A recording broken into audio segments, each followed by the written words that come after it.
Chapter 1505. As though she was soaking in a bubbling liquid, an orange stream of air rose from Blackie's body. Like steam or mist, it gradually spread to the surroundings. As the steam-like orange gas spread, Blackie's body gradually became illusory. As though her existence was erased by something, her delicate body became transparent. Looking at this sudden scene, everyone present was at a loss of what to do. What's going on? Blackie! Wu Yen stood up from the sofa. His expression fluctuated violently. Although he didn't know what was going on, the situation seemed to have taken a turn for the worse. Blackie's tanned face faded at a speed visible to the naked eye. Even though her body had become transparent, one could still clearly see that her complexion had become deathly pale. Moreover, she was fiercely struggling. "Let me go! Let me go! What's going on? What's going on?" Ilya was the first to panic. "What's going on? Blackie!" Wu Yen came in front of Blackie and placed his hand on her faintly discernible shoulder. "What's going on? Let me go! Big brother! Let me go!" Blackie didn't answer Wu Yan's question. Instead, she continued to struggle while shouting at Wu Yen agitatedly. It was as though she was a child being chased by a ferocious beast. Her eyes were filled with intense fear. Seeing Blackie's appearance, Wu Yen realized that now wasn't the time to ask about the cause of the matter. He raised his hand and immediately wanted to undo the restraints on Blackie's body. Wait. At this moment, Livia hastily stopped him. "What if she runs away again?" "I won't run away. I won't run away," Blackie shouted with a face full of pleading. "I beg of you, let me go, big brother. I don't care." Seeing this, Wu Yen didn't hesitate anymore. He fiercely clenched his teeth. "If she runs away, I'll catch her again." After saying that, Wu Yen placed his hands on the two pitch-black rings on Blackie's wrists. A ball of impact exploded in his hand. It cut off the flow of magic within the pitch-black ring. Bang! On the wall, the four precise geometric patterns that were rotating suddenly paused, trembled, and then burst apart with a crisp cracking sound. The pitch-black beams of light that extended from the four precise geometric patterns also dissipated instantly. The four pitch-black rings on Blackie's four limbs also exploded. He released little Hei from its shackles. However, Xiao Hei, who had been freed from his restraints, did something that shocked everyone present at the same time. Orange gas rose from his body. As soon as Little Black landed on the ground, it stomped hard on the floor with its little feet and threw its faintly discernible and somewhat transparent body into the arms of Wu Yen, who was caught off guard and unable to react in time. Wu Yen did not expect Blackie's sudden move. Being pounced on so forcefully, his body immediately fell backwards. With a bang, he sat on the ground. "Big brother!" Before Wu Yen could cry out in pain, Xiao Hei, who jumped into Wu Yan's arms, leaned forward and without hesitation he kissed Wu Yen on the lips. Mouth to mouth, Wu Yen was stunned, Ilya was stunned, Meiyu was stunned, Shuju and Mikoto were also stunned, Rin and Osaka and Livia were also stunned, even Ruby and Sapphire, who were acting as UFOs by the side, were dumbfounded by what they saw. Other than Blackie, everyone including Wu Yen widened their eyes and mouths. They were completely stunned on the spot and did not react for a long time. But Xiao Hei didn't give them time to react. Like a fairy that only appears in a dream, she flashed in and out of existence. She wrapped her hands around Wu Yan's neck and hugged him tightly. She moved her head closer to Wu Yen as if she didn't want to get close enough to Wu Yen. She started moving her lips. Even its little tongue did not hesitate to enter Wu Yan's mouth. It took the initiative to wrap around Wu Yan's tongue, which was a little too big for itself, and intertwined with each other. For a moment, the entire hall was deathly silent. The only sound was the incessant tsk from Little Black's passionate kisses and the incessant sucking sound that reverberated in the vast hall. Many girls' minds were blank. They did not move at all. They stood there in a daze as if they were petrified. Wu Yen didn't know what to do for a while. It took him a while before he came back to his senses. What on earth was Blackie doing? At the same time, Wu Yen reflexively wanted to push away the little girl in his arms. But at this time, he also realized that something was wrong. Xiaohei wasn't just kissing her. She was absorbing his magic power.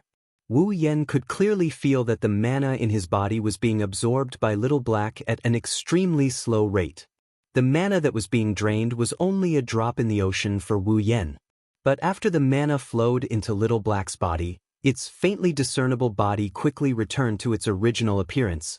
Seeing this, how could Wu Yan not understand the meaning of Little Black's sudden action? Although he did not know what was going on, Little Black seemed to need enough mana to support its existence. Otherwise, its body would evaporate like just now. Thinking about it, the battle with the girls just now must have consumed a lot of Little Black's mana.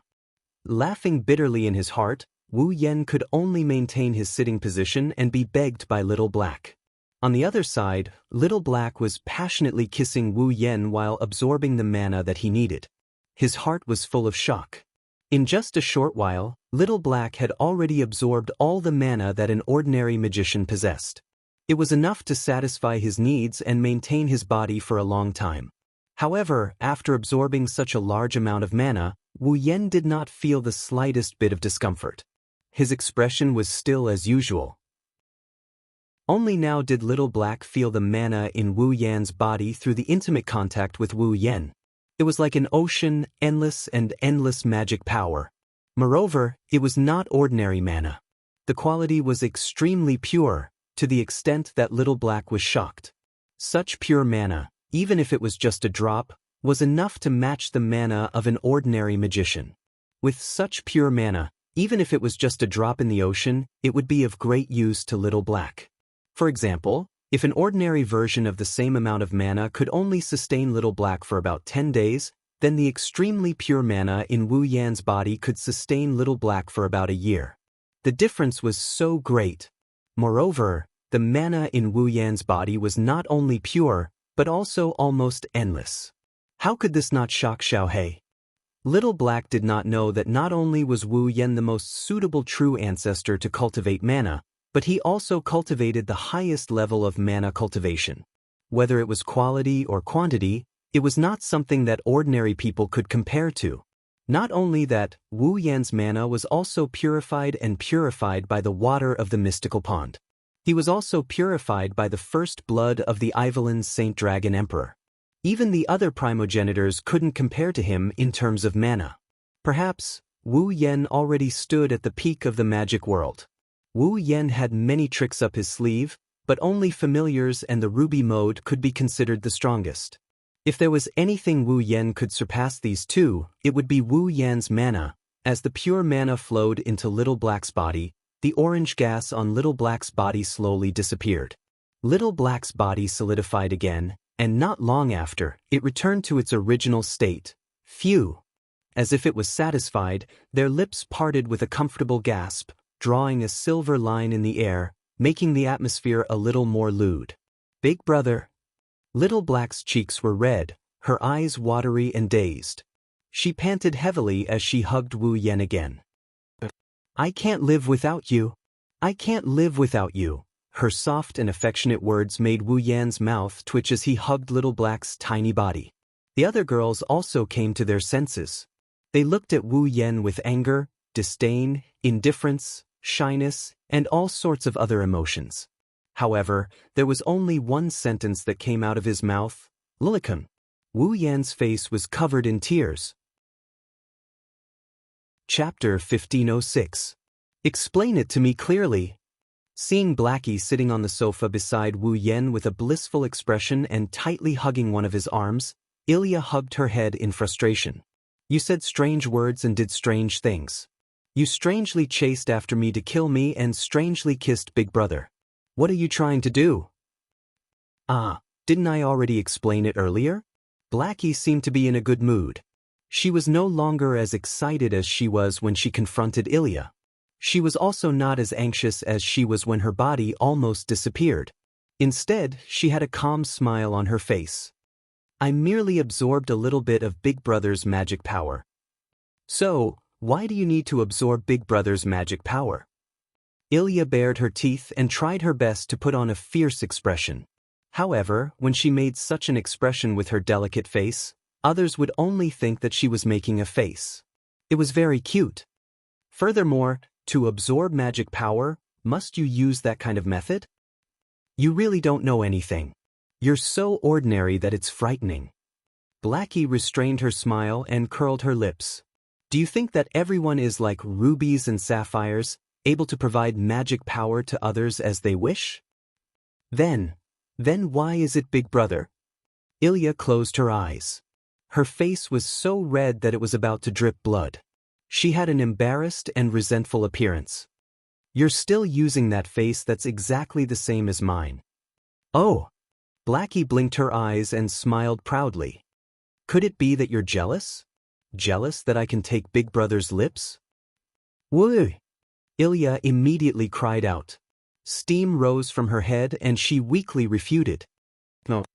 It's not like that. Seeing Ilya's appearance, the group of girls gathered their gazes on Wu Yen again. It was as if they were looking at a perverted lolicon.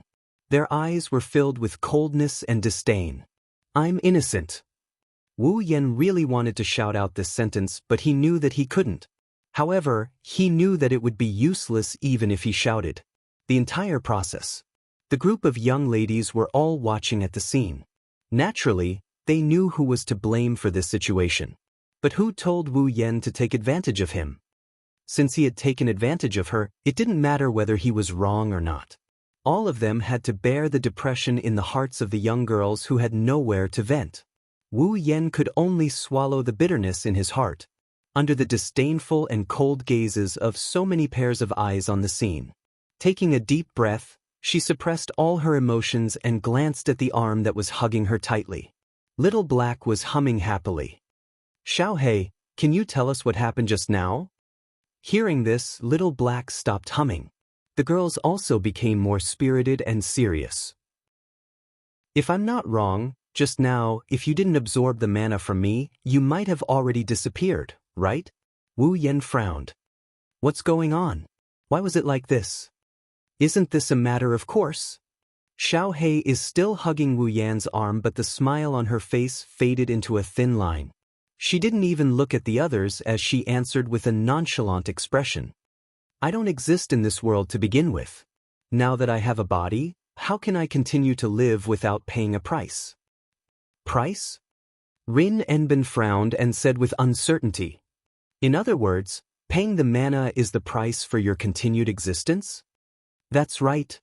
Little Black put one of her hands on her chest. Because of the rank card and Ilya's heroic spirit transformation, plus many coincidences, I was born. My existence is basically the same as the heroic spirits you've faced in the past. I relied on the power of the rank card in my body to materialize. Little Black's amber eyes trembled slightly. However, the heroic spirits can maintain their form in the mirror realm by absorbing the mana in Fuyuki City's veins, but I can't. So, I can only use other means to obtain the mana I need. That's... Livia lowered her voice. Absorb mana from others? Little Black didn't answer, it was a silent agreement. Wouldn't that be too reckless?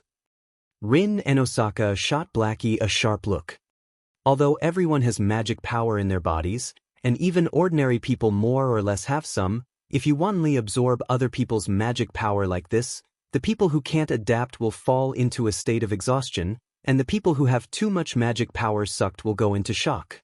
What's more, if you absorb it endlessly, it is possible that the life force will be converted into magic power. Do you know that you are harming people? I'm not going to sacrifice people's lives just to maintain my existence. I know what I'm doing. I don't need you to remind me. Little Black glanced at Rin Enbin. What's more, the mana I've been using up until now was taken from Ilya. I haven't absorbed anyone's mana until today. You don't have to worry, plus... Like a sunny day after a storm, Blackie beamed as he buried his head into Wu Yan's arm. He continued with a blissful look on his face. Big Brother has such powerful mana and it's terrifyingly pure. As long as Big Brother is here, I'll be able to exist forever. Little Black raised his head and looked at Wu Yan with a pitiful expression. I gave you my first kiss, Big Brother.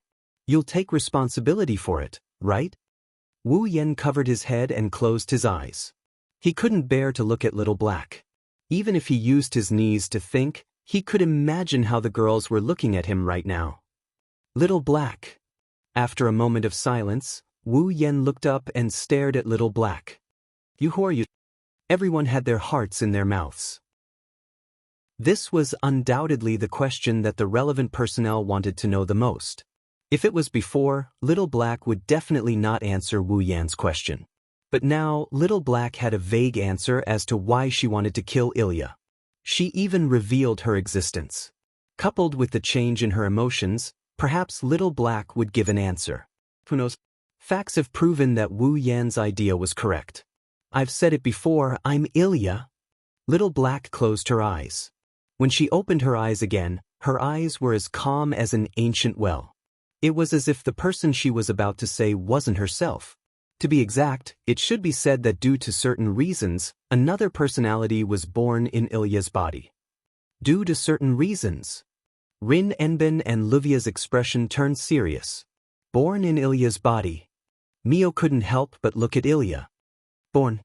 Chuju and Mikoto looked at each other. Another personality. Ilya's expression kept changing. She couldn't help but ask. Then why didn't I know of your existence? Why didn't you appear before me?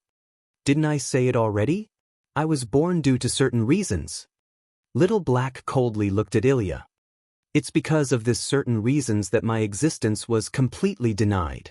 I was even sealed.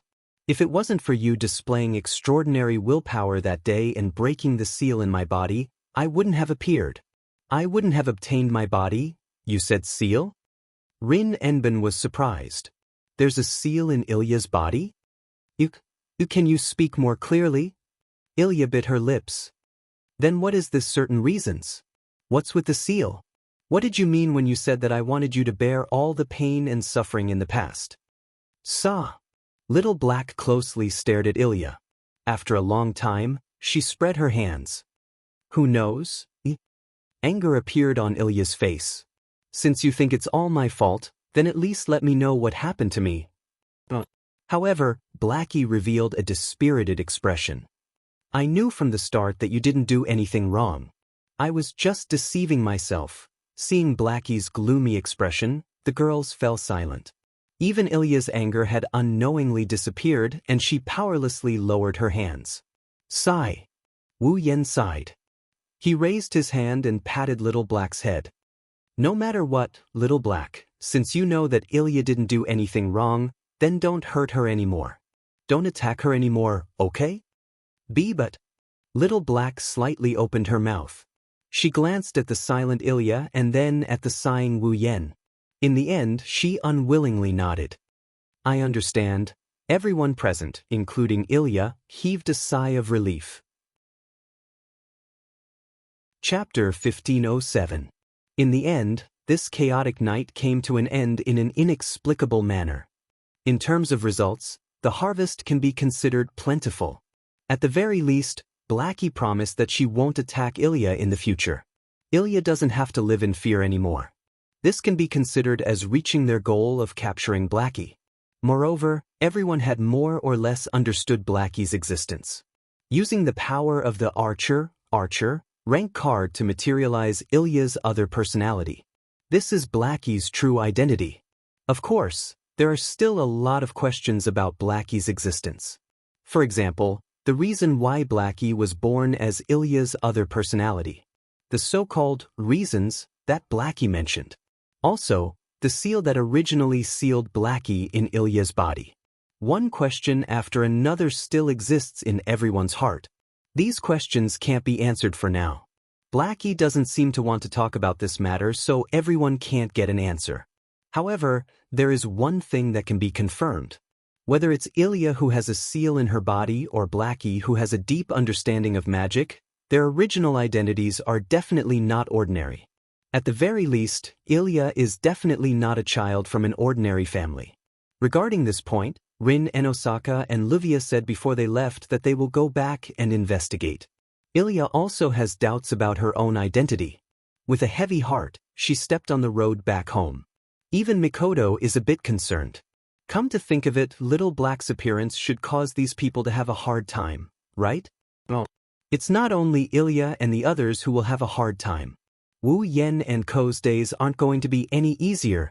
The reason? It's very simple. I'll sleep in the same room as Big Brother. In the living room where only the four of them are left, Blackie sat on the sofa in front of Wu Yen, Hinajiku, and Mikoto while puffing out her flat chest. She made such a declaration as if it's natural.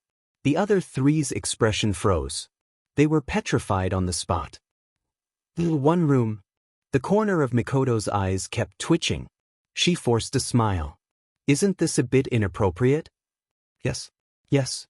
Chuju also put on a fake smile, looking like she was cautiously persuading him. He spoke with a heavy heart. Little Black. You're a girl. Furthermore, she was only a 10-year-old girl. As a 10-year-old girl, how could she sleep in the same room as a loli of the opposite sex? You were going to say, Lilicon, right? The corners of Wu Yan's mouth twitched involuntarily. Can you be any more tactful with your words? Sisters. There's nothing we can do about it. Faced with Hinajiku and Mikoto's kind advice, Blackie started to blush and fidget. I need magic power to survive. I don't even know when I need to replenish my magic power. What if I suddenly run out of magic power while sleeping and can't rush to Big Brother's side in time?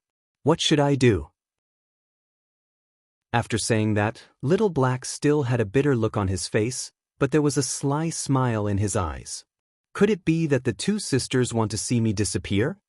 No. It's not like that. Chuju and Mikoto shook their heads. The smile on their faces was as fake as it could be. But you said you need to replenish your magic power, that means, that's right. Little Black pointed a finger at her lips, her cheeks flushed red. In the future, I'll have to have more intimate interactions with Big Brother. For a moment, Wu Yen, who was hiding to the side to avoid being burned by the flames of war, heard the sound of something breaking. Then, Chuju and Mikoto's expression froze. It's all for the sake of survival. Little Black looked as if she had won a battle, a lustful smile hung on her face. Or could it be that the two sisters who have a deep relationship with Big Brother are feeling threatened by a 10-year-old girl like me?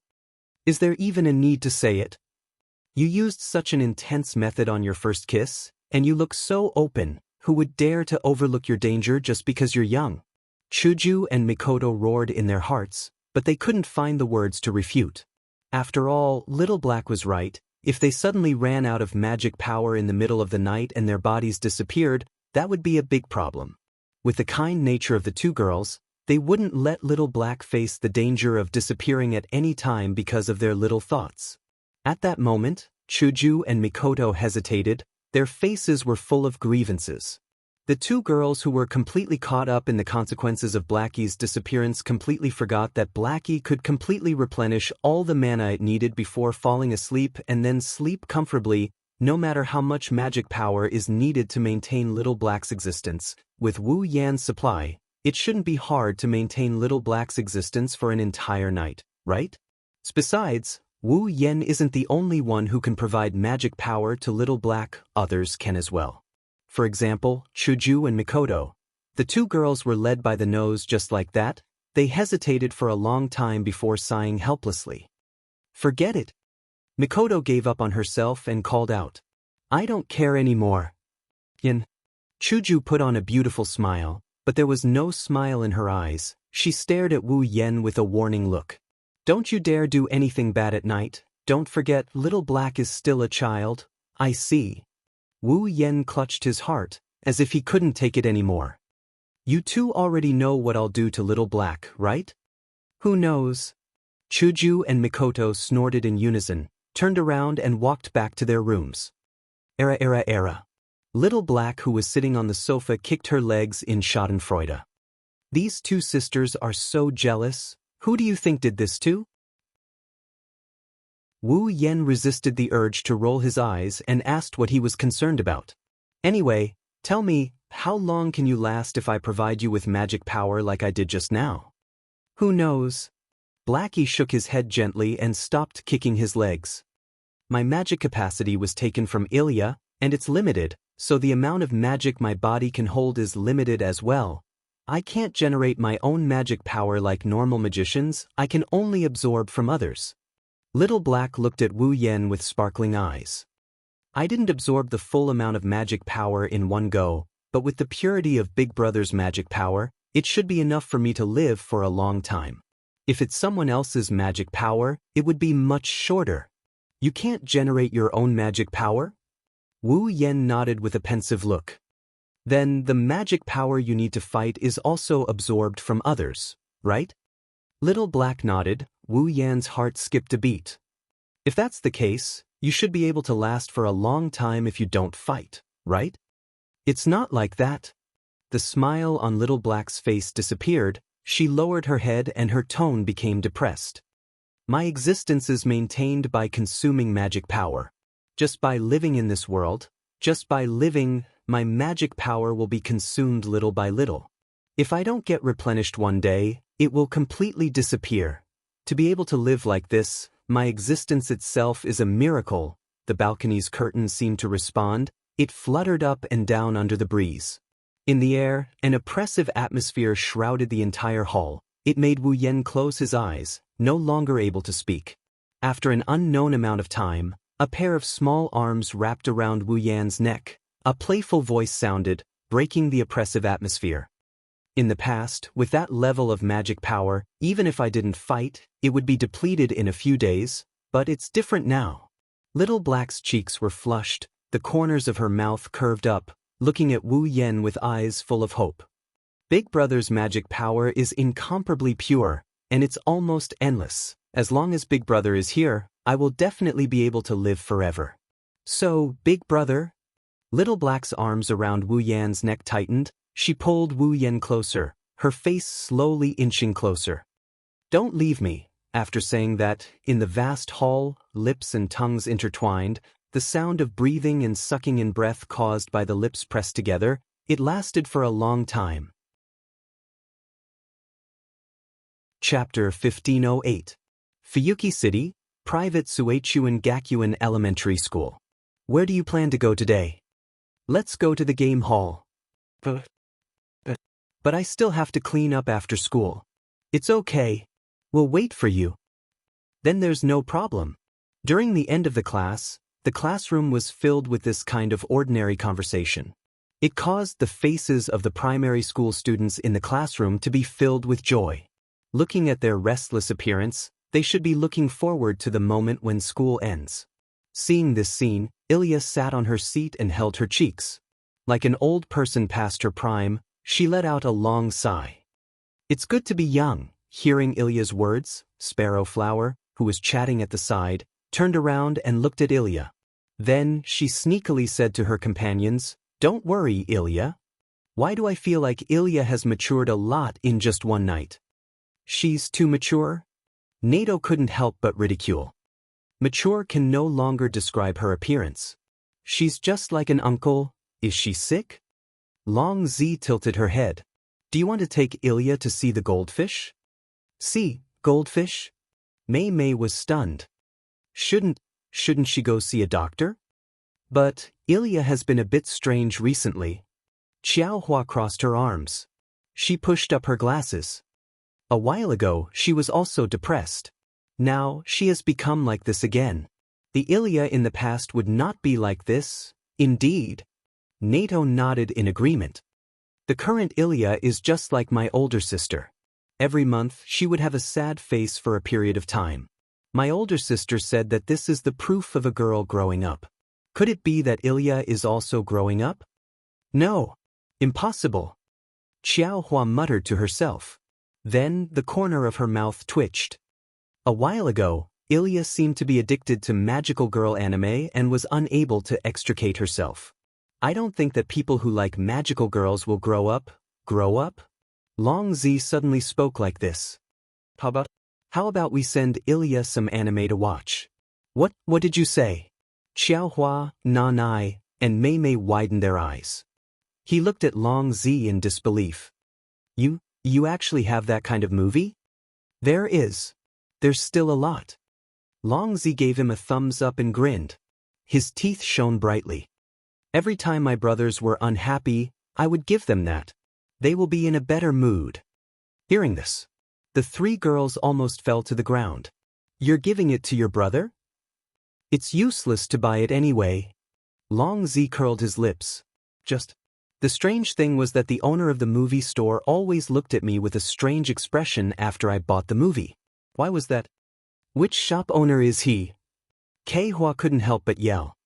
He actually sold that kind of film to elementary school students. You should really take him to the police station. And then? Naigue said with a righteous expression. Where's the store that's willing to sell movies to elementary school students? Long Z showed an expression of disbelief. Do you want to buy it too? Of course not. X3 on the side, Ilya glanced at Finchflower, Nana Tortoise, Mimi, and Dragon Sun, who were in a mess, and sighed again. It's good to be young, Ilya. Meiyu, who was sitting behind Ilya, hesitated for a moment and said comfortingly. Are you thinking about Xiaohei? Of course not. Ilya turned her head away in a fit of pique. I'm just thinking about my own matter. Your own matter? Meiyu tilted her head in confusion. Not only is there some kind of seal in my body, there's also another personality.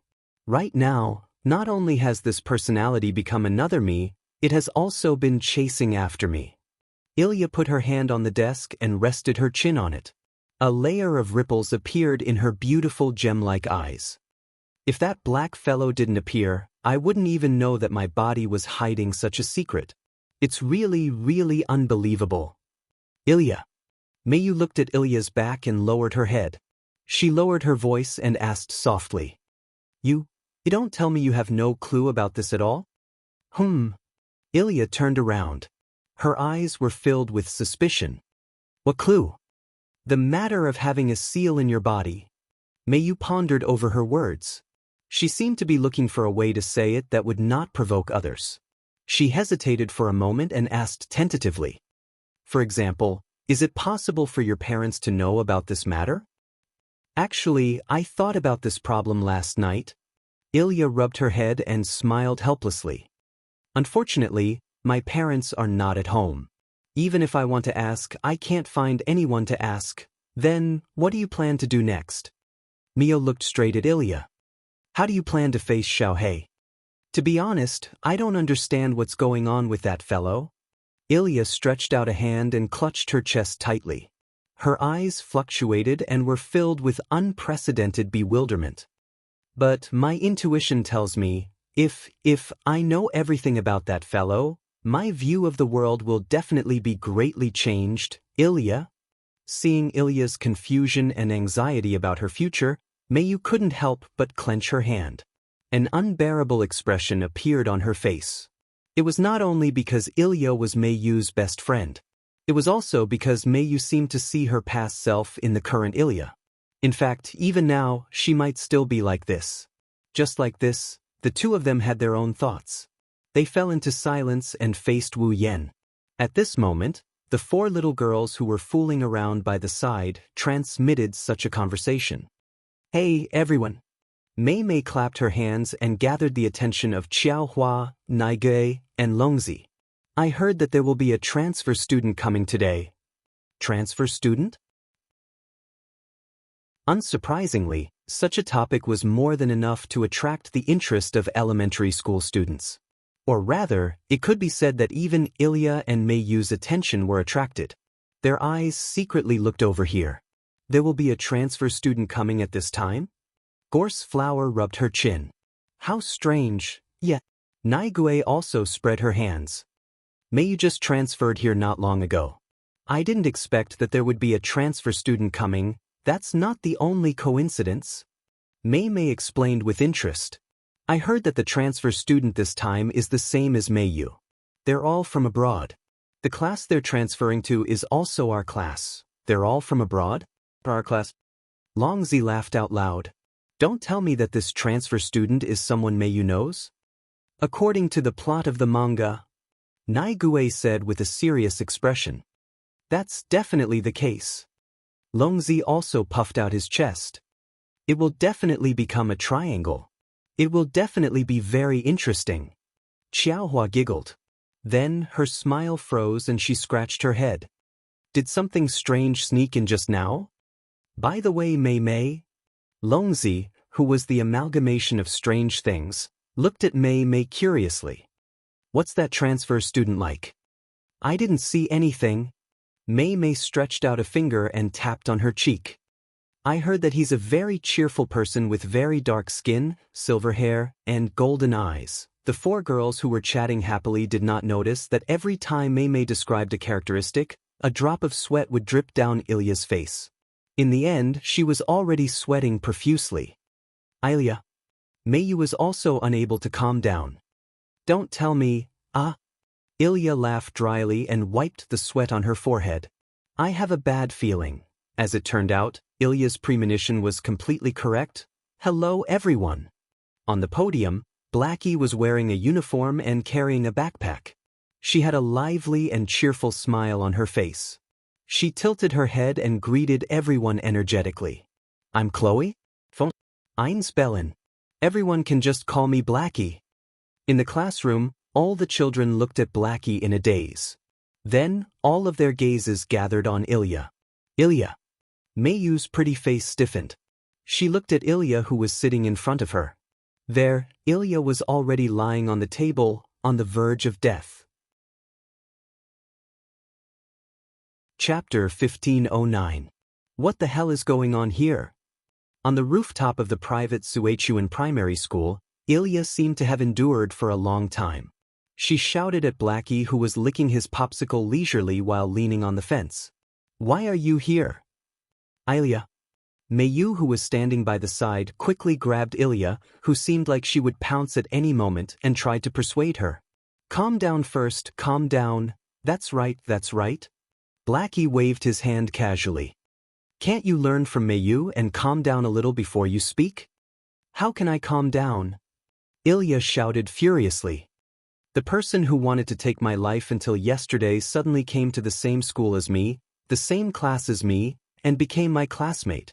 How can I calm down? Well, that's true. Blackie opened one of his eyes and glanced at Ilya. But, is there a need for you to be so agitated? Didn't I promise Big Brother that I won't attack you again? Even if you don't believe me, you should believe Big Brother, right? It's not that I don't believe Big Brother.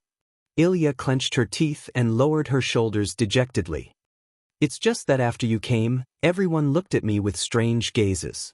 How can I stand it? That's something that can't be helped. Mayu played the role of a peacemaker and tried to reason with her. She tried to reason with her. Ilya looks exactly the same as Blackie. Even her name is similar. It's natural for people to feel strange. However, they definitely don't have any malicious intent. Besides, didn't I already explain it to everyone? Blackie shrugged his shoulders. I'm only your cousin. That's why my name and appearance are similar. There shouldn't be a problem, right? It's not that there's no problem. Ilya had tears in her eyes. Since you're the same person as me, you should know that Sparrow Flower and the others' thoughts are different from normal people. They'll definitely think that you're the illegitimate child of one of my parents. That's true. Blackie blushed with shame. Then he refuted unwillingly. I just want to live the life of an ordinary child. Am I wrong? It's not a question of whether it's wrong or not, but it's too strange, isn't it? Ilya had a look of disbelief on her face. In the end, how did you manage to transfer over? This. Xiao He smiled calmly. I mentioned it to Big Brother in the morning. Big Brother helped me with the paperwork. Brother Wu Yen handled the procedures? Mei was taken aback. He asked with uncertainty. In other words, did Big Bro Wu Yen approve of your transfer? It can't be? Ilya widened her eyes in shock. Was it Big Brother who let you out? Hey, I'm not a pet. What do you mean by release? Xiao He pouted unhappily. Big Brother is different from you. He's very gentle. As long as you mention it to him, he'll definitely agree to it. How could this be? Ilya's face was filled with dejection. Isn't Big Brother afraid that you'll go back on your words and continue to attack me? Since I promised Big Brother that I wouldn't attack you, I definitely won't attack you. Seeing Ilya's disapproval of her from the beginning, Xiao He's mood instantly turned bad. Her tone also turned nasty. Do you think that everyone is like you, only knowing how to cause trouble for others? The person who's causing trouble has always been you. Ilya retorted with no trace of politeness. You're an unstable factor to begin with. Even if you don't attack me, who knows if you won't attack other students in order to replenish your mana? You don't have to worry about this. Xiao Hei snorted coldly. Immediately, she revealed a delicate expression. She pointed her finger at her lips. Even her tone became erotic. It's precisely to prevent this kind of thing from happening. From last night until this morning, I've been very satisfied from Big Brother. As satisfied? Ilya and Meiyu were puzzled at first. Then they understood the meaning of satisfied. Their faces instantly flushed red. They looked at the delicate Xiao Hei in disbelief. With trembling lips, they spoke with difficulty. You mean... Xiao Hei slyly chuckled. She seemed to be implying something. That's what I mean. Meiyu immediately covered her mouth with one hand. With a red face, she muttered. From last night, until now, that's right. Xiao Hei held her face as if she was reminiscing. In order to ensure my survival, Big Brother has never rejected me even once. When I think about the close contact with Big Brother, the feeling of our tongues intertwining, under Xiao Hei's live broadcast-like commentary, Meiyu's face became redder and redder. Ilya's face was so red that it almost exploded. Unable to bear it anymore, she shouted. Impure! Too impure! What impure? We're both willing. Please call it the embodiment of love, okay? Xiao Hei raised the corner of her mouth. Malice appeared in her eyes as she looked at Ilya and Meiyu. Could it be that the two of you are jealous? Jealous? Jealous? Ilya was petrified. And oh, it's not like that. Meiyu was so ashamed that she wanted to die. She subconsciously took a step back and almost fell to the ground. She attracted Xiao Hei's meaningful gaze. Xiao Hei laughed without concealing anything. It seems that the person Meiyu likes is Big Brother. But it's no wonder. Even Meiyu can only fall for Big Brother's gentle attack. Woo! Meiyu immediately lowered her head. Steam began to emerge from her head. She looked like she wanted nothing more than to find a hole to hide in. The wavering of her heart was completely exposed. Meiyu. Seeing Meiyu's incomparably wavering appearance, Ilya also began to waver. But soon, she closed her eyes and continued to shout at Xiao Hei. I don't care. You just have to restrain yourself a bit. Don't forget that you're using my face. What if someone else sees it and misunderstands it? Misunderstand? Xiao Hei blinked. Isn't that better? Huh. Ilya was unable to keep up with Xiao Hei's rhythm. I don't dare to be so certain about Meiyu's words. But I know your feelings the best. Xiao Hei had a meaningful expression on his face. His eyes narrowed. Even though you've been obsessed with your brother since you were a child, ever since you were saved by your big brother from the berserker's hands, you were comforted by your big brother when you fell into the fear of death. Later on, you were even enlightened by your big brother. Then you started to... Before Xiao Hei could finish his words, Ilya shouted with the loudest voice she had ever shouted before. She angrily interrupted Xiao Hei's words. What nonsense are you talking about? What nonsense are you talking about? I'm not talking nonsense. Xiao Hei laughed happily. You can deceive others, but can you deceive yourself? If that's the case. Ilya was unwilling to be outdone and fought back.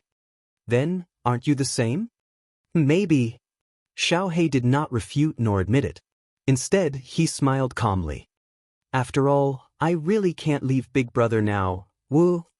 Seeing Xiao Hei's half-hearted manner without refuting, not to mention Ilya, even Meiyu revealed an unreconciled expression. Aya. Xiao Hei spread his hands helplessly. You've bewitched 3 primary school students. Big Brother is truly sinful, no matter what. Ilya suppressed all of her emotions.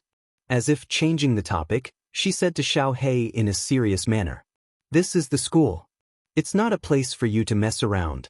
Don't do anything that will easily cause a commotion and ruin my school life. Otherwise? Xiao Hei raised his eyebrows. Otherwise, what can you do? Woo, woo. Ilya puffed up her cheeks resentfully.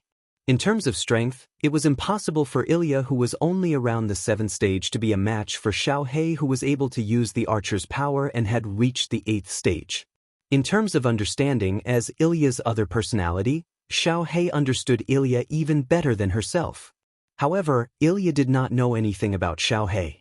Just like what Xiaohei said, Ilya could not do anything to Xiaohei. There's nothing I can do. Ilya had a sullen expression.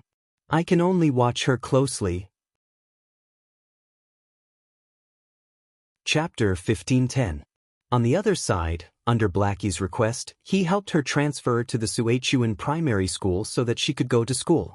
Wu Yan, who had no idea that he had become the sinner mentioned by the 3 primary school students, had also returned home. Now, the dispute between Ilya and Little Black could be considered to have been temporarily resolved. Little Black shouldn't attack Ilya anymore. Moreover, with Meiyu watching from the side, there was no need to worry about the 3 little girls for the time being. Rin and Osaka and Livia should be investigating Ilya and Blackie's identity. Moreover, they should be more or less paying attention to the information about the class cards. Nothing should happen over there anymore. As for Hinajiku and Mikoto, since they have nothing to do, they held hands and went out for a stroll. In other words, Wu Yan was the only one who was idle at home. He had nothing else to do.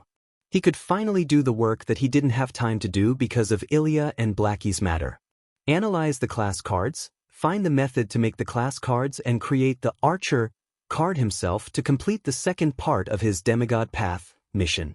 Sitting on the sofa in the living room, Wu Yan took out all the class cards in his hand and spread them on the glass table in front of him.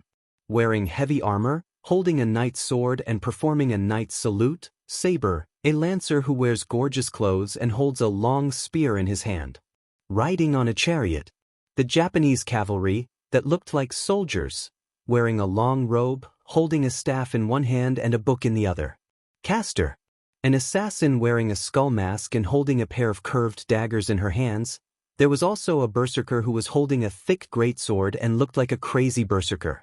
Other than the archer card, the rest of the class cards were spread on the glass table in front of Wu Yan.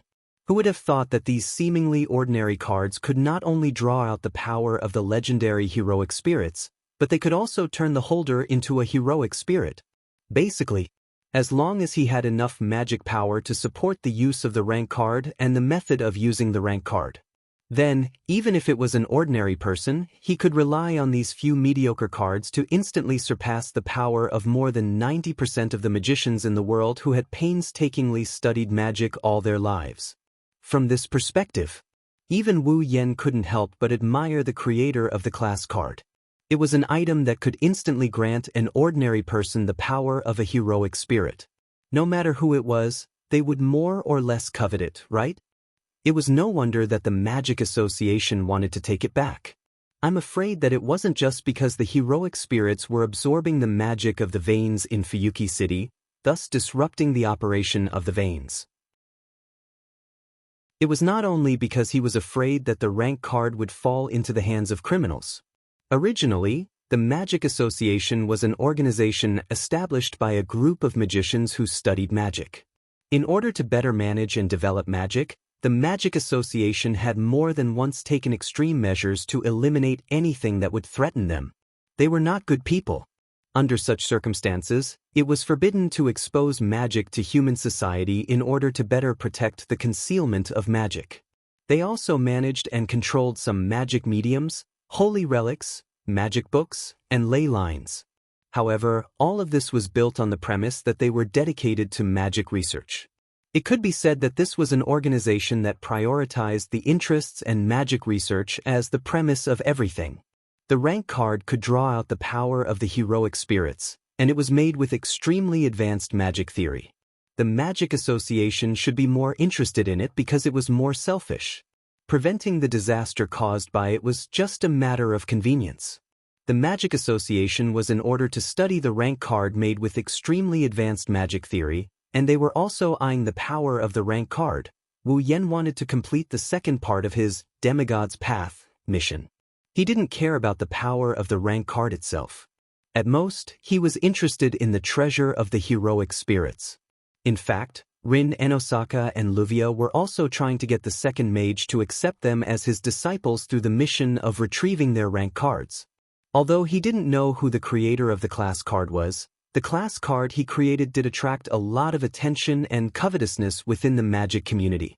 If he could really create such a card at will, then his ability must be quite impressive. That also meant that it wouldn't be easy to imitate the creator of the class card, to completely analyze the class card and find out how to make it. Even the Magic Association still hasn't been able to analyze the composition of the rank card. They only know how to use the card limited expansion. You can imagine how difficult it is to analyze the rank card. Wu Yen wanted to take on this difficult task. Unlike the Magic Association, Wu Yen had the knowledge of magic from the 103,000 magic books and the tools in the system to help him. Analyzing the rank card should be easier than the Magic Association. Let's see what kind of materials are used to make the cards. After that, Wu Yen opened the system list. His eyes quickly moved across the list and stopped after a while. At the same time, ripples appeared in the air in front of Wu Yen. Like a stone thrown into the water, ripples spread out in all directions. Shortly after, a thick and heavy book slowly emerged from the center of the ripples and fell on the table next to the rank card. Of course, it wasn't a real book. Wu Yen picked up the book on the table and opened it. The book was at least 10 centimeters thick. There were no pages inside, only a groove. It was completely empty. Wu Yen placed the book with the groove on the table and picked up the saber, swordsman, card and put it in the groove. In an instant, the book was like a rainbow illuminated by sunlight. The surface of the book was flowing with colorful light like the surface of a lake. Within the groove, the dazzling multicolored lights gradually condensed together like rays of light, projecting onto the saber, sword soldier, job grade card. They moved without any pattern, as though they were infrared rays, constantly scanning the interior of the groove. Along with the colorful light scanning, the surface of the saber, swordsman, card also flowed with colorful light. At this time, Wu Yen didn't pay attention to the saber, swordsman, card in the groove. Instead, he fixed his eyes on the other side of the book. This book has the ability to analyze matter. As long as an item is put in the groove, this tool will automatically scan and analyze the item in the groove. It will obtain the elements of the item and the nature of the item. Then, all the information obtained will be presented on the other side of the book. Although the more powerful the ability and the more complex the elements of the item, the more time it will take to analyze it. However, with the help of this tool, he believed that he should be able to smoothly obtain the information about the materials used to make the card. After obtaining the composition of the card, Wu Yen could focus on the theory and design of magic and conduct research. If he could obtain information about the theory and design of the card, in addition to the analysis of the composition of the card, then creating a card would not be an impossible task. Under Wu Yan's gaze, the saber, swordsman, card in the notch continued to circulate with a rainbow-like glow. Being scanned by the colorful rays, the other side of the book also started to show signs of activity. One by one, words appeared on the other side of the book without any warning. It was as if these words were there from the beginning and now they were just showing their original form. It was extremely magical. These words were the result of the tool's analysis of the saber, swordsman, card. That was only the beginning. The composition of the class cards still wasn't that easy to analyze. The first information that appeared was only some of the properties of the materials used to make the class cards. It would take a long time to figure out what those materials were. However, looking at the analyzed properties of the materials used to make the card, Wu Yen was startled. He frowned in surprise. Chapter 1511. In just a short amount of time, the properties of the materials that made up the class card were analyzed. It was amazing how magical the items in the system were. Of course, it was only the properties of the materials that made up the class card. It wasn't that easy to find out what the class card was made of. But when he saw the properties of the materials that made up the class card, Wu Yan's heart skipped a beat. From the other side of the book, the properties of the materials that made up the class card weren't that complicated. Instead, it was very simple. Basically, there was only one thing. The materials that made up the class card all had the properties of carrying magic. In other words, the materials used to create the class cards were basically the same as the gems used by Rin Enbin and Luvia when they used the gem magic. They could all be injected with a certain type of spell, and by triggering the spell inside, they could create a magic spell. Other than being able to carry magic, the properties of the other materials that made up the class card were mostly able to circulate magic. It was that simple. It didn't have the properties that only existed in legends, nor did it have the effects of those rare materials that had long gone extinct and could no longer be found. If the materials that made up the class card were really only able to carry magic or circulate magic, then they would be the most common materials used in magic. That's because the materials used to make magic attire, all kinds of magic items, and items that were used to perform large-scale magic rituals, and so on and so forth. Basically, all of these materials were able to carry magic and circulate magic. The class card that could trigger the legendary power of the heroic spirits was actually made of such common materials? Could it be? Wu Yen had such a thought in his mind. The basis of the class card is actually to use magic to summon the heroic spirit's power and infuse it into the card for people to use? It wasn't impossible. In the 103,000 Book of Witchcraft, there were some magic tricks. They could be used to summon angels from the magic catalog world and allow angels to descend to this world. There were also some angelic spells that could borrow the angel's power. In that case, in this world, there was a magic trick that could borrow the heroic spirit's power. It could even be summoned. There was nothing strange about that, right? However, fundamentally speaking, the heroic spirits had been summoned. It was impossible for them to serve him. After all, they were all famous heroes in myths, legends, and history. They were existences that surpassed the realm of humans by obtaining the faith of humans. Their existence could be said to be miracles, just like Little Black. Even if such a famous hero could be summoned by a certain magic, how could he obediently listen to the orders of the summoner and be dominated and used by an existence weaker than himself?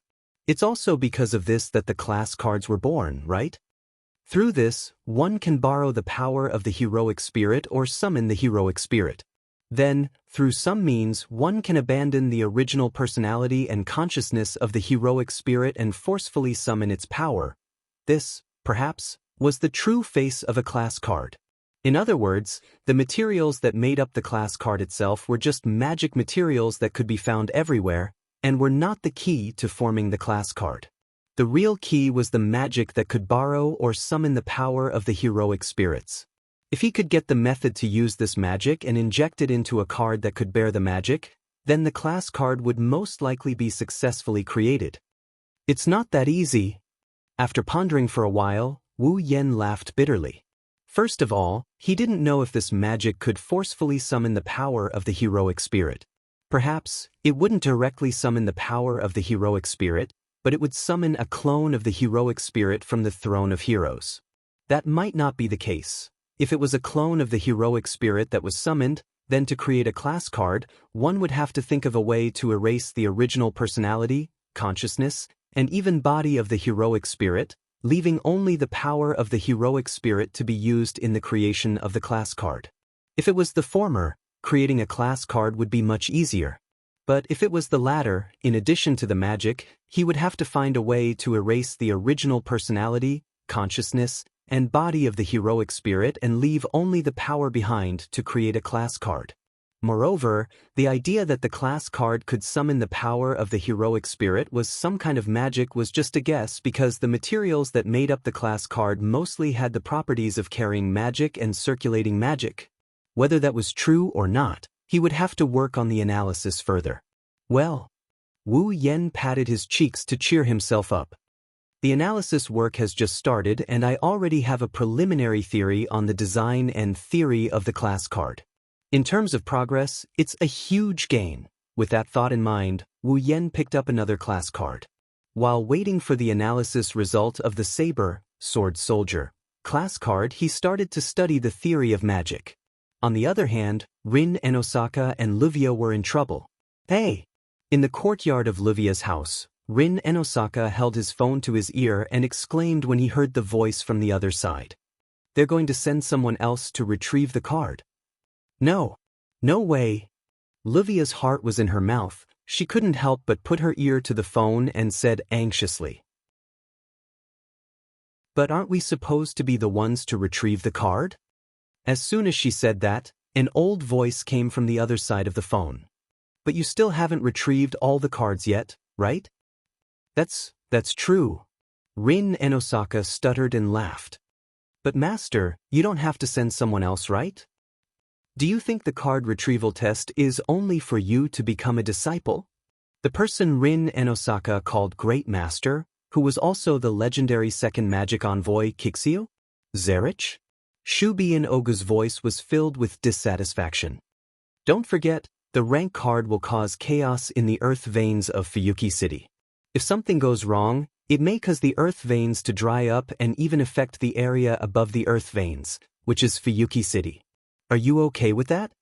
Before the class card was retrieved, the heroic spirits in the mirror realm would absorb mana from the veins to maintain their existence. Like Blackie, they were existences that relied on class cards as attachments.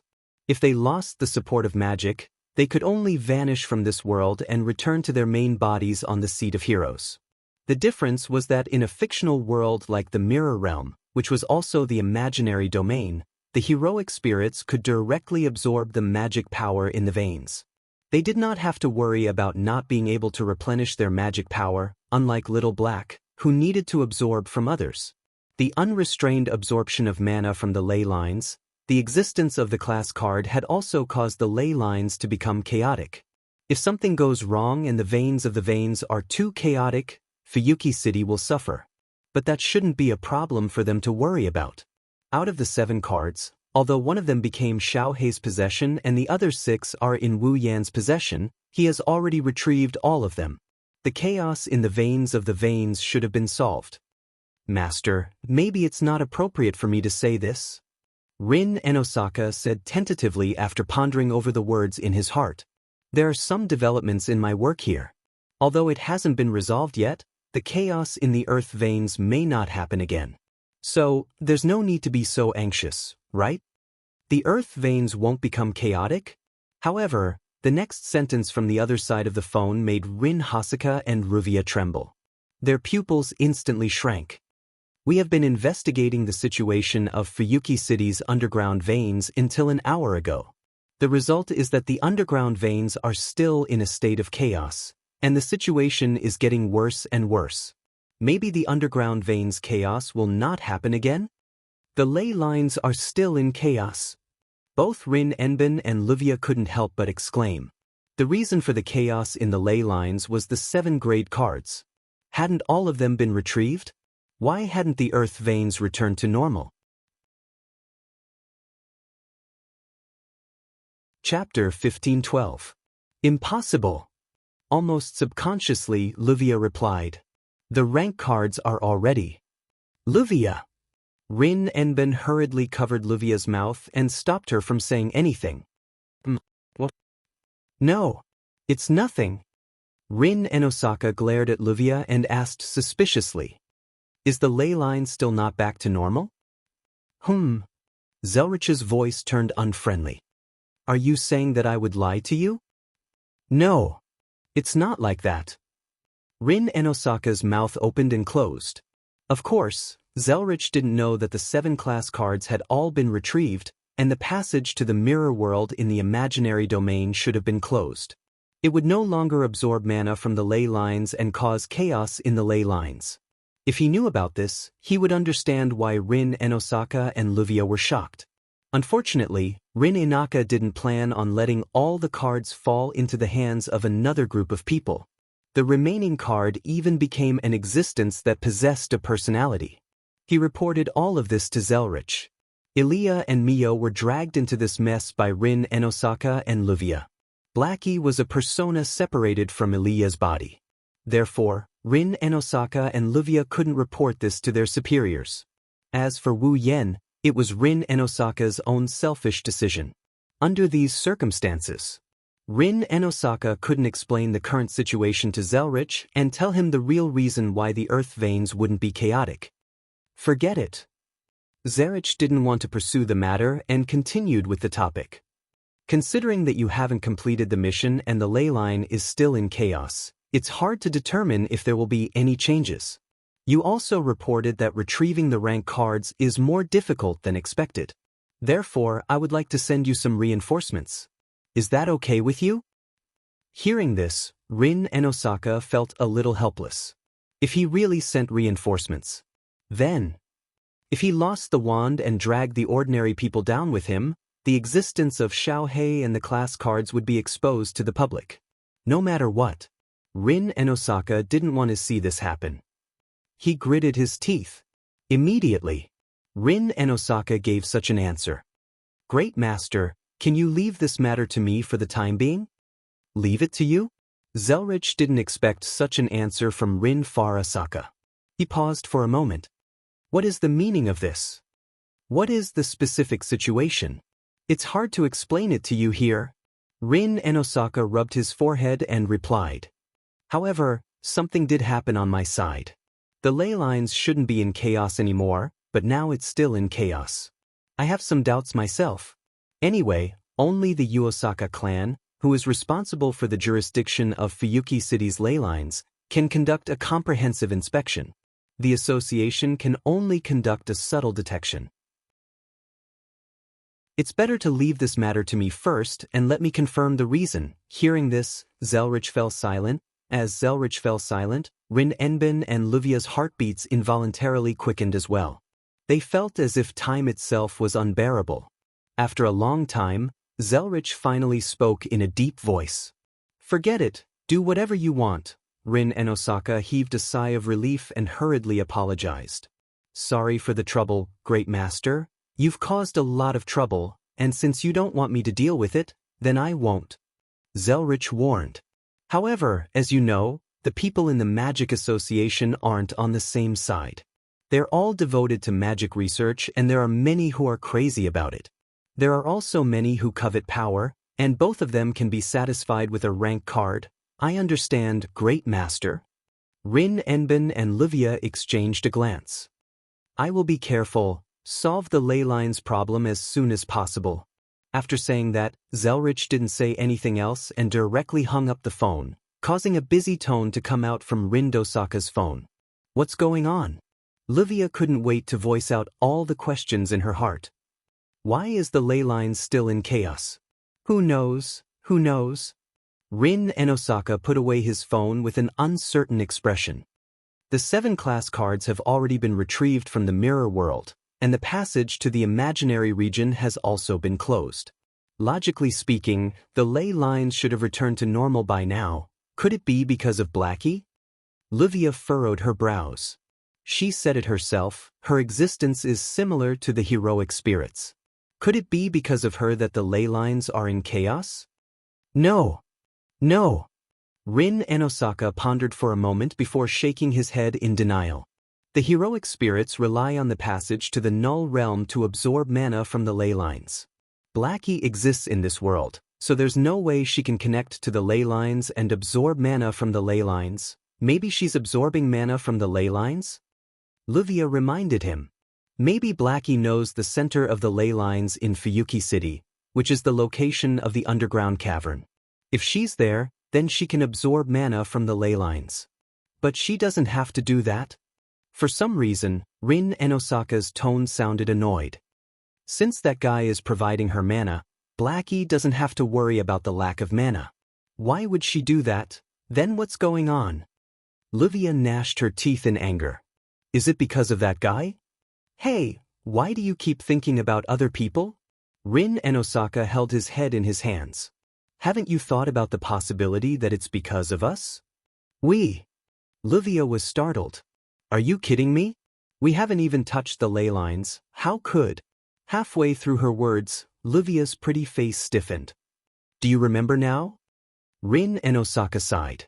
That's right. In the last card battle, in order to seal Mikoto's power and Hinajiku's weapon, we used the ley lines to construct a large-scale magic array.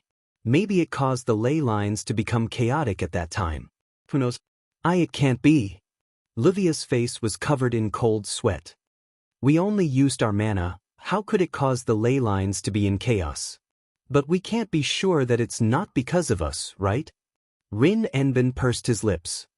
If that's the case, the master's backup will be exposed. What should we do? Livia took out a handkerchief and wiped the sweat off her forehead. Do you have a solution? The Enbin clan has a way to adjust the ley lines. Rin Enbin glanced at Livia. If it's because of the magic formation we created last time, I can adjust it with some time. I'm just worried that there might be other reasons. Other reasons? Livia said doubtfully. What reasons? For example, the flow of mana is obstructed. The ley lines are too narrow. There might be something blocking the flow of mana. Rin Enbin lowered his head and pondered. If that's the case, we'll have to find another solution. Seriously, why am I so unlucky? Livia grumbled as she turned around and looked at her mansion that was gradually taking shape. I thought I could relax a little after my mansion was completed. I didn't expect something like this to happen. I'm the one investigating the ley lines, not you. I haven't even complained yet, so why are you complaining? Rin Enbin couldn't help but look at Livia. Also, don't forget, we need to investigate Ilya's identity. Then, I'll be in charge of investigating Ilya Jasfal's case. Livia tapped her hand. You'll investigate the ley lines, how about it? I guess that's the only way. Rin Enosaka lowered her head as if she had accepted her fate. Even her ponytails were hanging down. She looked lifeless. Why do I feel like everything is going wrong after coming to Fuyuki City? Who did I offend? Era. Livia laughed provocatively. Why is it that everything is not going according to plan? Didn't you find your ideal husband? Ideal husband? Rin Enbin's eyes widened as he exclaimed in shock. How is that possible? How is that not possible? You've already done this kind of thing, that kind of thing. Don't make it sound like that. There's nothing going on. Is that so? Shut up. Nouveau riche.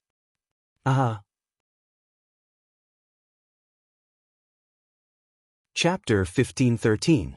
I'm back. The door to the hall was pushed open along with a cheerful voice.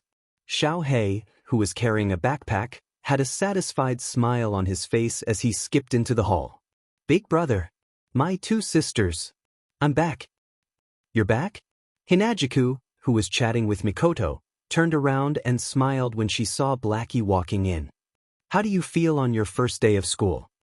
Not bad. Although Xiao He said so, he couldn't hide the smile on his face.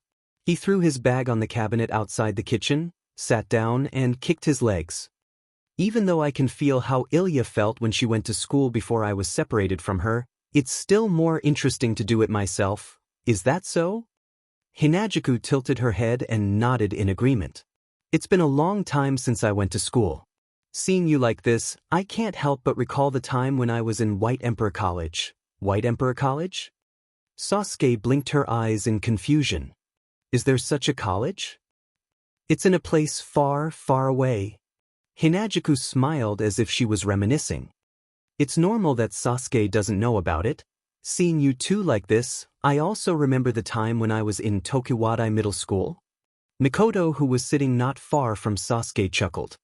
By the way, why do you two sound like mother and daughter? Mother and daughter? Hinajiku and Inoki looked at each other in dismay. Their expressions were as strange as it could get. Although Little Black and Ilya were both only 10 years old, Hinajiku was only 16 or 17 years old. For a girl of this age to have a child, it couldn't be said that they didn't exist, but even if they did, their daughter definitely wouldn't be 10 years old. Of course, Asuna was only 17 years old and Yui looked like she was 10 years old.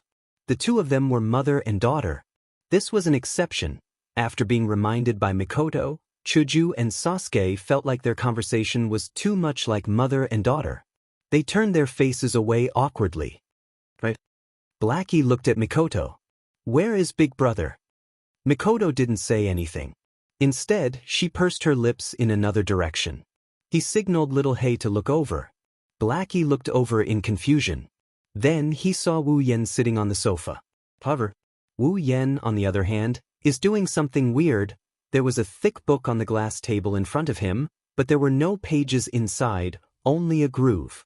There was a dazzling rainbow-like light flowing on it. Beside the book were a few cards. There was also a card in the book's groove. Then, there was another card floating above Wu Yan's palm. Taking a closer look, Xiao He could see clearly that on Wu Yan's palm, there was a small and precise geometric pattern that was spinning. It was emitting a strange fluctuation that was surging into the card that was suspended above. Following the influx of the strange fluctuations, the suspended card also began to rotate. The pattern on the surface seemed to move, like a painting that was quickly flipping, giving people a feeling that it had a life of its own. As for Wu Yen, his eyes were closed. His face was expressionless as if he was asleep. His expression revealed a sense of serenity. That's it, a class card? Looking at this scene, little Hei reflexively put her hand on her chest. In here, there was the last class card. And that was also Wu Yan's goal. Thinking of this, the smile on Blackie's face disappeared, and the look in his eyes became uncertain. Big brother, what is he doing? Not sure if Mikoto noticed the change in little Hei's expression, she stared at Wu Yen, who had his eyes closed, and replied. He's analyzing the class card. Analyzing the class card? Hinajuku nodded vigorously, glancing at Blackie as she replied. Yen wants to obtain all the class cards. Little Hei's heart skipped a beat. What does this mean? Is she hinting at me? Is she hinting that Big Brother wants to retrieve the archer in my body? Little Hei's worries were unfounded.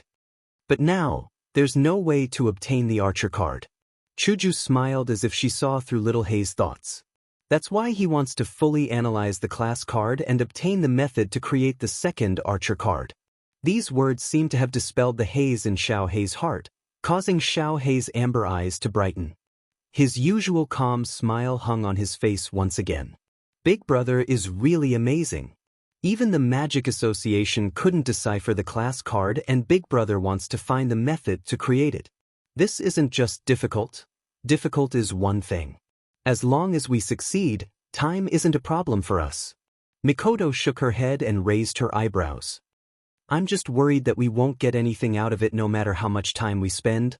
Well, you don't have to worry about that. Wu Yen, who was sitting on the sofa, suddenly opened his eyes and smiled. Well, I did get quite a lot today. With that, the geometric pattern on Wu Yan's palm shattered into pieces. The class card floating above his palm fell to the ground and was placed on the table by Wu Yen. Chuju and Mikoto both stood up. Big Brother. Xiao Hei also got up and ran over to sit on the sofa. He hugged Wu Yan's arm and grinned from ear to ear. Did Big Brother really decipher the class card? No, it's still too early to talk about it. Wu Yen smiled helplessly. Currently, I only have a rough idea of the Lunger. Speaking of which, little Hei. Chuju walked over and looked at little Hei. You look like you know everything, and you even relied on the archer rank card to obtain a body. Don't you know anything else? To be honest, I don't know much about the existence of the class card. Little Hei shrugged. Even though it's in my body, I don't know anything about it. Whether it's the design theory or the composition of the class card, I don't know anything about it. You don't know anything? Mikoto put one hand on her waist and the other hand scratched her cheek. You don't know anything and you can use Dream Summon. That's really, well? Xiao Hei said with a sigh. I can use the archer's power, but you guys better not think of me as someone who can use Dream Summon. Don't think of you as someone who can use Dream Summon. Wu Yen, Chuju, and Mikoto looked at little Hei. What do you mean? In other words, you can't say that I know how to use Dream Summoning. You can only say that I can use Dream Summoning. Xiao Hei hesitated for a moment before turning his head away. As for me, I actually have a very special ability. Special ability? You can say it's a cheating ability, little Hei explained with a smile. For example, let's take Dream Summoning as an example. I didn't know how to use it at the beginning, but when an enemy that I can't deal with appears in front of me and I think that I need strength, the method of Dream Summoning with a class card automatically pops up in my head. I don't know anything about rank cards, but I can still get the method to use the rank card, dream summoning. This is my special ability. Blackie spread out his hands.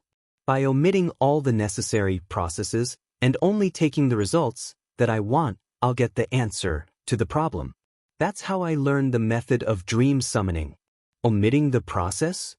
Getting the result? Getting the answer? Hinajiku and Mikoto were both shocked beyond words.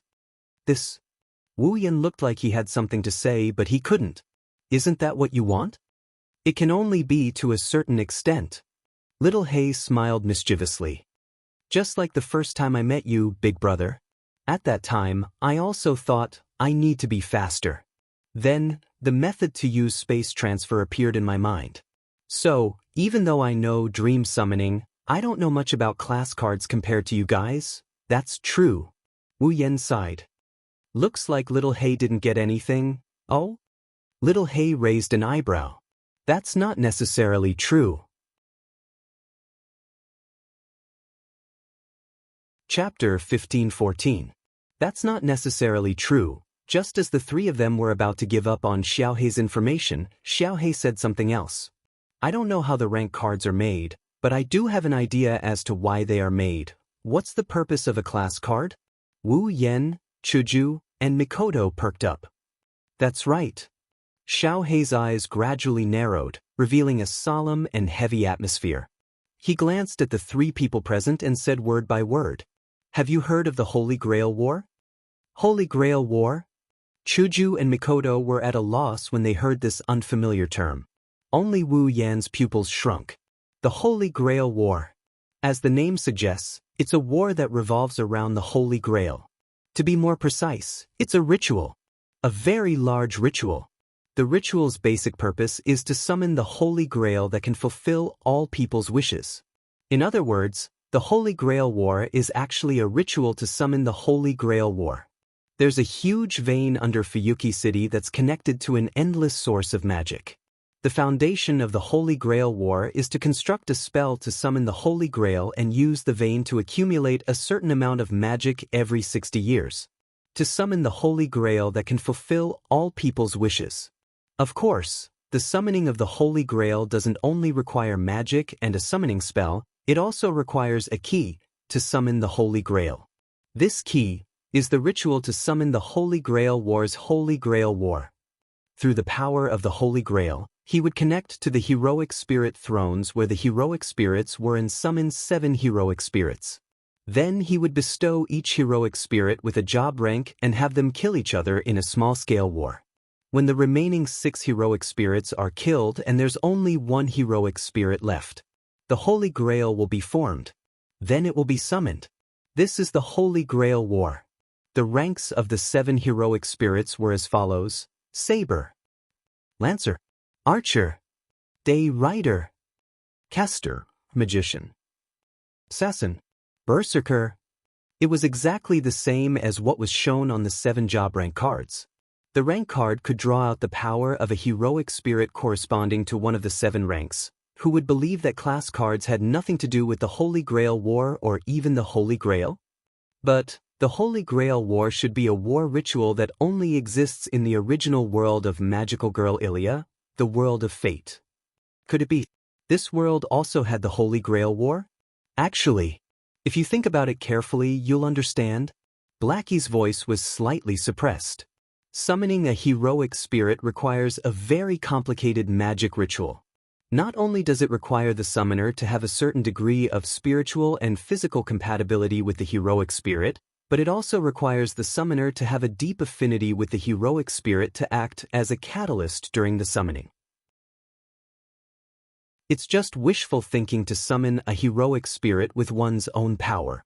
Only with the help of the Holy Grail can it be possible, even if it's just a little bit of the heroic spirit's power. Since class cards can draw out the power of the heroic spirit, it's definitely impossible to create it with one's own power. Blackie raised its head and stared at the class cards on the table. But if there's the power of the Holy Grail as a catalyst, then it's a different story. The power of the Holy Grail as a catalyst? Wu Yen looked at Blackie as if he realized something. You mean, that's it? Blackie picked up a class card on the table and raised it above its head. The Holy Grail War that was supposed to have 7 heroic spirits fighting each other has changed. The summoner no longer summons the original heroic spirit but the summoned heroic spirit's power to create a card. With the card as a medium and dream summoning as a method, the magician who participated in the Holy Grail War will personally fight each other. Blackie placed the class card back on the table and looked at Wu Yen, Chuju, and Mikoto. That's what I'm thinking. The whole place was silent. Although I don't understand what the Holy Grail War is. Mikoto crossed her arms and lowered her head. But I think I understand what Blackie is trying to say. In other words, Chuju said with uncertainty. To create a class card, we have to rely on the help of the Holy Grail, right? To be exact, we have to rely on the Holy Grail summoning ritual in Fuyuki City that is activated once every 60 years. Wu Yen smiled helplessly. That's what Blackie means, right? Once every 60 years. Chuju exclaimed. Mikoto's eyes widened. How long do we have to wait? That's just my guess, it might not be correct. Blackie shook its head. Ever since the Holy Grail War was brought up, even the smile on its face became forced. Maybe, in this world, there's someone who can extract the power of the heroic spirit from the throne of heroic spirits and use it to create a card. Who knows, Blackie? Chuju looked at the forced smile on Blackie's face. She hesitated for a moment before asking. Does the Holy Grail War have anything to do with you? The smile on Xiao Hei's face completely disappeared as soon as he heard this. Does it have anything to do with me? With a self-deprecating expression, Blackie clenched its fist. How can it have nothing to do with me? I was born to become the Holy Grail. Wah! Chuju and Mikoto were shocked. It's ridiculous, isn't it? The self-deprecating expression on Blackie's face became more and more intense. It has already become a magic tool before it was born. A few months after it was born, it was forcefully instilled with all the knowledge and language through magic so that it could become the Holy Grail in the Holy Grail War and become a wishing instrument. How can this be? Chuju couldn't believe it. Using me as a tool, a sacrificial lamb? Mikoto's expression turned cold. Looks like the Holy Grail War isn't a good thing after all. Magic is such a dark and bloody world. Becoming a tool is my fate that was decided before I was born. Xiao Hei clenched his teeth and a resentful expression appeared on his face. Yet, I wasn't even useful as a tool. Wu Yen, who had been silent all this time, raised his head and revealed Blackie's biggest secret. You're sealed, aren't you? Sealed? Sealed? Hinajiku and Mikoto were both stunned. Yes. Blackie nodded expressionlessly as if she wasn't talking about herself. My birth mother sealed everything. She sealed my abilities, my knowledge, my memories.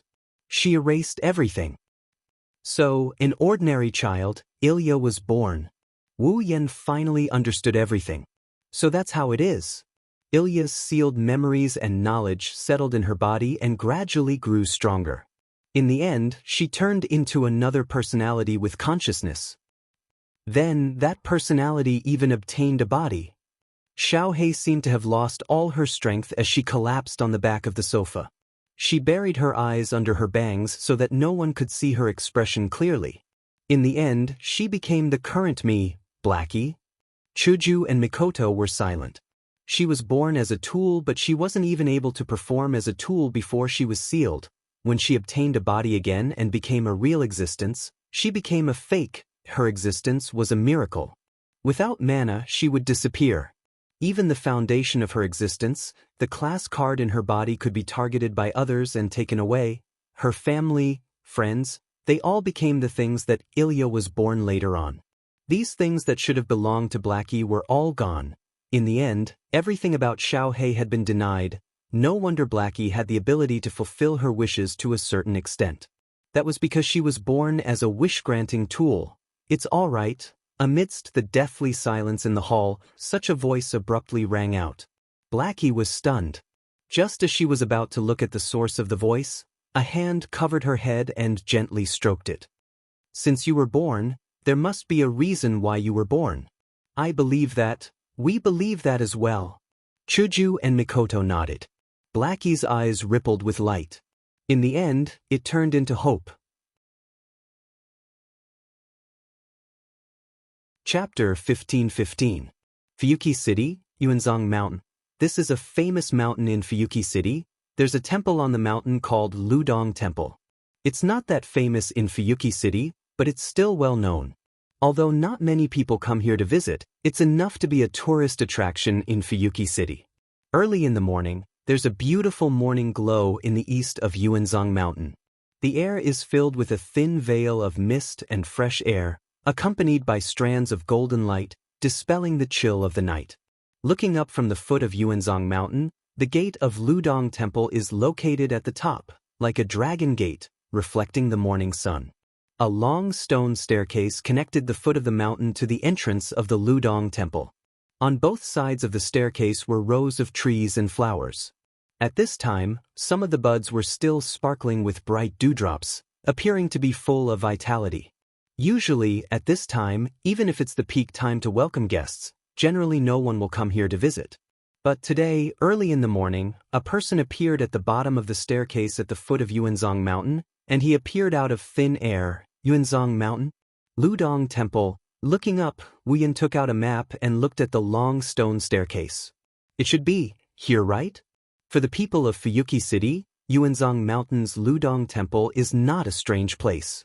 But for an outsider like Wu Yan, although this place is not difficult to find, it's definitely not familiar.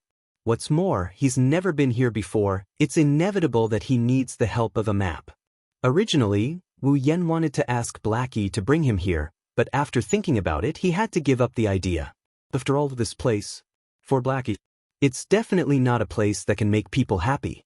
Because as the foundation of the Holy Grail War, the magic necessary for the Holy Grail War ritual is absorbed and stored here. It takes about 60 years to store enough magic. A Holy Grail War ritual is held. The ritual that supports the descent of the Holy Grail is directly below Yuanzong Mountain's Ludong Temple. It was because of the existence of this ritual that the Holy Grail could descend. Only then could the Holy Grail War be carried out. Only then could the magicians who participated in the Holy Grail War rely on their own strength to summon heroic spirits with the help of ritual magic arrays. Therefore, Wu Yan's purpose in coming here was very obvious. He wanted to see if he could find some information about the creation of class cards from the ritual magic circle that supported the Holy Grail War. Xiaohei was right. Summoning heroic spirits was a major task that no one could accomplish. It couldn't be said that there was absolutely no one who could connect to the seat of heroic spirits with their own strength and seize the power of the heroic spirits. However, compared to this, it was more likely that someone had used the help of the Holy Grail, or in other words, the ritual magic array to extract the power of the heroic spirits and used it to create cards. If that was the case, the possibility of obtaining the method to create class cards would be a little higher from this ritual tactic magic array. In any case, there was nothing wrong with coming here to check out the ritual magic formation. Folding the map in his hand, Wu Yan was just about to lift his foot and walk up when a voice suddenly sounded behind him. "Why are you here?" A voice full of shock, surprise, panic, and other emotions echoed on the quiet mountain path without any warning and entered Wu Yan's ears. Then, a series of messy footsteps sounded from near to far away, as if they were gradually going away in a panic. Wu Yan stopped in his tracks and turned his head to look at the source of the sound. The first thing that entered his sight was a pair of black ponytails. They were swaying up and down at a fast and urgent frequency, gradually moving away into the distance.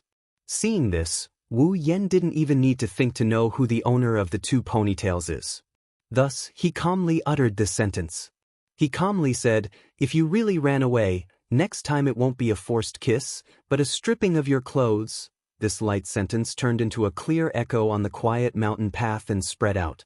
In the next second, the pair of ponytails that were swaying up and down at a fast and rapid frequency, gradually moving further and further away, suddenly stopped. Wu Yan wasn't in a hurry. He turned around and continued to look at the stairs leading to Ludong Temple. This time, however, he wasn't in a hurry to leave. He stood in place and waited quietly with a calm expression, even a trace of a smile on his face. Not long after, a series of hesitant footsteps slowly approached, followed by an indignant voice. Using this kind of method to force people to stay, how lame. Wu Yen curled the corner of his mouth and turned around to look behind him. In the next moment, the person's full appearance was revealed to him. She wore a red checkered shirt, a white knitted sweater, and a black pleated skirt.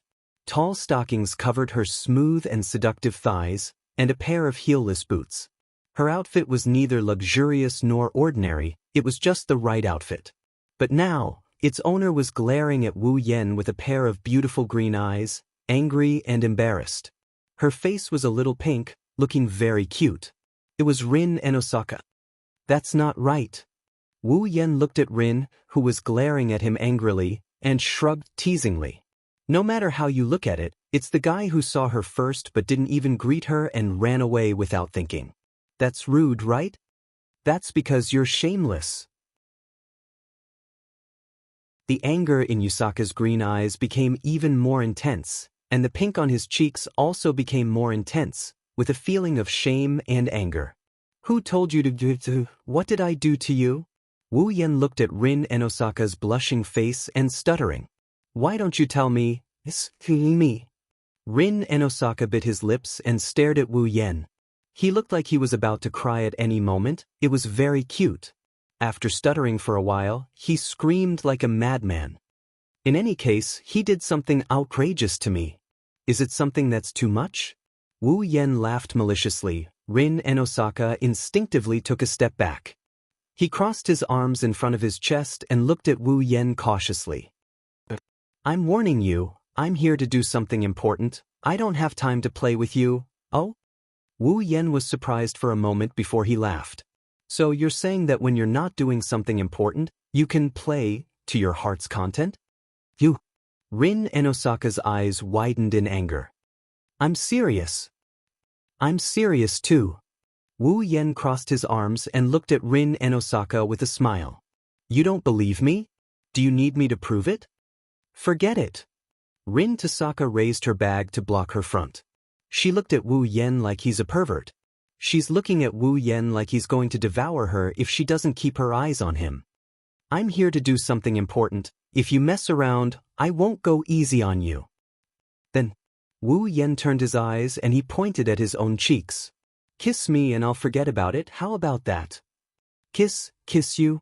Rin and Osaka blushed and glared at Wu Yen. You wish, don't jump to conclusions so quickly. Wu Yen interrupted Rin and Osaka. He looked at Rin and Osaka with a half-smile.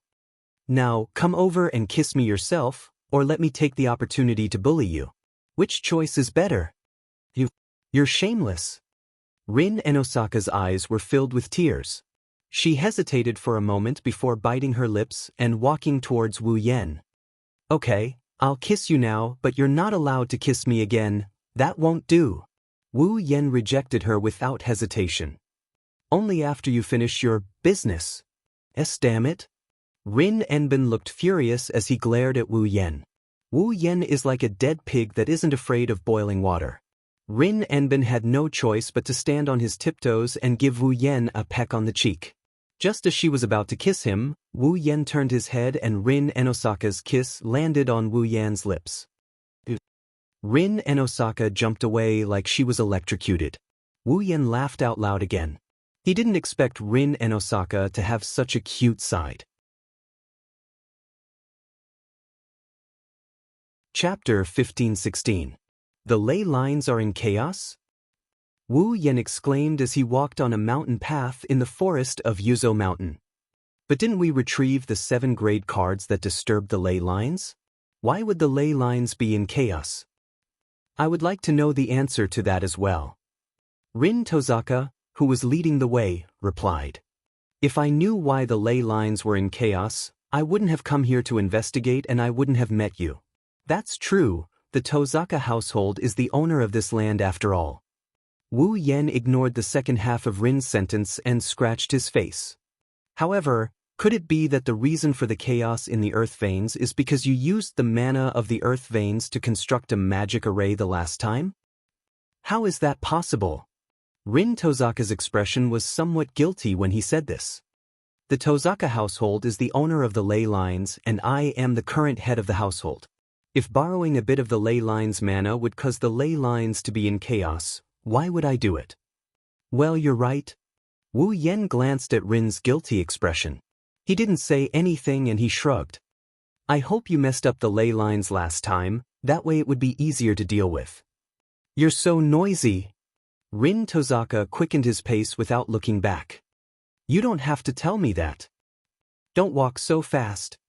Wu Yen hurried to catch up.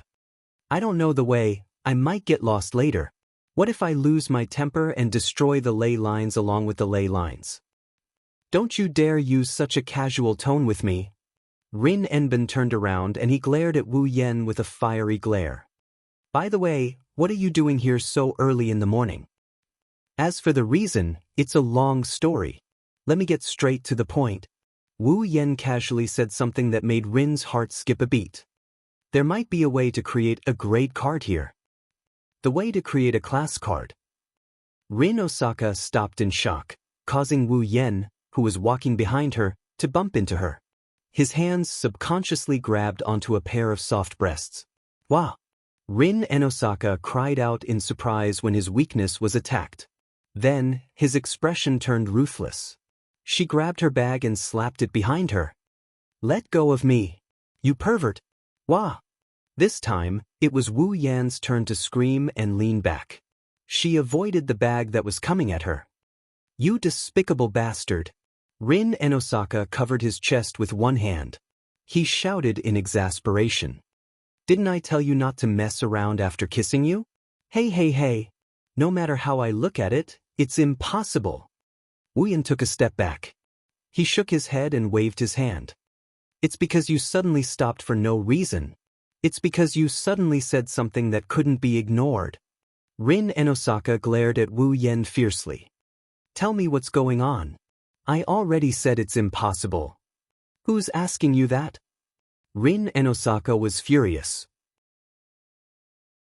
I asked you how you found the way to create a grade card. I already told you that, right? Wu Yen said innocently. It's a long story, so I'll just tell you what I'm here for. We'll talk about the reason when we get back. You. Rin Enbin was angry and helpless at the same time. He snorted coldly, turned his head, and continued walking. Whatever. Do whatever you want. Seeing Rin Osaka walk away in a huff, Wu Yen smiled like a child who succeeded in his prank. For some reason, Wu Yen couldn't help but want to tease this arrogant and barbaric young lady. Seeing her make all kinds of expressions makes him feel satisfied. Next time, I'll think of a way to get young Lady Rin to kiss me, but this time it's a kiss. With that, Wu Yen put his hands behind his head and leisurely followed behind Rin Osaka. There's a barrier at the beginning of the mountain path that they're walking on. It's a measure to prevent normal people from entering. Because of this barrier, no one knew how long it had been since anyone had approached this mountain path. There were messy branches and leaves everywhere, and the surroundings were terrifyingly quiet. Not even the shadow of a bird could be seen.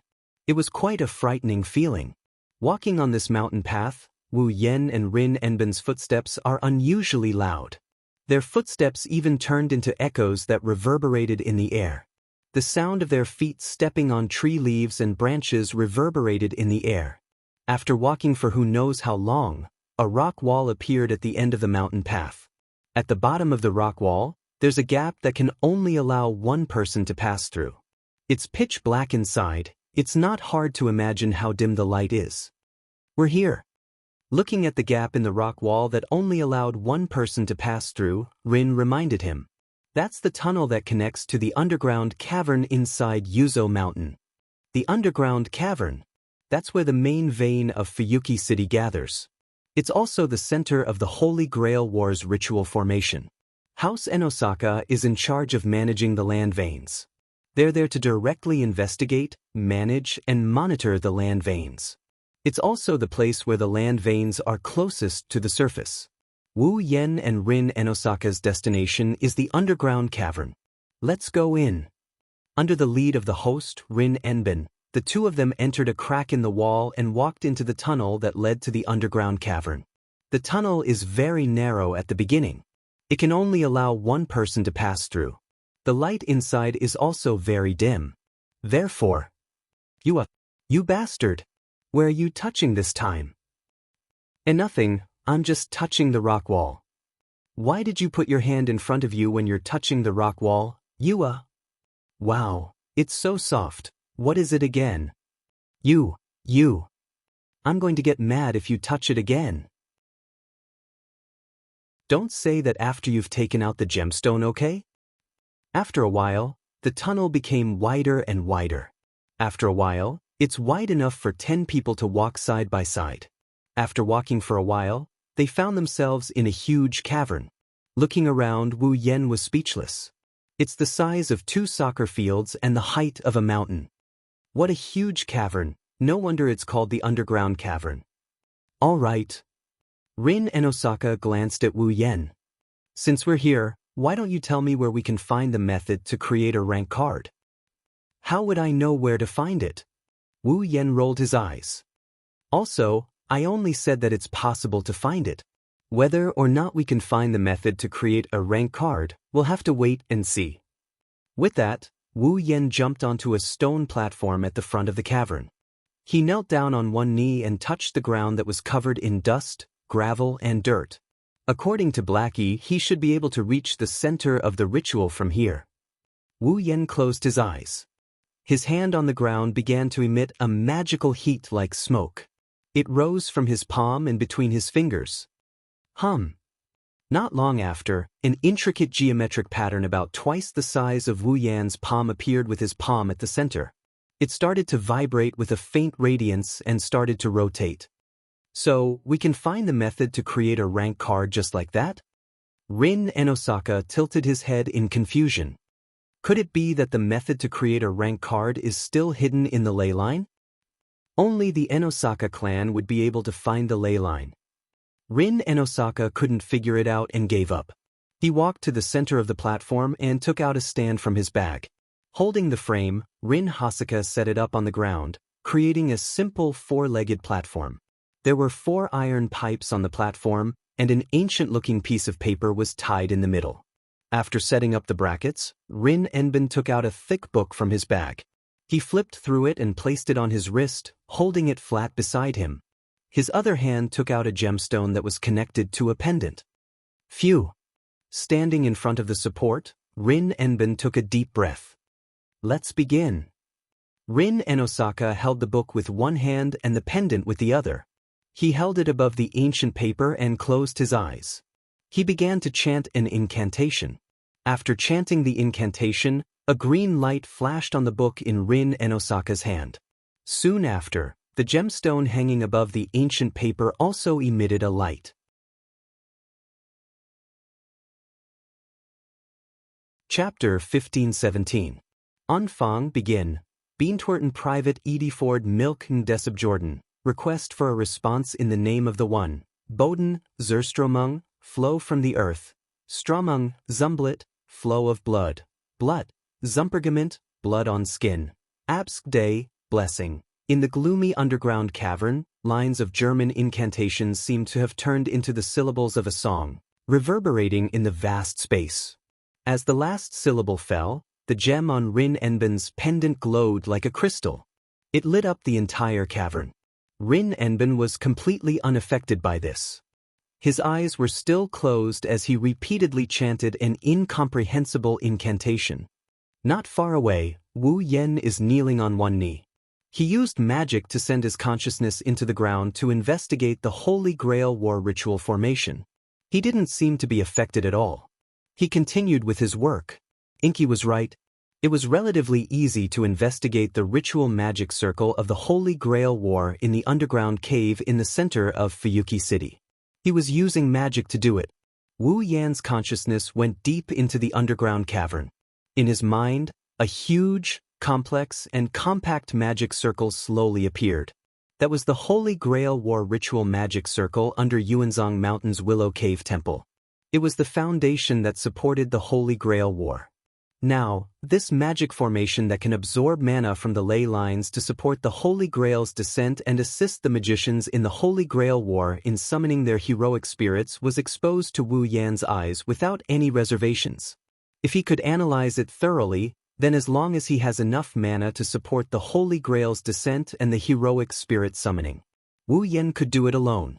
He could start the Holy Grail War ritual.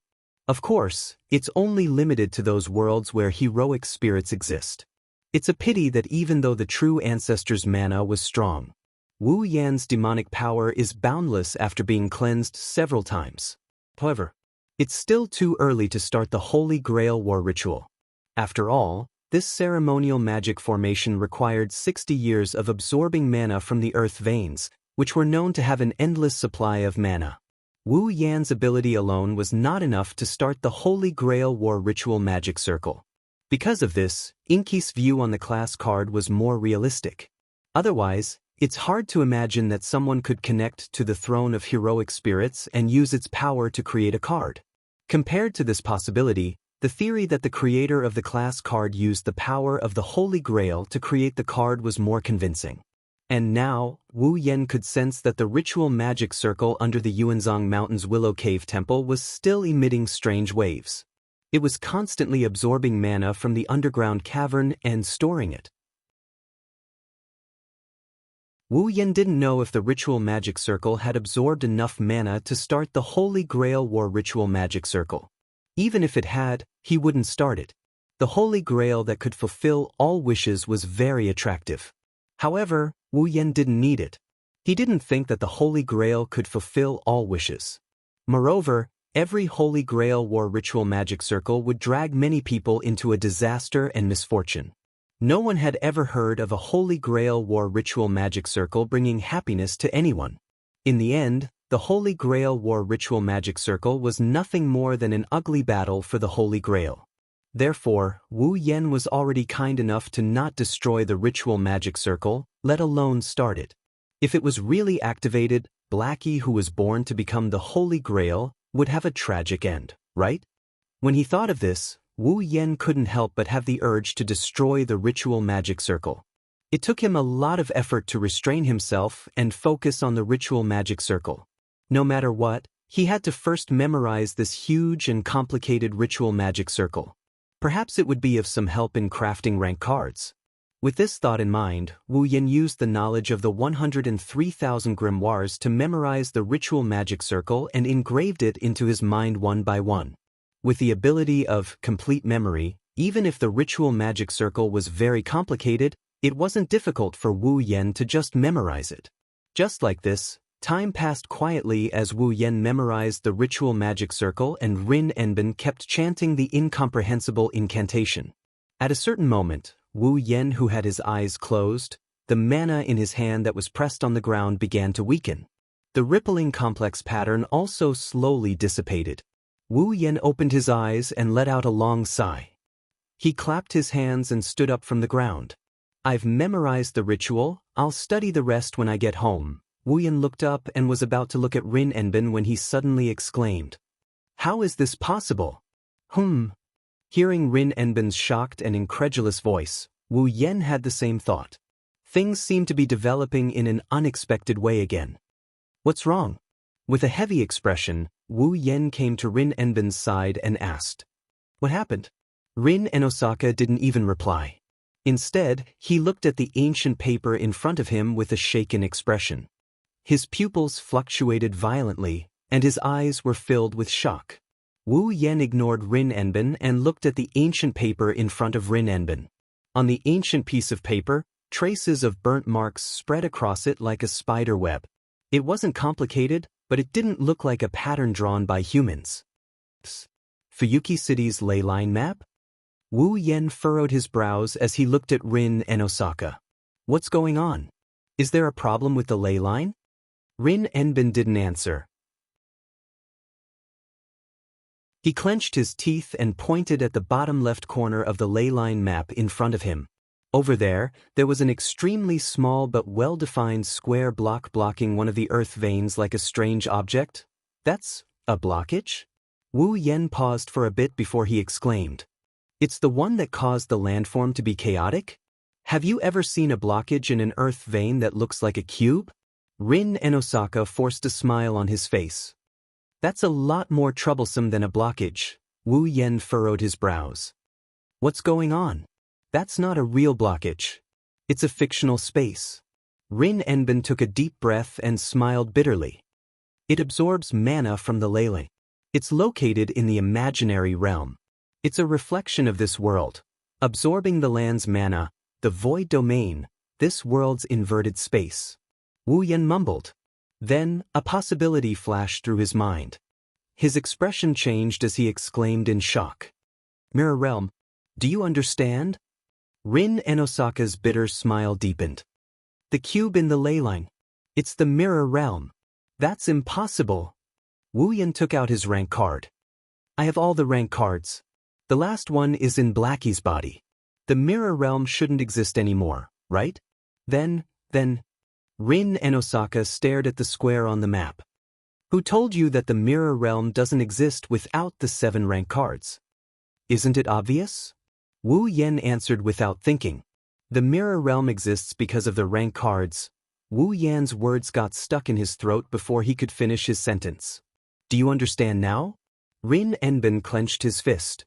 The existence of the mirror realm naturally proves its existence, doesn't it? The 8th rank card.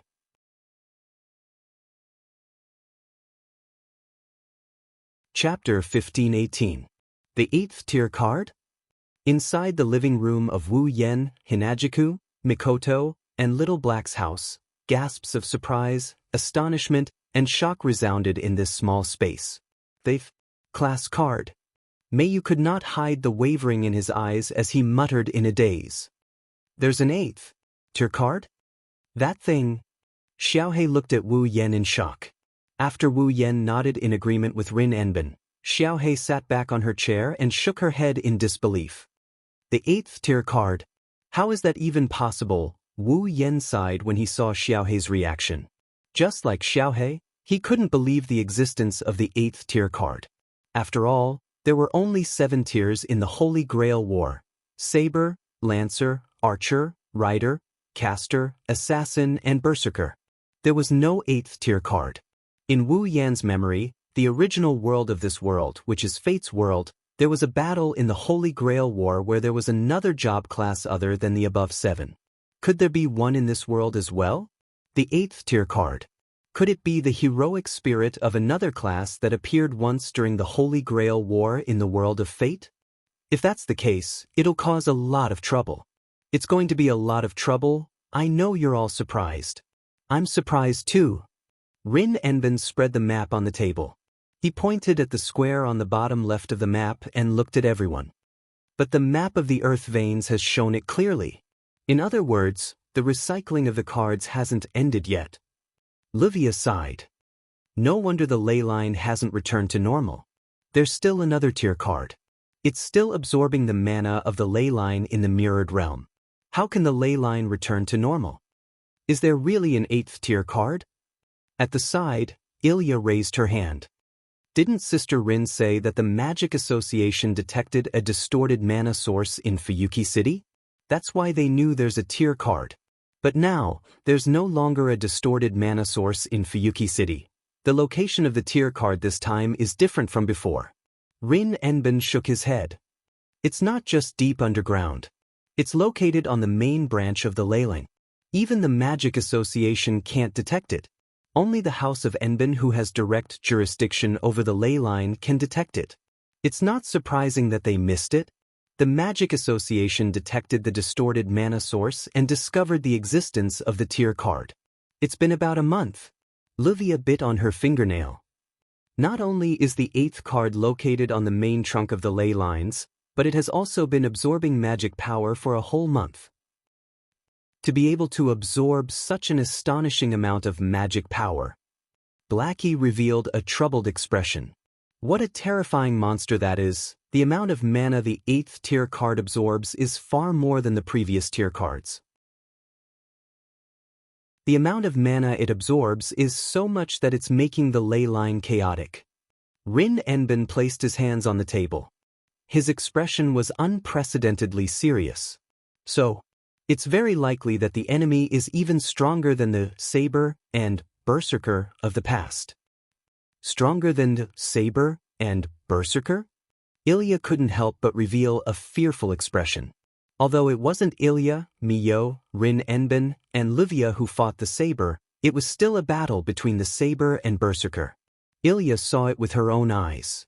Ilya was sure that if they were the ones facing saber instead, then even if the four of them joined forces, they might still be defeated by saber in the end. They might not even be able to keep their lives. It couldn't be helped. Saber was really powerful, and Excalibur's true name was even more terrifying. How could the four of them possibly defeat him? Unless Blackie in Ilya's body broke the seal and joined the battle.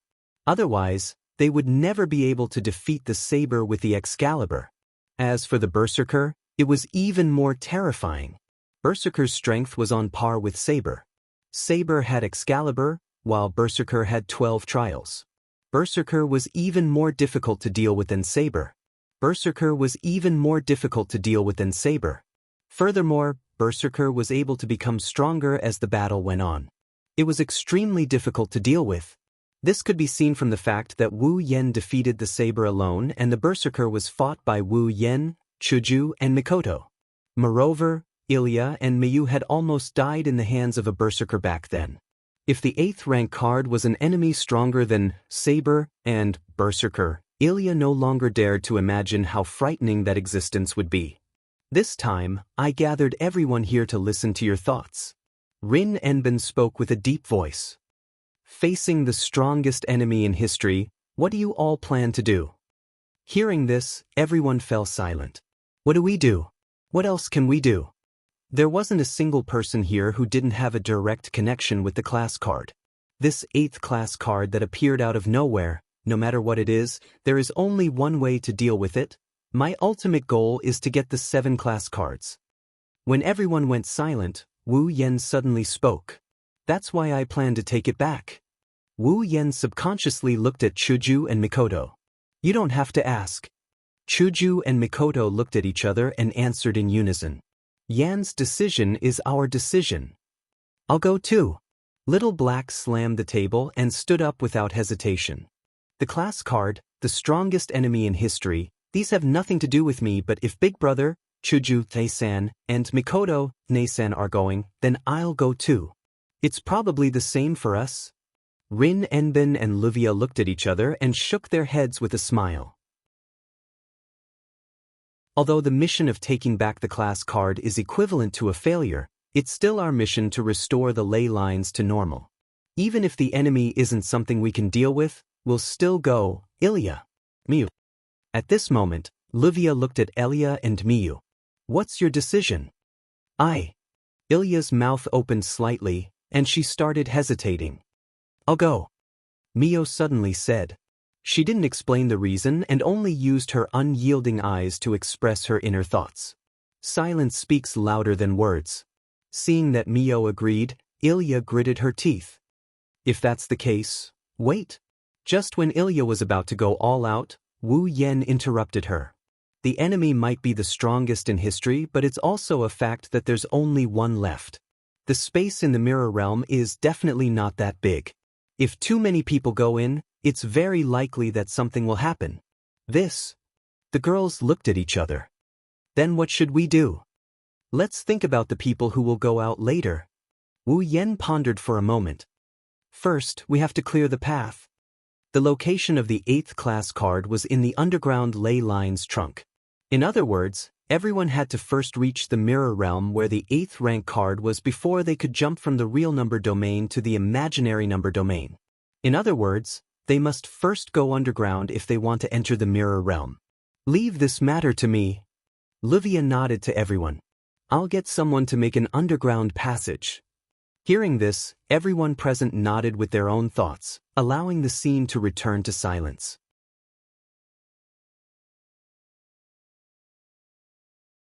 Chapter 1519. In the night, a cool breeze blew past the rustling trees, the leaves dripping with dew, the sparkling river, and the streets that had returned to tranquility. The stars twinkled in the endless night sky. The streets were filled with a dense and intoxicating air. The frost of the full moon poured down and shone into a room through the window. Some strange sounds were echoing in the room: panting, inhaling, rubbing, whimpering. Such sounds seemed to dispel the cold air of the night, making the temperature of the room rise infinitely. It became hotter and more erotic. His breath had been taken away. The hot breath came to his face. Wu Yan held a petite body in his arms. He opened his eyes and looked at little Hei, who kept her eyes closed and pressed her warm lips tightly on his. She was very engrossed in kissing him. He felt a little conflicted in his heart. That was normal.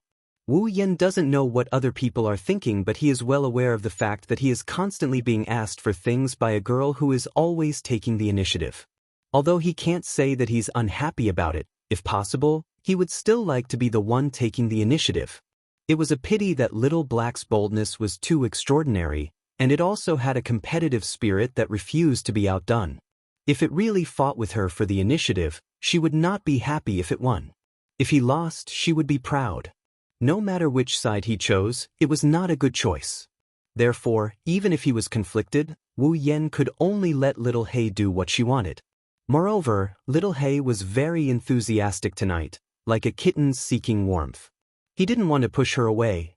In all kinds of strange sounds, the two different sized tongues kept moving back and forth. Little Hei gradually increased the strength around Wu Yan's neck. Her lips and tongue gradually became hot. She vented the passion in her heart. Along with the sound of breathing, it became heavier and heavier. Black's movements seemed to have run out of stamina. The intensity of its movements gradually decreased. This rough kiss had lasted for at least 10 minutes, hadn't it? Maybe it would take even longer than that. He only knew. Little Hei kept asking. She kept pushing. She kept venting her inner emotions. By the way, during this time, the magical power supply had finished. Little Hei's magical power had reached the maximum level. Most of the time, it was just pure kissing. Nobody knew how long had passed. Little Hei's breathing had become very heavy. Her strength was also slowly dissipating. The little hand around Wu Yan's neck slowly dropped. At a certain moment, she finally could not hold on any longer and loosened her lips. Along with her loosening, the tightly intertwined lips and tongues also loosened. Amidst the most coarse panting, the battle had ended. As soon as their lips parted, Xiao Hei began to pant violently, as if he was drowning. His chest heaved up and down at an extremely fast frequency. His misty eyes sparkled in the darkness, revealing an unusual charm. Wu Yan didn't know whether to laugh or cry when he saw Blackie gasping for air like a dying dog. You're just a little girl, yet you're playing so big. Now you've tasted the pain, haven't you? No, it's not bitter at all. Blackie took a deep breath and calmed himself down. A playful smile appeared on his face. Big Brother's kiss is very comfortable. I am very satisfied, but today you are many times more unsatisfied than before. Wu Yan poked little Hei's forehead with his finger and looked straight into her eyes. Something's on your mind? Hearing this, little Hei wanted to shake her head. But when she saw Wu Yan's unquestionable gaze, she stopped shaking her head and smiled helplessly. Sure enough, I can't hide it from Big Brother. You are too bad at hiding your emotions. Wu Yan touched little Hei's head. You are thinking about the 8th rank card, right? There should only be 7 ranks. Little Hei was silent for a while and then answered in a muffled voice. There shouldn't be an 8th rank. Maybe there are only 7 ranks in the Holy Grail War, but the rank card is not necessarily. Wu Yan narrowed his eyes while touching little Hei's head. The ritual of the Holy Grail War was not activated at all. I can be sure that the Holy Grail War is not happening in Fuyuki City now. So, the rank card should have nothing to do with the Holy Grail War. The rank shown on the rank card is exactly the same as the heroic spirit of the Holy Grail War. Is it a coincidence? Blackie, on the other hand, had the opposite opinion. Heroic spirit, rank, these are the same as the Holy Grail War. Isn't it too far-fetched to say that it is a coincidence? But the ritual of the Holy Grail War was not activated. Wu Yan explained. At least, the rank card has nothing to do with the Holy Grail War now. You can't deny this, right? That's true, Little Hay said. But on the surface, she still couldn't let it go. That's natural. Little Hay had been undergoing adjustments before she was born. After she was born, she was instilled with knowledge and language. All of this was to prepare Little Hay to become the Holy Grail. Naturally, it was impossible for Blackie to not know about the Holy Grail War, and it was impossible for him to not care about it. It was perfectly normal for him to be more sensitive than the average person about the class cards. Maybe, things are not as complicated as you think. Wu Yen pondered for a moment and said, "Think about it. Is it possible that the creator of the rank card made another card of the same rank?" Same rank card? Little Hay was stunned. Although there are only 7 ranks, maybe there is more than one heroic spirit of the same rank? Wu Yen reminded her. Every job rank card corresponds to a heroic spirit that matches that job rank, but there is more than one heroic spirit that can take on the same job rank. Therefore, it's not impossible for the creator of the job rank card to create another job rank card of the same job rank, right? Big brother, are you saying? Little Hay said with uncertainty. The 8th rank card might be the same as one of the other 7 rank cards? Yes. Wu Yan's wine-red eyes glowed brightly. Saber, swordsman, lancer, archer, rider, caster, magician, assassin, and berserker. The 8th class card is one of these 7 classes, so it's not strange, right? Indeed. Originally, Wu Yen was trying his best to figure out how to create a class card so that he could create a second archer card to complete his demigod quest. Back then, in order to complete the demigod path mission, Wu Yen thought about the existence of a second archer card. He also thought about asking the creator of the rank card to make another archer card. Under such circumstances, it wouldn't be impossible to have a second card of the same rank as the other cards. Anyway, compared to the 8th rank card, Wu Yen was more willing to believe in this possibility. But if... Wu Yan's eyes lit up. If the 8th rank card is the second archer card, then my mission is complete. The second card. Archer. Blackie rubbed its chest. Soon after, it revealed its usual calm smile and gave a slight smile. It seems like we need to take back the 8th card. Also, if the 8th card is the archer card, we can collude with Rin Enbin and Livia to not expose the existence of the 8th rank card. Wu Yen grinned. If that's the case, after retrieving the second archer card, those who don't know about the 8th archer card won't know that Blackie has an archer card in his body. This matter can be successfully concealed and you don't have to worry about people eyeing the card in your body anymore. Little Hay's eyes lit up. It's decided. Not long after, Little Black cried out like a declaration. The 8th rank card. We must take it back. Looking at Little Hay's happy face, Wu Yen couldn't help but laugh in his heart. I still don't know if the 8th card is the archer from the second one.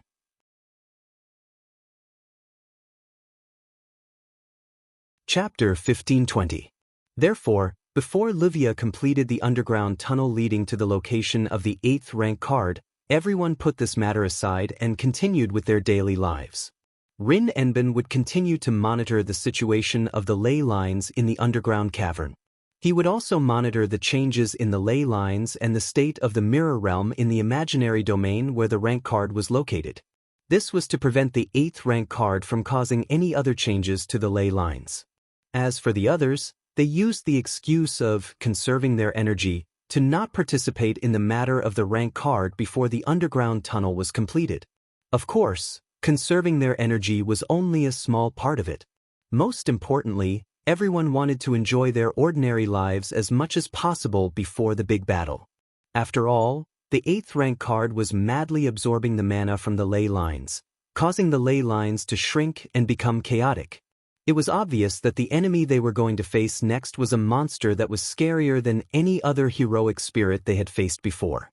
Against a monster like this, even Wu Yen, Hinajiku, Mikoto, and even Blackie, who can take on a heroic spirit all by themselves, had to be cautious. During the battle against Saber, Wu Yen fought alone. In the end, he paid the price of some minor injuries and won the battle. After that, he took back Saber's rank card. During the battle, Saber's strength was already on par with Saber's. The more they fought, the stronger they became. The more they fight, the stronger they get, immune to the Berserker's ability to kill them. Wu Yen, Hinajiku, and Mikoto teamed up and won without taking any damage. Their opponent this time is a much stronger existence than Saber and Berserker. Even if Wu Yen, Hinajiku, and Mikoto teamed up again, it's hard to say if they can win this time. Luckily, Xiaohei, who is as strong as Wu Yen and Ko, joined forces with the four of them. The four of them had a higher chance of winning. Meanwhile, Rin Enben, Luvia, Ilya, and Mikoto had to consider if they should join the battle. Right now. At this point, the strength of the four of them was more or less unable to keep up with the strength of the heroic spirit. Fighting against the heroic spirit that might be the strongest 8th grade card, if they were to mindlessly barge into the mirror world, the heroic spirit would not be able to keep up. He wouldn't even know how he died. Before the underground tunnel was completed, the four of them also needed some time to sort out their emotions and consider what they should do, whether they should participate in this battle or not. Before that, let's keep the status quo for now. Everyone returned to their daily lives with their own thoughts and considerations. Unfortunately, this routine was destined not to last for long. Fuyuki City, River Bank, the bright red bridge was still the same, allowing vehicles to come and go in two different directions. The same scene repeated day after day, causing people to feel visually tired, wishing that someone could break this extremely regular scene. At a certain time, a taxi came from the other side of the red bridge. Originally, there was nothing strange about a taxi passing through the bridge and heading to the other side. There was no need to mention it. However, compared to the other cars coming and going, this taxi suddenly made a different move. It stopped at the sidewalk on both sides of the red bridge without any warning. The sound of the engine echoed clearly. The door of the taxi was suddenly opened. A figure walked out of the car. The door of the taxi slammed shut, leaving the passenger who was still in the car a second ago. The taxi drove away without any hesitation. The person who got out of the car didn't care about the surrounding vehicles. She walked to the edge of the red bridge and looked at the river and the corner of Fuyuki City. The person who got out of the car was a girl. To be more precise, she looked like a girl. This was because she was wearing a standard male suit, a tie, and a pair of gloves with rows of strange symbols engraved on her back. Her whole body was surrounded by a fierce aura, and she didn't look like an ordinary girl at all. Pink, short hair that didn't even cover her ears. Her pupils were also pink, but from time to time, a cold light flashed in her eyes. The girl carried a straight tube that looked like a painting scroll, staring at the direction of Fuyuki City. After a long time, she spoke. Strange. A steady and powerful voice came out from her mouth. The girl's eyes became sharper and sharper as she looked at the corner of Fuyuki City. I didn't feel the distorted mana source. Distorted mana source. It was the source of the abnormal magic power emanating from the place where the heroic spirits who had lost their minds were in the mirror realm of the imaginary domain, materialized with the help of class cards, absorbed magic power from the ley lines, and maintained their bodies. Based on this sentence alone, the identity of this girl who didn't look like a girl at all is definitely not ordinary. What's going on? The girl frowned. A look of doubt appeared in her sharp eyes. Now, didn't the two chairman candidates of the chronometer tower who are responsible for recovering the cards report that the cards haven't been fully recovered yet? How come there's no distorted mana source? With such a question, the girl's eyes gradually narrowed, the look of doubt disappeared and was replaced by a flash of light. It seems like there's something going on that the Magic Association doesn't know about. Oh, well. Without thinking too much about the situation in front of her, the girl turned around and walked to the other side of the bright red bridge. Sooner or later, I'll have to face the two chairman candidates of the chronometer tower. At the same time, Chuju and Mikoto were walking on a commercial street in Fuyuki City. They seemed to be shopping here. The underground passage shouldn't be completed so soon, right? Mikoto didn't even bother to look at the glittering stores around her. She spoke casually as she walked. Before that, are we going to live leisurely every day? Didn't Yen say so? Hinajiku retracted her gaze and turned her attention back to the matter at hand. Before the battle comes, we just need to play to our heart's content. That's true. Mikoto was a little annoyed. But Yen has been analyzing the cards all the time, he's busy every day. He doesn't have any free time, but he wants us to play to our heart's content. How can we play to our heart's content? Yen wants us to play to our heart's content. That's why he's doing everything himself. Chuju said helplessly. Although I don't want to play while he's busy, this is Yan's intention, we can't disappoint him. That's the only way. Mikoto sighed. I hope the enemy this time won't be like the berserker who has that troublesome noble phantasm. Otherwise, I really don't know how to fight. Really? Hinajiku nodded her head in agreement. She's the same level as us, she only has brute strength, but because of her noble phantasm, the three of us have to work together. Heroic Spirit's noble phantasm is really cheating. The same thing happened to Saber 2 times ago. If she didn't have Excalibur, it wouldn't be hard for Yen to defeat her. Mikoto stroked her bangs. No matter what, instead of hoping that the enemy is weaker than we think, why don't we think it's stronger so we can prepare ourselves for a tough battle? Just like that, the two girls chatted while casually strolling down the street. If one ignored their conversation, they were no different from ordinary girls. At this moment, a girl in a suit with sharp eyes and a long tube in hand walked towards them. She didn't look like a girl at all. She looked like she wanted to create a contrast with Chuju and Mikoto. On one side, there were two girls chatting. On the other side, there was a quiet girl who didn't seem to fit in with her surroundings. The three of them faced each other and kept getting closer to each other. Until a certain moment, they brushed past each other like normal pedestrians. However, the moment they brushed past each other, the three girls, who had their backs to each other and were less than 3 meters away from each other, suddenly stopped in their tracks. Hinajiku and Mikoto, who were in the middle of their conversation, narrowed their eyes and stopped talking without any warning. They stood there motionless. The girl in the suit with the tube did the same.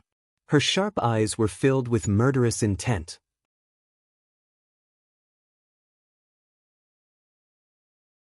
Chapter 1521. Time seemed to have stopped at this moment. On the bustling commercial street, the surrounding pedestrians were still noisily coming and going. They did not notice that something was wrong at all. The three completely different girls seemed to have entered a world that only belonged to them. They were isolated from everything around them. They just stood there with their backs facing each other. They didn't say anything, which made the scene extremely weird and made the atmosphere quite oppressive. At this moment, there was only one thought in the three girls' mind. Who is that? Even if there were a sea of people around them, the three girls didn't know each other. But in this vast sea of people, they still felt the other party was definitely not an ordinary person. The young woman in a suit tightened the strap of the tube in her hand, and her sharp eyes flickered slightly. Fuyuki City was not a nameless place in the magic circle. On the contrary, because of the Holy Grail War and the ley line, Fuyuki City was quite famous for magic people. But there weren't many magicians who would be active in Fuyuki City. Even Rin and Osaka, who was the guardian of Fuyuki City, left Fuyuki City more than a year ago to study in the Magic Association's Time Tower. In Fuyuki City, how many magicians could there be? Not to mention a powerful magician. However, the girl in the suit was extremely sensitive to the situation. The two girls behind her were definitely not ordinary people. There weren't many magicians in Fuyuki City, and there were almost no magicians with a little bit of strength. Now, the two magicians that even the girl in the suit couldn't ignore appeared in Fuyuki City because of the class card. The girl in the suit felt that these two people might be like her. They were also here for the class card. Should I test them first? The girl in the suit flashed such an idea in her mind, but she immediately canceled it. Forget it, I can't be sure that they have the same purpose as me, and I have a mission to complete. It's better to avoid unnecessary trouble. She thought so. The girl in the suit slowly restrained the murderous aura in her eyes. She carried the straight tube on her shoulder and didn't stay any longer. She moved forward. She walked forward. She left the scene, until the back of the girl in the suit disappeared from the crowd of people on the commercial street. Hinajiku and Mikoto looked at each other. That person? Mikoto glanced behind her. He's not an ordinary person, right? Is that so? Hinajiku replied without looking back. At the very least, I don't think an ordinary person would have such a powerful aura. It even has a faint murderous aura. Killing intent? Mikoto's lips slowly curled upwards. I didn't feel anything. But I can feel that she's very strong.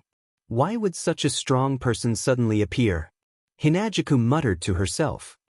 You're not just here to shop, are you? Well, Mikoto shrugged. My intuition tells me that I can't just leave her alone. You're right, I'm also very concerned.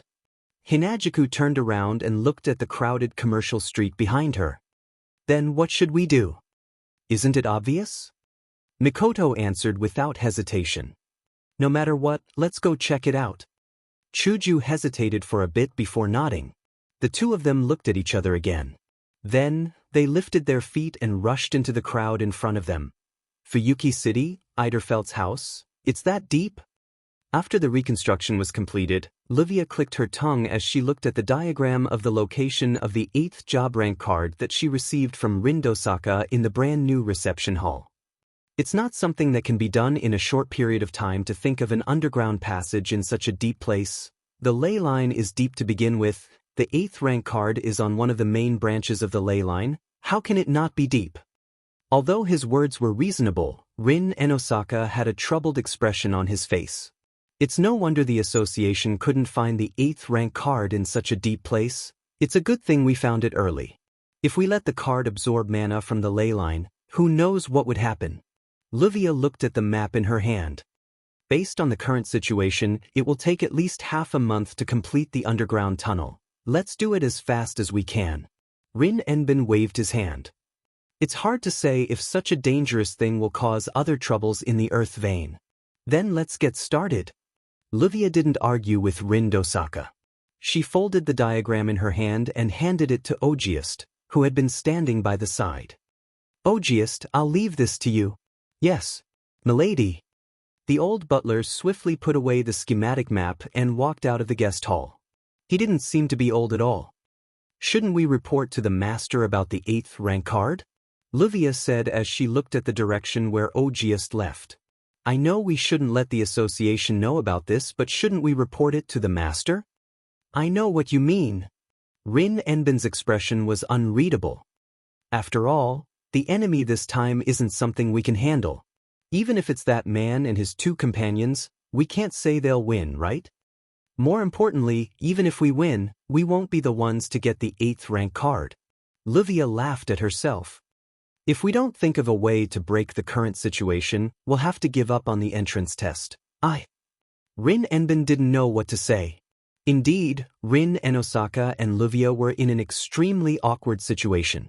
They wanted to enter the mirrored realm and fight the 8th rank card, but they didn't have enough combat power. If they give up, everything they've done would be in vain. Even the mission to normalize the ley line required the enemy to do it. They couldn't do anything about it. If they try to be brave, they'll only drag the team down and they might even lose their lives. If they don't participate, they won't be satisfied. How could one not feel helpless in such a situation? It's all that Ruby's fault. Rin Enbin clenched his fists and yelled in anger. If it didn't betray us and drag Ilya into this mess, things wouldn't have turned out this way. If we don't drag Mayu and the others into this mess, we can ask the association for help openly. Livia clenched her teeth and agreed with Rin Enbin. If that's the case, I'll have enough combat power to fight. If there was an outsider beside them, seeing Rin Tasaka and Livia covered in black gas, they would feel bitterly disappointed and pity for them, right? However, if it weren't for the fact that these 2 rivals had the disease of dying if they don't quarrel for a day, and went to retrieve the cards obediently, Ruby and Sapphire wouldn't have betrayed them. It could only be said that these 2 young ladies had reaped what they had sown. Ding dong. Ding dong. Ding dong. Suddenly, a loud noise came from the sky above the Eiderfeldt's mansion. This is...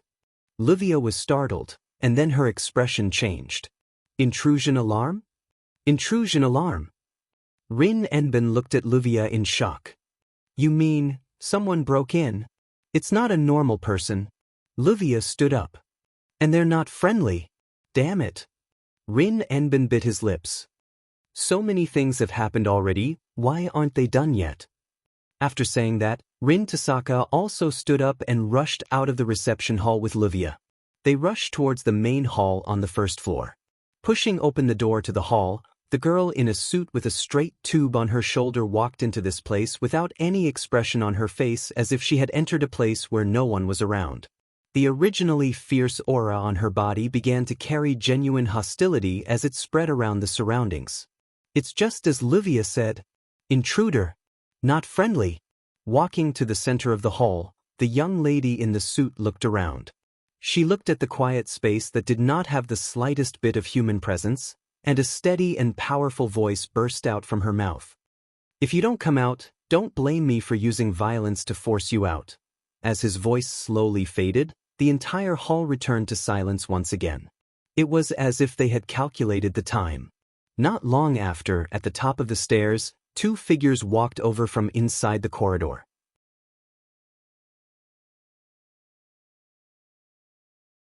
Chapter 1522. Looking at the girl in a suit standing in the middle of the hall below, Rin Enbin and Livia came to the corridor above the stairs and looked down at them. Their pretty faces gradually tensed up. It couldn't be helped. The girl in the suit didn't conceal her aura and hostility at all. The extremely dangerous oppressive feeling from her body was like that of a ferocious beast staring at its prey. The two girls' hearts felt heavy, and their expressions gradually turned ugly. From this point alone, even if Rin Enosaka and Livia had the advantage in numbers, the one who truly had the upper hand was the girl in the suit. With just a glance, Rin Enosaka and Livia had the same thought in their minds. Strong. Too strong. If they were to fight her, they wouldn't be a match for her. Realizing this point, the two girls' hearts secretly rose to their throats. Trespassing into someone else's residence without permission. As if to conceal the vigilance in her heart, Livia deliberately mocked him with a relaxed tone. Aren't you being a little too rude? Below, the young lady in a suit who was standing in the middle of the hall remained motionless after hearing Livia's mocking words. Soon after, she opened her mouth to speak. How unfortunate. With a voice as powerful as thunder, the suited girl slowly raised her face that had been hidden in the shadows and met Rin Enbin and Livia's gaze. Today, I'm here to trespass. She sounded arrogant when she said that. However, he said those words as if it was a matter of course. Rin Enbin and Livia couldn't help but show a trace of anger in their eyes. However, when they saw the other party's appearance under the light, the two girls were shocked and their pupils slightly shrank. For an instant, Livia's eyes began to fluctuate intensely. After she calmed down, it was replaced by an even stronger sense of vigilance. Why are you here? It's obvious. Livia recognized the suited girl who exuded a powerful aura. To a certain extent, I'm here because you found me. Should we say that it's our honor? Rin Enosaka forced a smile. Magic Association's frontline combat expert. The designated executor of the seal, Badget? Fruka? Mark Remais. The so-called sealing designation referred to the fact that the Association of Magic would target magicians with rare talents, special abilities, and taboo violations, and then detain and capture them under the pretext of protection. It's a method to imprison them for life. In this world, some special, powerful, and miraculous magic skills are due to bloodline, constitution, and so on. They can't be learned through normal means. Under such circumstances, the Magic Association would treat the magicians who learn this type of magic as a valuable item. They will be protected so that they can maintain their magical properties and be passed down as precious specimens. In other words, magicians who learned special magic that others couldn't learn would be made into specimens by the Magic Association and imprisoned for the rest of their lives. Therefore, the magicians who were sealed by the Magic Association were basically sentenced to death.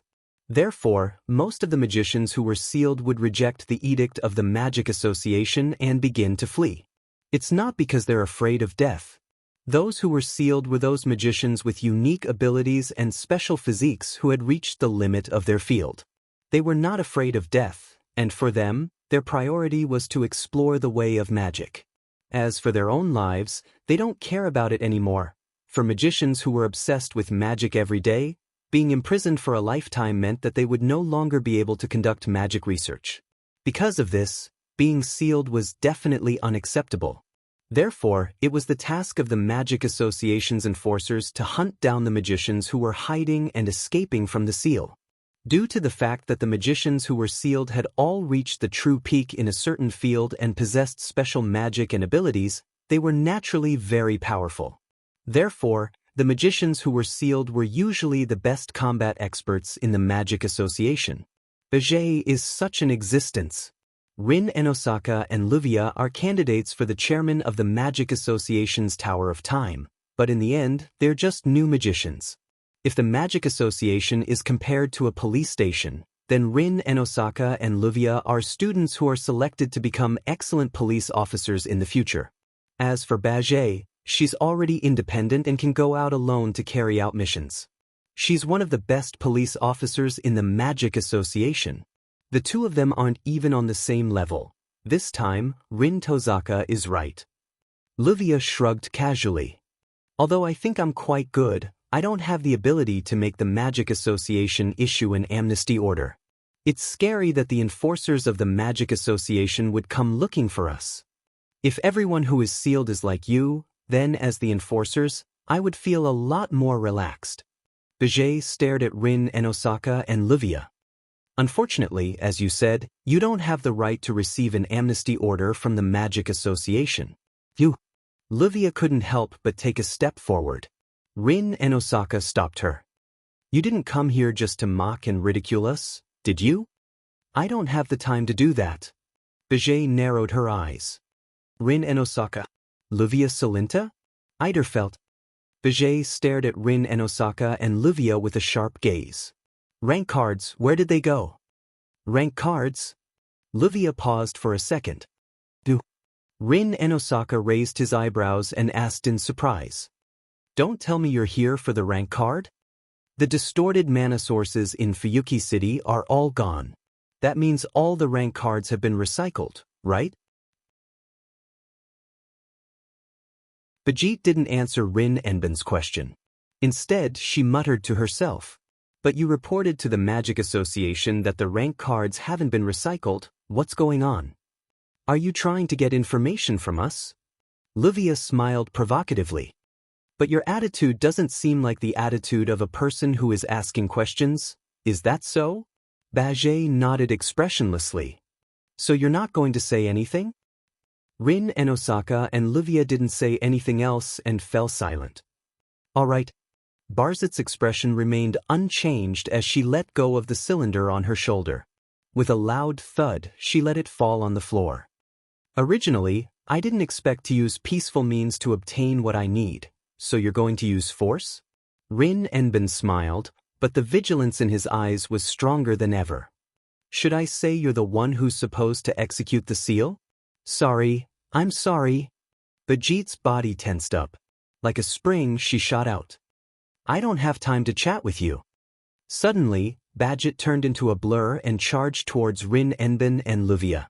Rin Enosaka and Livia's expressions turned serious as well. They raised their heads and grabbed a few sparkling and translucent gems. Whoosh! Just as the two sides were about to collide head-on, a sharp sonic boom suddenly resounded in the hall, reaching the ears of everyone present. Bajit's eyes were fixed. Her body stagnated as if she had been petrified. She flashed and retreated. At the same time, a black whip whipped at the spot where Bajie was just a second ago. It created a gust of wind and left a mark on the floor. Then, two extremely similar figures appeared in front of Rin Enosaka and Livia. After retreating back to the hall below, Bajit stood firmly and looked up. Her expressionless face finally showed a frown. Rin Enben and Livia were startled at the same time. When they saw the full appearance of the visitor, they cried out in surprise. It's you? The ones who stood in front of Rin Enben and Livia and acted in time were two young girls. Their short brown hair danced with the blue and white lightning.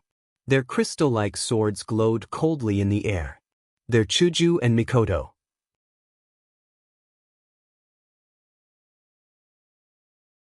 Chapter 1523. You.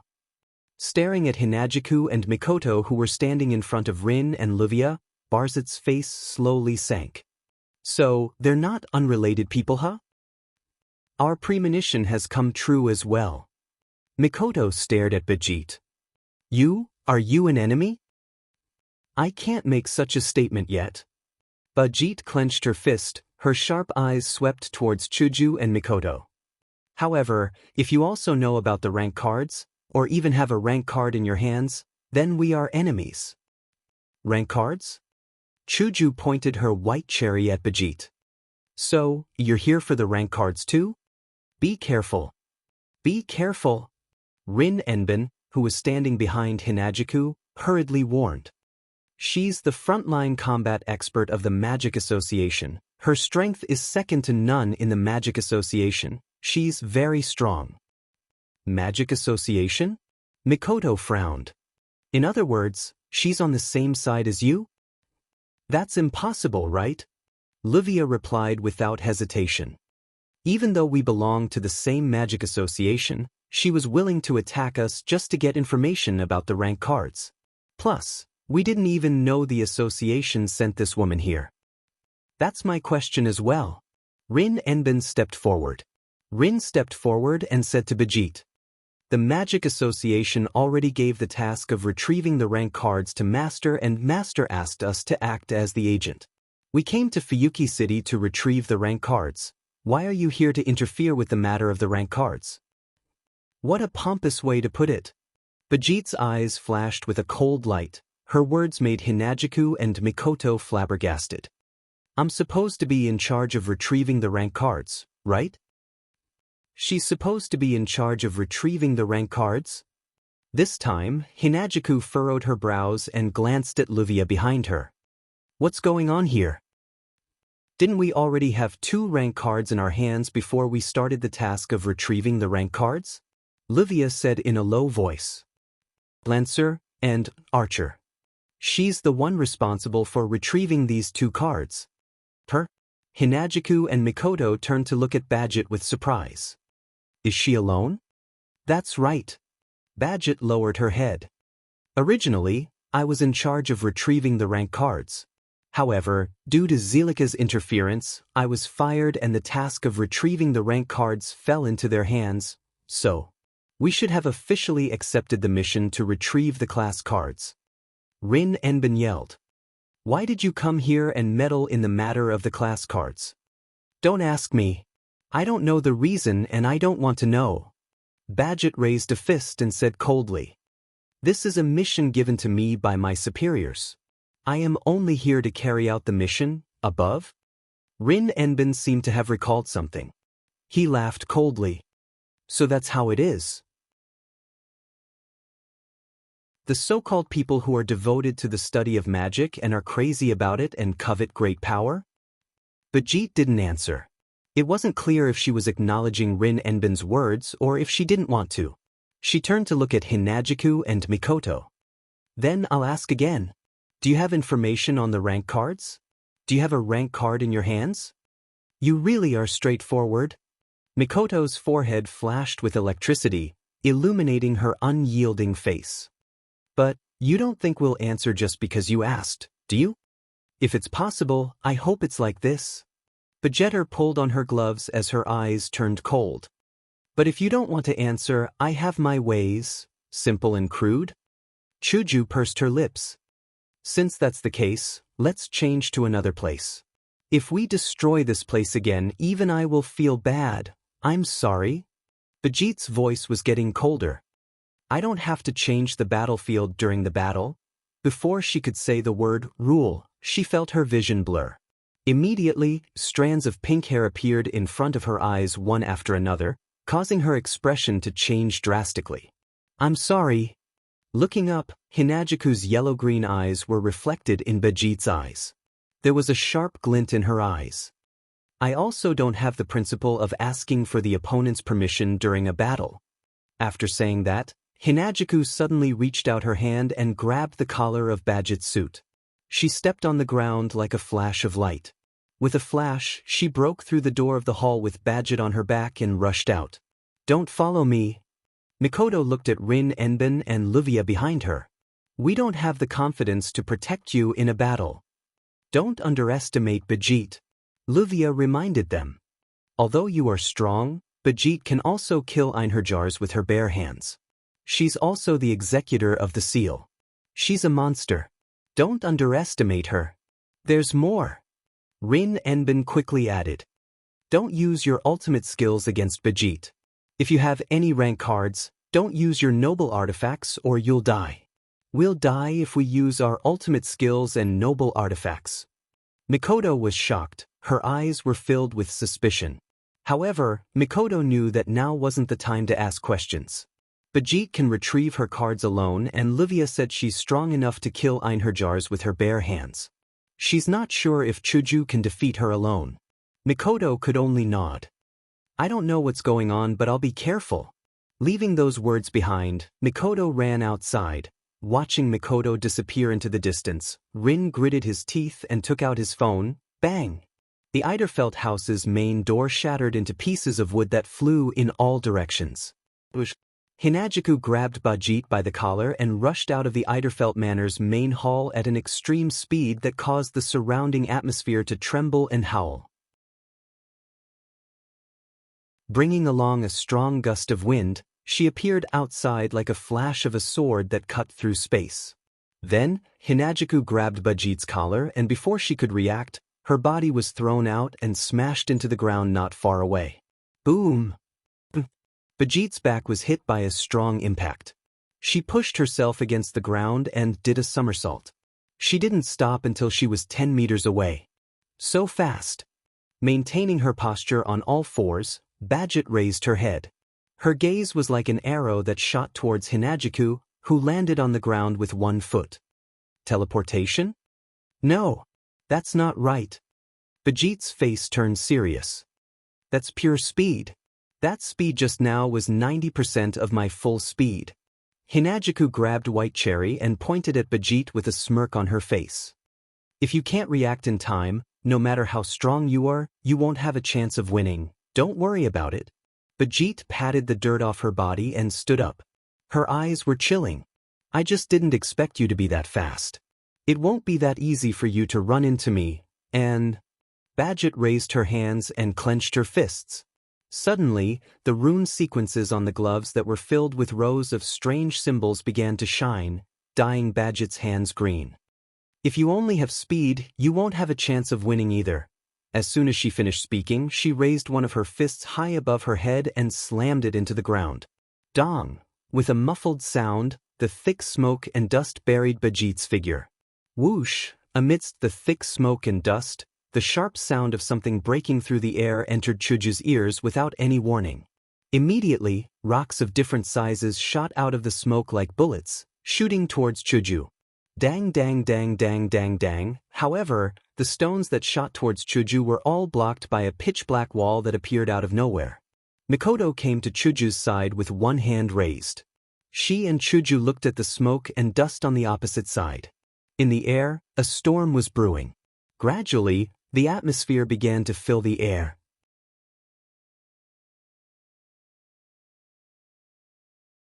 Chapter 1524.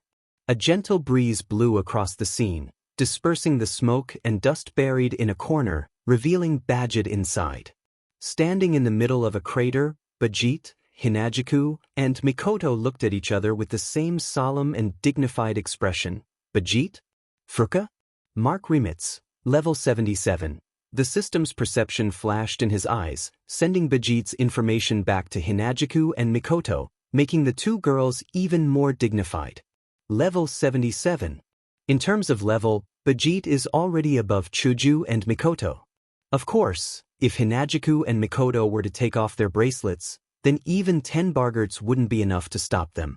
Alas, for the sake of completing the second phase of the demigod path, the two girls wouldn't take off their limited-use bracelets unless it was a matter of life and death. Or rather, even if it was a matter of life and death, the two girls wouldn't take off their limited-use bracelets. But if they fight one-on-one, even if they have a chance of winning, it'll take a lot of time and risk. Let's go together. Without hesitation, Hinagiku lowered her voice and spoke to Mikoto. Let's finish this quickly. Mikoto hesitated for a bit but nodded in agreement. Of course, Mikoto was very competitive, even more so than Hinagiku. However, this desire to be strong did not mean that it did not depend on the situation. If that was the case, it would not be a desire to be strong. She'll do whatever she wants. I only have one question, Bajit said in a low voice. You two have something to do with rank cards, right? Chuju and Mikoto were silent. No words. I understand. Bajit closed her eyes and took a deep breath. When she opened her eyes again, her eyes were filled with murderous intent. Then I won't hold back. After roaring in a low voice, Bajit's gloves burst out with surging cyan light from the rows of rune sequences. Bajit's hands were dyed green. Bang! She stomped her foot on the ground. Suddenly, cracks spread out from under her feet, causing the ground to shake as if it was about to collapse. On the other hand, Bajit used the force of the ejection to shoot towards Hinagiku and Mikoto like a bullet. Come on! At the same time, Barzit shouted in a low voice. Mikoto also opened her hand. Suddenly, in front of Mikoto, a wave of pitch-black iron sand gushed out from the ground and condensed into a dozen or so spikes as thick as a human thigh. The spikes even had a spiral shape at the tip. It looked like a real bullet, making it look even more lethal. Mikoto waved her hand, and a dozen spikes shot out without any pattern, like water droplets that were randomly sprinkled on the ground. The spikes covered the space in front of Bajit where she could dodge. As the pitch-black iron sand spikes shot out, Hinagiku's figure also turned into a stream of light and flashed into the air. Her crystal sword was mixed with a sonic boom and a sharp sword aura. Like a meteor falling from the sky, it fiercely stabbed towards Bajit. There were pitch-black iron sand spikes in front of her and sword light flashing above, but Bajit didn't hesitate at all. She maintained her charging posture and stomped down with one foot. Bang! With a muffled sound, the ground under Bajit's feet collapsed and a huge stone wall sprang up. Bang bang bang bang bang. In an instant, the black iron sand spikes mercilessly landed on the stone wall, riddling it with holes. Not long after, the stone wall exploded into rubble that filled the sky. In midair, Hinagiku swooped down like an arrow and appeared above Bajit's head like lightning. White cherry in her hand trembled and spun fiercely. With a whistling sound, it heavily pierced Bajit's shoulder. Clang! Hinagiku's expression changed slightly when she thrust her sword out. This was because she felt as if she had stabbed steel instead of a human body. Bajit grabbed Hinagiku's white cherry, with her glove that was emitting a green light, and tightly grabbed the white cherry that was thrusting towards her. Empty-handed? Hinagiku's face was filled with astonishment. It's not good to be distracted in battle. Bajit raised her other hand. Chuju was stunned. Ha! However, before Bajit could attack, a delicate shout echoed. Behind Bajit, a dense wave of iron sand surged and formed a pitch-black barrier that was 7 to 8 meters tall. Moreover, on the surface of the barrier, spikes that were several meters long protruded and densely covered the barrier. One could imagine that if he were to collide head-on with it, the outcome would not be too pleasant. But it was this black iron sand barrier that made one's scalp numb that crashed into Bajit like a bulldozer. Oomph! Feeling the strong wind brought by the black sharp wall crashing from behind, Bajit snorted with slight anger. She turned sideways, grabbed White Cherry with one hand, and smashed the other side with her other hand. The cyan light in Bajit's hand soared, and the overwhelming cyan light strangely began to entangle with each other. It looked like countless vines were entangled into a huge fist wrapped in cyan light. Of course, it wasn't a real fist but a shadow. Accompanied by the sharp sound of wind breaking, Bajit fiercely punched the incoming pitch-black sharp wall with a huge fist shadow. Crack! Along with this crisp sound, Bajit's fist smashed into the thick spikes. Wherever her fist passed, it was like a bolt of blue lightning, and all the pitch-black spikes along the way suddenly collapsed. Boom! Then, with a loud explosion, the pitch-black sharp wall was directly shattered by Badget's punch. No way? Hearing the explosion and the debris of the iron spikes on the ground, Chuju, who was confronting Badget's hand, trembled a few times. Mikoto was speechless. What a terrifying power! But in the time it took for her to exclaim in surprise, Badget's body turned around like lightning. At the same time, she clenched her fist, raised it up, and pushed it forward. Suddenly, her cyan fist smashed towards Hinajiku. The cyan fist carried a strong gust of wind, landing on Hinajiku's body. Personally feeling the intense pressure, Hinajiku's pretty face slightly changed. With Chuju's physique, if she was hit by such a terrifying fist, the consequences would be no less than being punched by a berserker. By then, even if she didn't die, she would lose half of her life. Hinajiku's right hand, which was holding White Cherry, suddenly twisted and flicked Badget's hand away from the sword. Aiming at the incoming green fist, Hinajiku gritted her teeth. White Cherry in her hand was like a snake coming out of its lair. With a glaring arc, it stabbed forward. Whoosh! Just as the dazzling sword tip and the cyan fist were about to collide, a wave of black iron sand suddenly rose from below the two. With a whistling sound, it quickly wrapped around the wrist of Badget's fist like a rope, and then tightly restrained it. What? This time, it was Badget's turn to change her expression. Chance. A sharp light flashed in Hinajiku's eyes. Taking advantage of this opportunity, she also rushed forward. Her toes tapped on the ground, and with a slight movement, she avoided Badget's fist with her sword. Then she stabbed at Badget's shoulder. Don't even think about it. Badget's expression turned ruthless. She raised her other fist, which was also covered in a dazzling cyan light. Badget didn't care about the sword that was aimed at her shoulder. Instead, she raised her fist and punched Chuju's abdomen. The distance between the two of them was less than a meter, and the speed at which the two of them attacked was shockingly fast. Once this attack was launched, neither side could dodge it, nor could they retract it. Chuju's White Cherry accurately pierced Badget's shoulder. Poochie, with a tearing sound, dark red blood floated up. Badget's shoulder was pierced, and blood dripped down. Ha! But Badget didn't stop at all.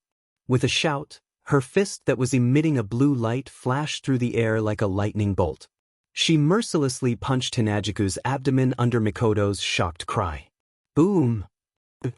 Hinajiku cried out in pain. Her slender body was sent flying away. With a muffled sound, she slammed into a tree trunk.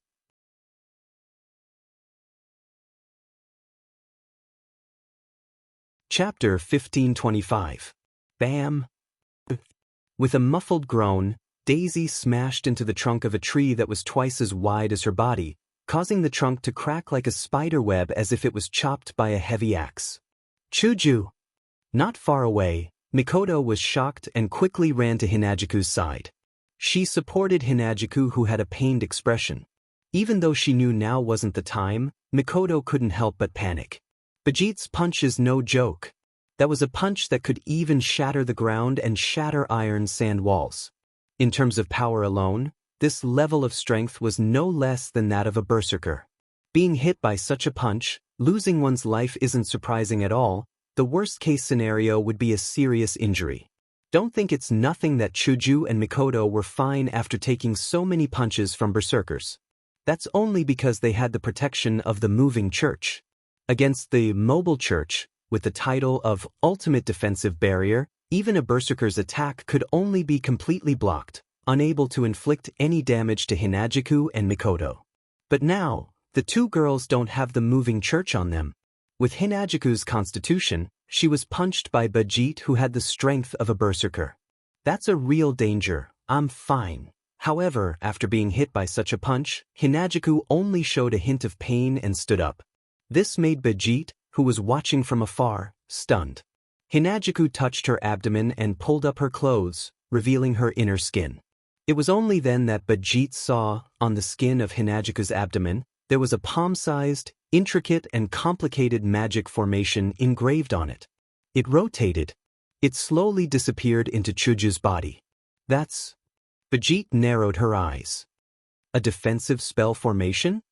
Yeah. Hinagiku touched her once again's smooth skin and bitterly smiled. He's protecting me again. In this world, Wu Yen, Chuju, and Mikoto's levels are suppressed. They can't use their full strength. They can't guarantee that they won't be in danger.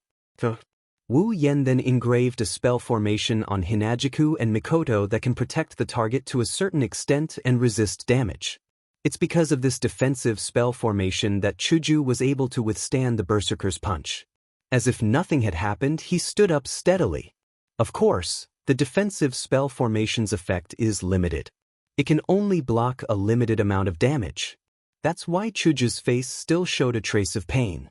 Obviously, even though Bajit's attack was mostly blocked, a part of it still penetrated the defensive spell formation and caused pain to Hinagiku. It's clear how terrifying Bajit's power is. It's not just for show that she's comparable to a berserker. Wu Yen originally wanted to give Chuju and Mikoto the real moving church. That way, he wouldn't have to worry about their safety. After all, unlike the incomplete version of the mobile church, the real mobile church was able to generate magic energy on its own and maintain the effect of the mobile church forever. It was considered the most perfect defense. Unfortunately, the ritual required to cast the real moving church is too complicated to be completed in a short time. Even if it's not as complicated as the Holy Grail War ritual, it's not that far off. Also, some of the items needed for the ritual can't be found. Wu Yen had no choice but to give up and choose this inferior defensive spell formation. Of course, even if it's not the best defense, it's not ordinary since it can absorb 90% of the damage from Bajit's attack. I see. Bajit looked at Chuju, who's panting after getting hit by her punch. It seems like this battle is more troublesome than I thought. I'll return the same words back to you. Hinagiku first glanced at Bajit's shoulder that was pierced by her sword and then looked at Bajit, who didn't change her expression and smiled stiffly. After all, you're different from me. You didn't have a defensive spell formation, but you weren't affected at all. This kind of injury is nothing. Bajit tore the sleeve of her suit and wrapped it around her shoulder. Her expression didn't change at all. Seeing this, Hinagiku and Mikoto felt that this was going to be troublesome. A strong opponent isn't scary. The scary ones are strong opponents who don't care about their own lives. Just like before, Bajit exchanged blows with Chuju with her life on the line. If it wasn't for that, Chuju wouldn't have been hit by a single punch from Mikoto and Chuju. This kind of opponent is the most troublesome opponent. But Bajit's goal is a rank card. And from the looks of it, Bajit doesn't mind doing anything to get a rank card. If that's the case, let's go. Blue and white electric currents surged out from Mikoto's body. In an instant, the entire area was transformed into an area of lightning. It was as if one was in a thundercloud. The entire area was filled with electric current. It seemed that even the weather was affected. Dark clouds began to appear in the sky, and after a while, the wind began to howl, rolling the clouds in the sky into a whirlpool and suddenly rotating.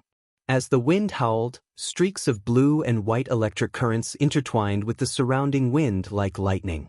They rotated together with the dark clouds in the sky. In an instant, a tornado covered in blue and white electric currents appeared in the sky. Umph! Bajit snorted when she saw Mikoto create such a powerful lightning storm.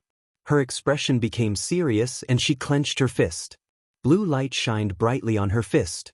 Let's see if your fist can break this one. Leaving such a sentence, Mikoto smiled.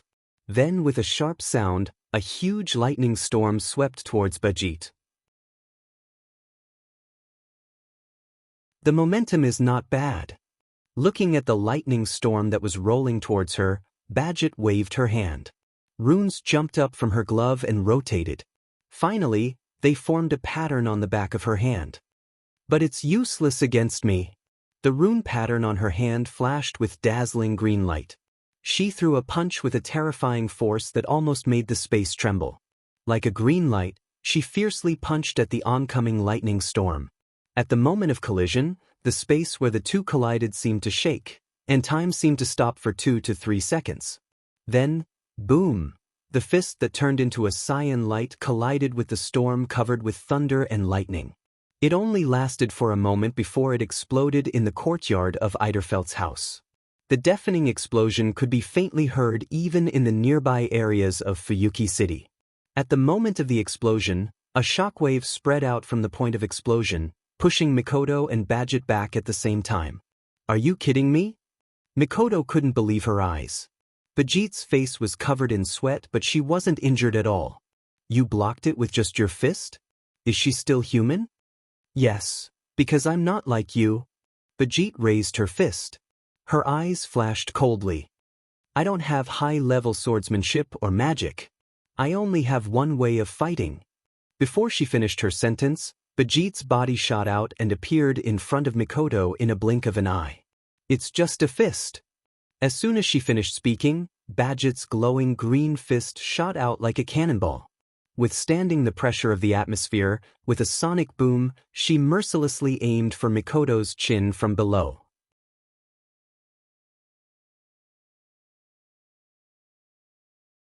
Chapter 1526. Whoosh! The piercing sound shook the atmosphere, as if it wanted to pierce through one's eardrums. The sharp sound resounded in the courtyard. Her brown eyes turned into a green light as the incoming fist continued to grow in size, causing Mikoto's beautiful pupils to shrink as she clenched her teeth. I won't let you hit me so easily. Blue-white electric light flashed amidst the chaotic sound of thunder. Pillars made of iron sand shot out from the ground and formed a wall, blocking Mikoto's body behind it. Strands of electric current flickered on the iron sand pillars, making the iron sand pillars look like pitch-black electric poles that had been electrified. If someone really touched it with their bare hands, it would definitely be no less than being directly struck by lightning. However, Badget's face was still cold. She flashed in front of the iron sand pillars that were flowing with blue and white electric currents. She clenched her fists that were covered in blue light and smashed them like cannonballs. Bang! The cyan fist heavily smashed on the iron sand pillars with blue-white electric current flowing on them. In an instant, the electric current on the pillars crawled up Badget's body along her fist like a tarsal bone. Beep, beep, beep. Blue-white electric current crazily attacked Badget's body, causing smoke to rise from her body. Her eyes flashed with pain. But it only lasted for a moment. Ha! She ignored the electric current that was still wreaking havoc on her body. Badget's expression became extremely vicious. She growled, and her green fist seemed to contain blazing heat. Instantly, a hole appeared in the iron sand pillar that was blocking her. Wah! Mikoto didn't even have the time to be shocked when a green glowing fist shot out from the other side of the iron sand pillar. It pierced through the iron sand pillar in a matter of seconds. She hit Mikoto's chest. The sharp pain from her chest made Mikoto's face twitch slightly.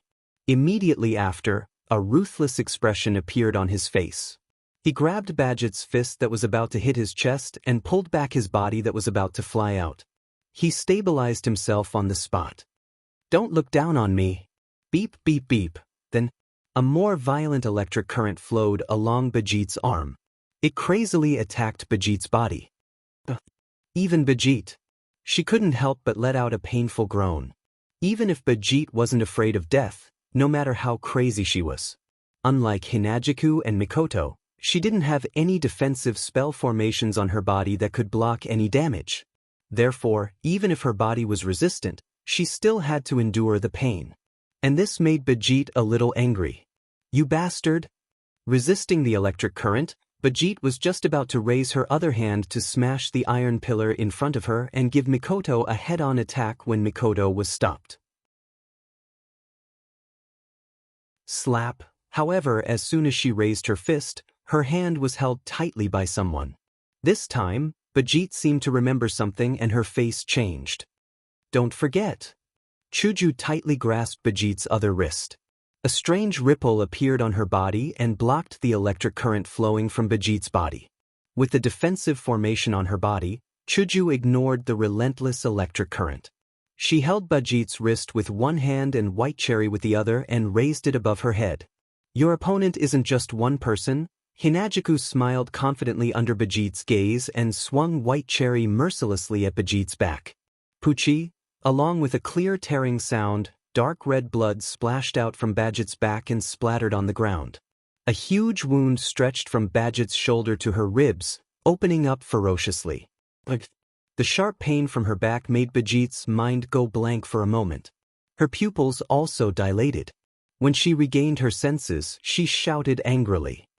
"Ha!" At the same time, Badget's fists that were grabbed by Hinagiku and Mikoto flashed with blue light, causing the two girls to lose their vision and subconsciously close their eyes. Then Chuju and Mikoto felt it at the same time. A fist, carrying the force of 1,000 caddies, suddenly swung back and viciously smashed into their bodies. Boom! Bam! Almost at the same time, the two girls' bodies seemed to have been hit by an iron ball. Like hitting a rubber ball, they were smashed and sent flying. The huge force caused Hinagiku and Mikoto's eyes to widen slightly. Their minds also went blank for a moment. It wasn't until the pain came that they regained their senses and stabilized their stumbling bodies. Clutching their chests, their faces were slightly pale. Badget's hands were hanging by her side as she struggled to stand. The skin on her back was lacerated, and blood was dripping from it. A burnt smell came from her body, and smoke rose from all over her body and filled the air. The three girls stood in a straight line. Hinagiku was on the left, Mikoto was on the right, and Badget was in the middle. Their faces showed signs of pain, and they were panting heavily. Their steps were unstable, and they looked like they were having a hard time standing. However, on the surface, Chuju and Mikoto's situation was undoubtedly better than Badget's. Although there was no way to completely block Badget's attack, it only caused some pain to the two girls. Their bodies were slightly impacted, but they didn't suffer any serious injuries. On the other hand, Badget was different. Not only did she suffer from Mikoto's electric shock at close range, but Chuju's sword also slashed her back. Her shoulder was also pierced, and her body was dripping with blood. But this was the result of Chuju and Mikoto's teamwork. Now Chuju and Mikoto finally understood. In a situation where their levels were limited, they would definitely lose if they were to fight this berserker-like combat expert one-on-one. But under their teamwork, the two of them were able to heavily injure Badget. Of course, this didn't make Chuju and Mikoto happy at all. After all, if they didn't have the protective spell formations on their bodies, they wouldn't be in a better state than Badget after taking 2 or 3 punches from Badget's terrifying power. In terms of level, Badget was only 1 or 2 levels higher than Hinagiku and Mikoto. The gap wasn't that big. However, Badget's fighting style was no different from a berserker's, and Chuju and Mikoto couldn't hold a candle to her. Life for life.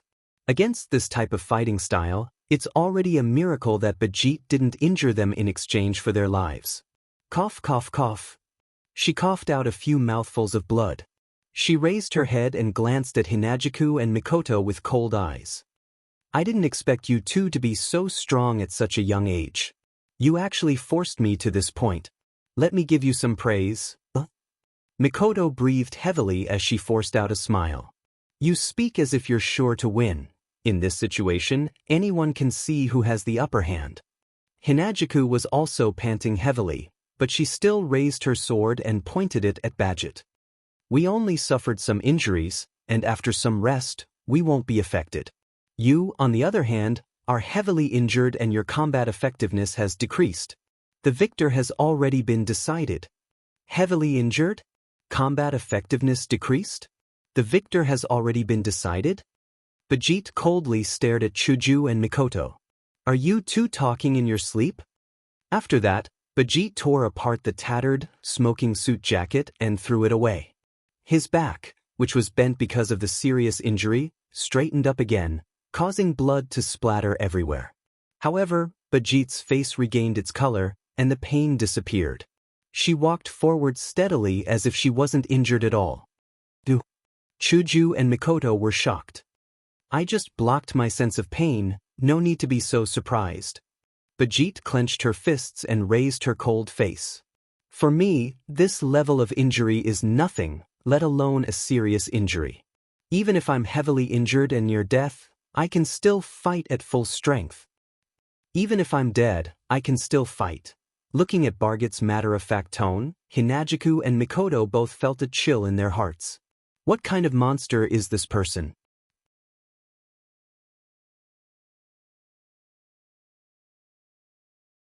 Chapter 1527. Indeed, Badget is a madwoman born to fight. As the enforcer of the Magic Association's seal, Badget has turned herself into a true berserker in order to deal with the magicians who are powerful enough to evade the Magic Association's pursuit. The gloves, which were full of strengthening runes, strengthened her strength, speed, and hardness, gave Badget a terrifying strength that others couldn't reach. It turned her fists into the most terrifying weapons. Her combat skills, which had been developed to the limit, allowed her to possess astonishing combat strength that was comparable to a heroic spirit. She could even kill heroic spirits with her bare hands. Her body could withstand any damage from any attack, and her body could even block out the sense of pain. This allowed her to maintain her combat strength under any circumstances, and she would never be defeated. All of these factors were put together to make Badget fight. It could only be said that this was an existence that was completely born for battle. That's why even if she's only 1 or 2 levels higher than Chuju and Mikoto, even if she's in a disadvantageous situation, even if her opponents are strong and they're teaming up, as long as she doesn't kill them, she can keep fighting. And no matter what, she's going all out. Her combat power won't be affected. It's not an exaggeration for Chuju and Mikoto to think that Badget is a monster. Tightly clenching her fist, Badget glanced at her back that was cut by Hinagiku's sword, then expressionlessly shifted her gaze to Mikoto. It's all thanks to your electric shock that the wound was burnt. But it stopped my bleeding. Really? Mikoto showed a forced smile as a drop of sweat slid down her cheek. Even without my electric shock, you can block out pain. You must have a way to stop the bleeding, right? Yes, that's right. Badget tore off the pieces of her suit jacket. It's just stopping the bleeding. I just need to control my muscles and nerves. Are you really human? Chuju couldn't help but bitterly smile. Do you only live to fight? Yes, yes. Badget looked calm and nodded without any hesitation. My life is only for fighting. That's what she said. She lifted her feet and moved towards Hinagiku and Mikoto. Almost reflexively, Hinagiku and Mikoto both took a step back when Badget stepped forward. What should we do now? Hinagiku gripped White Cherry tightly. She stared at the approaching Badget and asked Mikoto. Based on the situation, no matter how many times we knock her down, she'll still stand up and her combat power won't be affected. There's no way we can defeat her.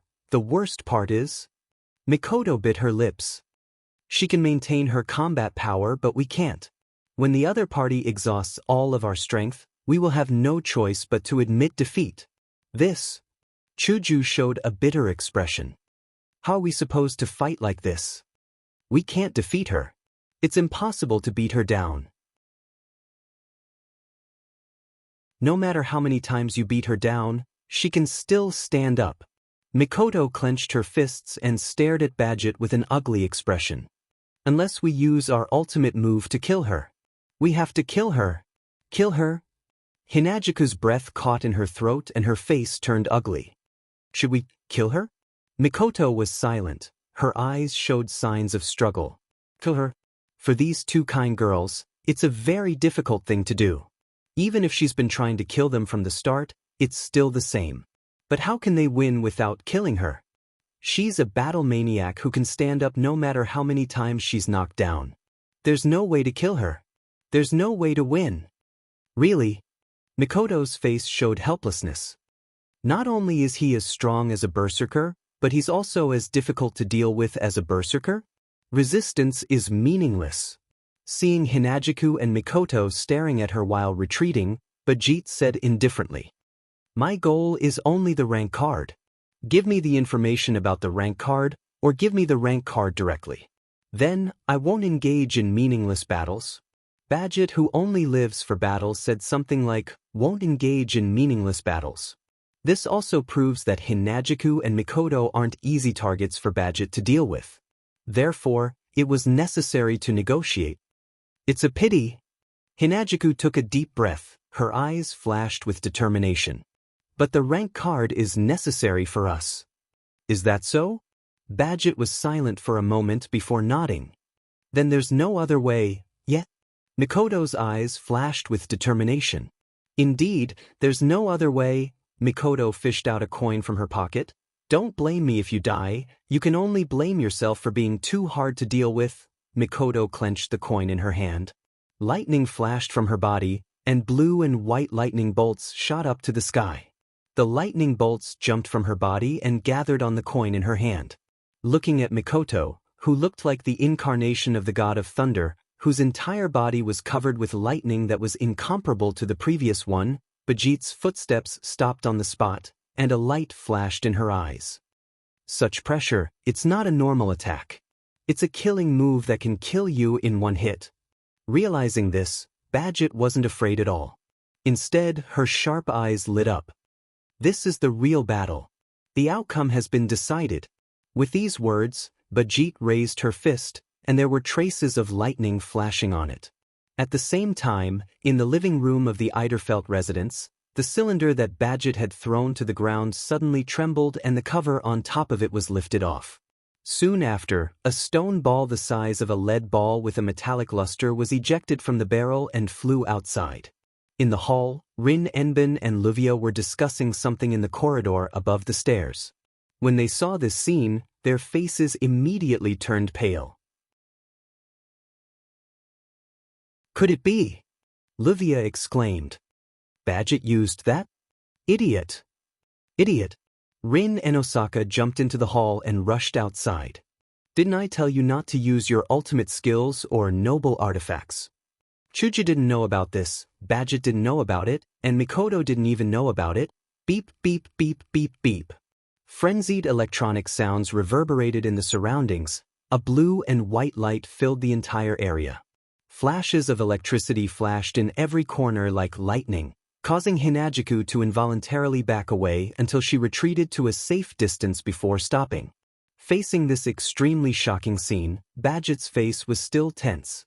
She raised her fist slightly again, and a stone ball the size of a lead ball suddenly shot out from Edfeldt's mansion and stuck to Badget's raised fist. As Badget's fist connected with Mikoto's, the stone orb began to flash with electricity just like Mikoto, and a strange air current rose from the stone orb. It's here first, dazzling flashes of light burst out of the stone ball, illuminating the area like a rainbow. A ring with runes engraved on its back shot out and landed on top of the stone ball. It spun and the runes inside started flashing as well. Then an extremely small and precise magic array rippled out between Badget's fist and the stone ball. Like the base of the stone ball, it surged with ripples of magic power. Under the influence of the mana ripples, spikes protruded from the top of the stone ball, passing through the ring suspended above the stone ball and condensing into the blade of a dagger. Mikoto had a bad premonition as she looked at the stone orb floating above Badget's fist with a dagger blade and a ring around it. But now isn't the time to stop. Go! Mikoto raised the coin that had already turned into a white and flicked it out. Railgun! An orange beam of light shot out from Mikoto's hand and pierced through the air towards Bajit. Rin and Osaka, who had just run out of the mansion, narrowed his eyes to the size of a needle. His sharp voice rang out. Stop!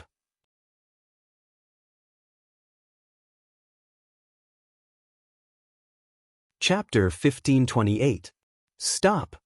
The sharp screams echoed throughout the Eiderfeld manor and into the ears of the three young ladies present. But the railgun has already been fired, how can it stop? Rin Enbin could only watch as the meteor-like orange beam flashed through the Eiderfeld Manor's courtyard and arrived in front of Badget with a power that shook the very fabric of space itself. Facing the super railgun that was getting closer and closer, Bajit had no fear in her eyes. She lifted one of her feet and stomped forward instead of retreating. The stone orb hovering above Badget's fist trembled. The small magic array supporting the stone orb also shook.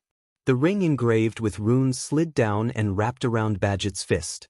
Then, as if supporting Bajit, the circle shrunk and Bajit's fist shortened the distance between her fist and the magic formation until they collided. Slash of War God! With a deep growl, Badget aimed at the railgun that was shooting at him. Or rather, he aimed at Mikoto, who was standing behind the railgun. She was still in a shooting position with electric current jumping around her body.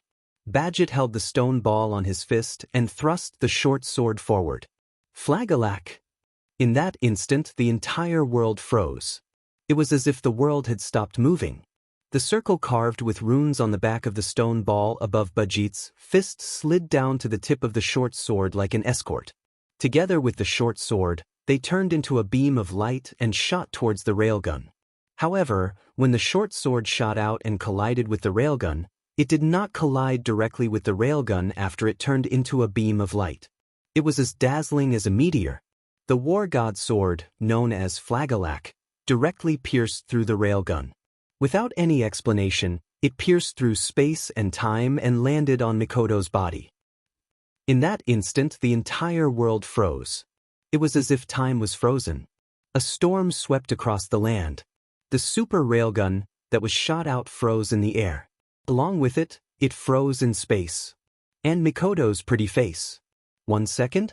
10 seconds? 1 minute? 10 minutes? Or perhaps thousands of seconds and minutes would pass by. Only then did the frozen space recover and return to normal operation. However, it froze in space. The railgun that was shot at Badget disappeared into thin air without anyone noticing. The electricity on Mikoto's body also disappeared. Her pupils were dilated and she stood there like a doll. Dong. Only the sound of the stone ball hovering above Badget's fist heavily hitting the ground could be heard echoing in the whole world. However, the stone ball that was initially shining with a metallic luster was now like a pearl that had lost its luster. Smoke was emitting from its surface and it was charred black like rust. It was like a piece of scrap metal. What's wrong? Not far away, Hinajuku was at a loss. Rin Enbin's knees went soft, and she couldn't help but fall to the ground, her face pale. It's over, phew. Badget exhaled. She didn't look at Mikoto anymore as if there was no need to. She turned her attention to Chuju. First, I'll take care of one. Take care of one? However, a mocking voice echoed the moment Badget's voice faded away. Tell me, which one did you take care of? Badget's expression changed. She turned her head to look at Mikoto. The first thing that entered Badget's eyes was a white flame. Looking at the white flame, Hinajuku and Rin Enbin were stunned for a moment before their faces lit up with joy. Under the watchful eyes of the audience, a white flame slowly rose from Mikoto's body and covered her whole body. Not long after, a figure quietly emerged from the white flame. His black hair swayed in the wind, and his coat, which was as dark as the night, fluttered, creating ripples in the wind. His wine-red eyes were exceptionally dazzling in the white flames, like red stars, embellished in the midst of it. One hand holding Mikoto, the other hand in front of him. The person appeared from thin air with a ball of flame burning on his body. At this moment, Mikoto's eyes, which had been unfocused for a long time, finally regained focus. As if she had just woken up, she raised her head and looked at the face of the person who was hugging her. She exclaimed in surprise. Yen, Yen. Hinajuku also shouted. They're finally here. Rin Enosaka's pale face turned red again. He sat on the ground paralyzed, unable to get up. That was close. That was close. What happened? Badget's expression changed as she looked at Mikoto, who was in perfect condition with a hint of joy on her face. Flag-a-lack has lost its effect? Wu Yen retracted the white flames around him, and he stared at Badget with a cold glint in his eyes. Even though he didn't know what happened, but from the way Rin Enbin was slumped on the ground and the warning from Mikoto, if he didn't appear in time, Mikoto would have been in danger, wouldn't she? This person almost killed Mikoto just now. A cold light flashed in his wine-red eyes. At the same time, he was filled with rage and violence. Wu Yan's wine-red eyes spun and turned into a bright gold color. Yen. Mikoto, who was in Wu Yan's arms, and Chuju, who came to Wu Yan's side, saw what happened. They didn't say anything after that. The two girls understood why Wu Yan, who didn't reveal his true color along with his emotions for a long time, would act like this. There's no need to say anything else. What is that? On the other side, Rin Enbin, who didn't know Wu Yan's true identity, was stunned when he saw Wu Yan's eyes turn into a bright gold color. Bajit felt a chill from the bottom of her heart. Her body trembled and she instinctively jumped away from Wu Yan. For the first time, her eyes showed vigilance. "Who are you?" Wu Yan ignored Bajit. His golden eyes were calm as if there was no emotion in them. However, everyone felt it at the same time. In the air, an extremely oppressive aura instantly covered the entire world. It's the calm before the storm. With a calm expression, Wu Yan no longer looked at Bajit. Instead, he looked at Chuju and Mikoto. "Are you all right?" We're fine. At this moment, the two girls who were usually strong became obedient and shook their heads. "That's good." Wu Yan nodded and turned around to face Bajit. "You two can leave first." "Leave this to me, okay." Hinajiku and Mikoto nodded obediently and retreated to the back with their dusty bodies. "Rin." Wu Yan looked at Bathe with his calm golden eyes. He didn't even turn around when he spoke to Rin Enbin, who is still slumped on the ground. "What was that?" Rin Enbin woke up from his daze. When he heard Wu Yan's question, he ignored the confusion in Wu Yan's golden eyes and explained. "That's a flagelak. It's one of the rare noble phantoms that doesn't exist in the form of an illusion. It's a noble phantasm that can stay in the world and be used by humans." "A noble phantasm used by humans?" Wu Yan pondered and said in a deep voice. "What's the ability?" Listening to Wu Yan's calm and stifling tone, Rin felt a bit uncomfortable, but he still answered honestly. "Using the opponent's ultimate skill as the activation condition, turning back time the moment the opponent uses the ultimate skill so that the blade can go back in time with the flow of time and pierce through the heart of the opponent who hasn't used the ultimate skill yet, creating the fact that the user of the ultimate skill has died before using the ultimate skill. This is a karmic treasure that can change the fixed facts.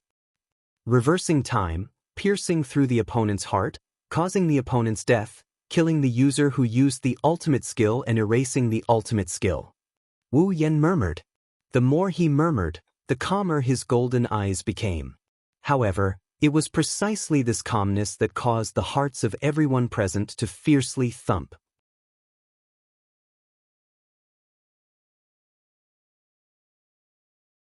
Chapter 1529.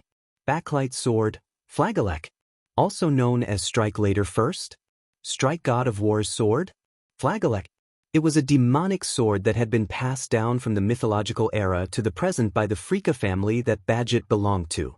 It was also one of the rare relics that existed in the world and was not used by the heroic spirits in the form of fantasy. It was just a stone ball, but its power, or rather, its ability, was something that no one could ignore. When it was used, not only did it have to be filled with mana, but it also had to be activated when the opponent used their ultimate move to activate the Flagelak. Because it was activated when the opponent used their ultimate move, when the Flagelak was activated, it would be slower than the opponent's ultimate move. However, it would still be faster than the opponent and hit the opponent first. Hence, there was the prefix of the other name of the Flagelak, later, first, later. However, rather than saying that the Flagelak was able to overtake the opponent who attacked first, it was more accurate to say that this ability was just an additional effect of the Flagelak's true ability. Reverse time. Distort cause and effect. This was the true ability of the Flagelak. Using the opponent's ultimate move as the activation condition, after the opponent used their ultimate move, it would reverse time and return to the moment before the opponent used their ultimate move to pierce through the opponent's heart first. The Strike Later First ability was only activated after the opponent used their ultimate move to kill the opponent first. The Strike Later First ability was just the Flagelak's ability to reverse time and kill the opponent before the opponent used their ultimate move. It changed the fact that the opponent attacked first into the fact that the opponent died before the attack. Since the opponent died in the past, then the attack that was launched in the present would automatically disappear. Because of this, the Flagelak was called a karmic treasure by Rin Enbin, and it was also called the Backlight Sword, which meant that it could reverse time. Rin Enbin knew that Bajit, a member of the Badget family, had this treasure. That was why he told Mikoto not to use her ultimate move. He could not use any treasures either. After all, the Flagellac would trigger its special effect when the opponent activated their ultimate skill. Meanwhile, the relic was the ultimate weapon of the noble fantasy. Its existence itself was the most powerful weapon. It was more than enough to call it a unique skill. You must be lying. Chuju and Mikoto were shocked after learning about the ability of Flagellac. Bajit was a madman born to fight. Gloves full of strengthening runes, combat techniques developed to the limit, and a body that could withstand any attack. It was also that Bajit could display her full combat strength from beginning to end and not be defeated by her opponent. Therefore, no matter how many times she was knocked down, she could ignore the injuries and pain and continue to fight. If he wanted to defeat Bajit, he would have to use a killing move right from the start. Only then would he be able to win. But now, if he were to use his ultimate move, he would be killed by Flagellac's ability to rewind time and distort cause and effect. The reverse was also true. If he wanted to defeat the Flagellac, he would have to not use his ultimate move and use normal attacks to defeat the person who used this treasure. But let's not talk about whether he could use normal attacks to fight against Bajit, who had developed her combat techniques to the limit. Even if he could, he wouldn't be able to kill her in one hit. No matter how many times he knocked her down, she would be able to get up and continue to fight. Wasn't it impossible to defeat her? That's right. As if she could see the shock in Chuju and Mikoto's eyes, Bajit said calmly, "Because it's a demonic sword that can reverse time and kill the enemy in the past. So, once my Flagellac is activated, it can't be blocked. The target can only have their heart pierced by the Flagellac." But Bajit stared at Wu Yen with her sharp eyes. "That tea-haired girl was clearly hit by my Flagellac, but nothing happened to her. Is it because you blocked my Flagellac? How did you do it?" When she said this, Badget was full of doubts, but Hinajiku, Mikoto, and Rin Enbin more or less understood the situation. The three girls know that Wu Yan's white flame has the ability to burn time. Perhaps, when the Flagellac tried to reverse time to the time before Mikoto fired the railgun to pierce her heart, Wu Yan used a flame that can burn time to burn the Flagellac along with the Flagellac. In other words, the Flagellac, which would definitely pierce through the opponent's heart and bring death to the opponent, was perfectly countered by the white flame. In a way, the flame of the white dragon scorching flame can be considered the natural enemy of the Flagellac. "You said?" Wu Yen didn't answer Bajit's question. Instead, he said this: "Once your Flagellac is activated, the target can only have their heart pierced, right?" Bajit paused for a moment before nodding. "Of course." Then, Wu Yen looked at Bajit with his golden eyes. "Let's give it a try." With that, a card appeared in Wu Yan's hand. "Let's see who has their heart pierced first." The card in Wu Yan's hand turned into a ray of light and elongated. When the light dissipated, a crimson spear replaced the card and landed in Wu Yan's hand. Chuju, Mikoto, and Rin Enbin were shocked when they saw the crimson spear in Wu Yan's hand. "Rank card?" Bajit narrowed her eyes and clenched her fist. "So that's how it is. The rank card is in your hand?" "Your target is the rank card?" Wu Yen pointed his spear at the ground and he continued with a calm expression. "Then you should be happy. Kill me and you'll get 6 rank cards." "You have 6 rank cards on you?" A dangerous glint appeared in Badget's eyes as she stared at Wu Yen. "Very well, it seems like you're my target." Bajit glanced at the crimson spear in Wu Yan's hand. "If I'm not mistaken, the spear in your hand should be the Gaebolg, right?" "Yes, you're pretty sure, of course." Bajit sneered. "After all, it's not the first time I faced that spear." "Not the first time you faced that spear?" Wu Yen looked at Rin Enbin. Rin Enbin shook his head with a bitter smile. "She's the one who reclaimed the Lancer card. I see." Wu Yen nodded with a terrifyingly calm expression. "Then it's more interesting to compete. The Gaebolg and the Flagellac are basically the same type. They're both related to cause and effect." Bajit frowned when she saw Wu Yan's abnormal calmness. Although the methods used are different, both of them set the condition of piercing through the heart right after the activation. There's no way to dodge or block it. If you really use the embark to compete with my flagelak, the outcome will only be a lose-lose. Bajit stared at Wu Yan. Can I take your words as meaning that you want to perish together with me? Hearing this, everyone's hearts were in their throats.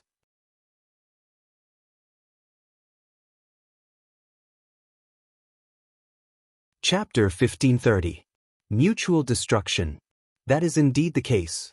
Flagelak had the property of a late strike but first strike. It could kill an opponent in the past before they used their ultimate move, erasing the ultimate move that the opponent had already used in the future. However, the moment the embark spear was swung out, it had already decided the outcome of piercing through the heart.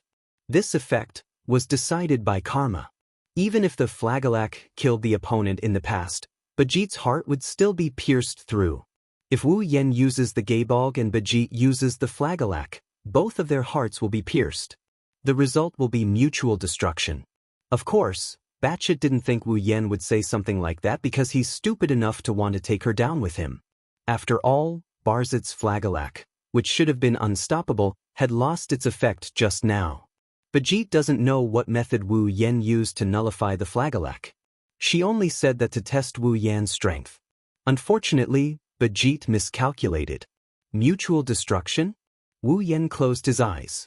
If that's what you want, I can fulfill your wish. Hinajiku, Mikoto, and Rin Enbin froze on the spot. What did you say? Bajit looked at Wu Yan in disbelief. What do you mean? Try it. Let's give it a try. Wu Yan waved his embark and he slowly opened his eyes. His golden pupils were exposed to the air. When Bajit saw the pair of dazzling golden eyes again, she raised her vigilance to the highest point. Because of those resplendent golden pupils, they are no longer calm. Killing intent? Anger? Killing intent? Maybe all of them. His originally calm eyes were suddenly filled with an emotion that seemed to be able to crush Bajit to death, and the surrounding space was completely filled with pressure. Even if you refuse, I will still swing this spear. His thunderous voice was like a heavy hammer hitting Bajit's heart. Her sharp pupils shrunk to a point.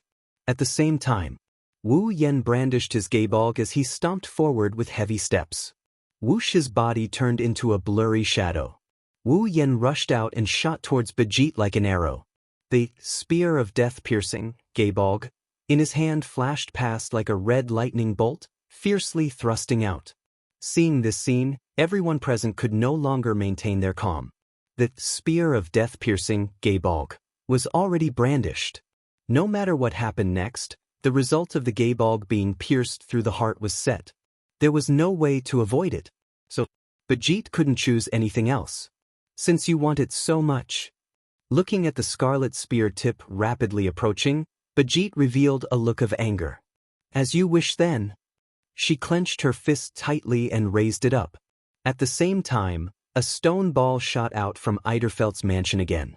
It spun in the air and landed on Bajit's fist. A strange airflow rose from the collision with Bajit's fist. It's late, but it's first. A dense light flashed from the stone ball. A ring with runes engraved on the back popped out and landed on top of the stone ball. A delicate small magic circle appeared between Bajit's fist and the stone ball, supporting the stone ball and pushing it against Bajit's fist.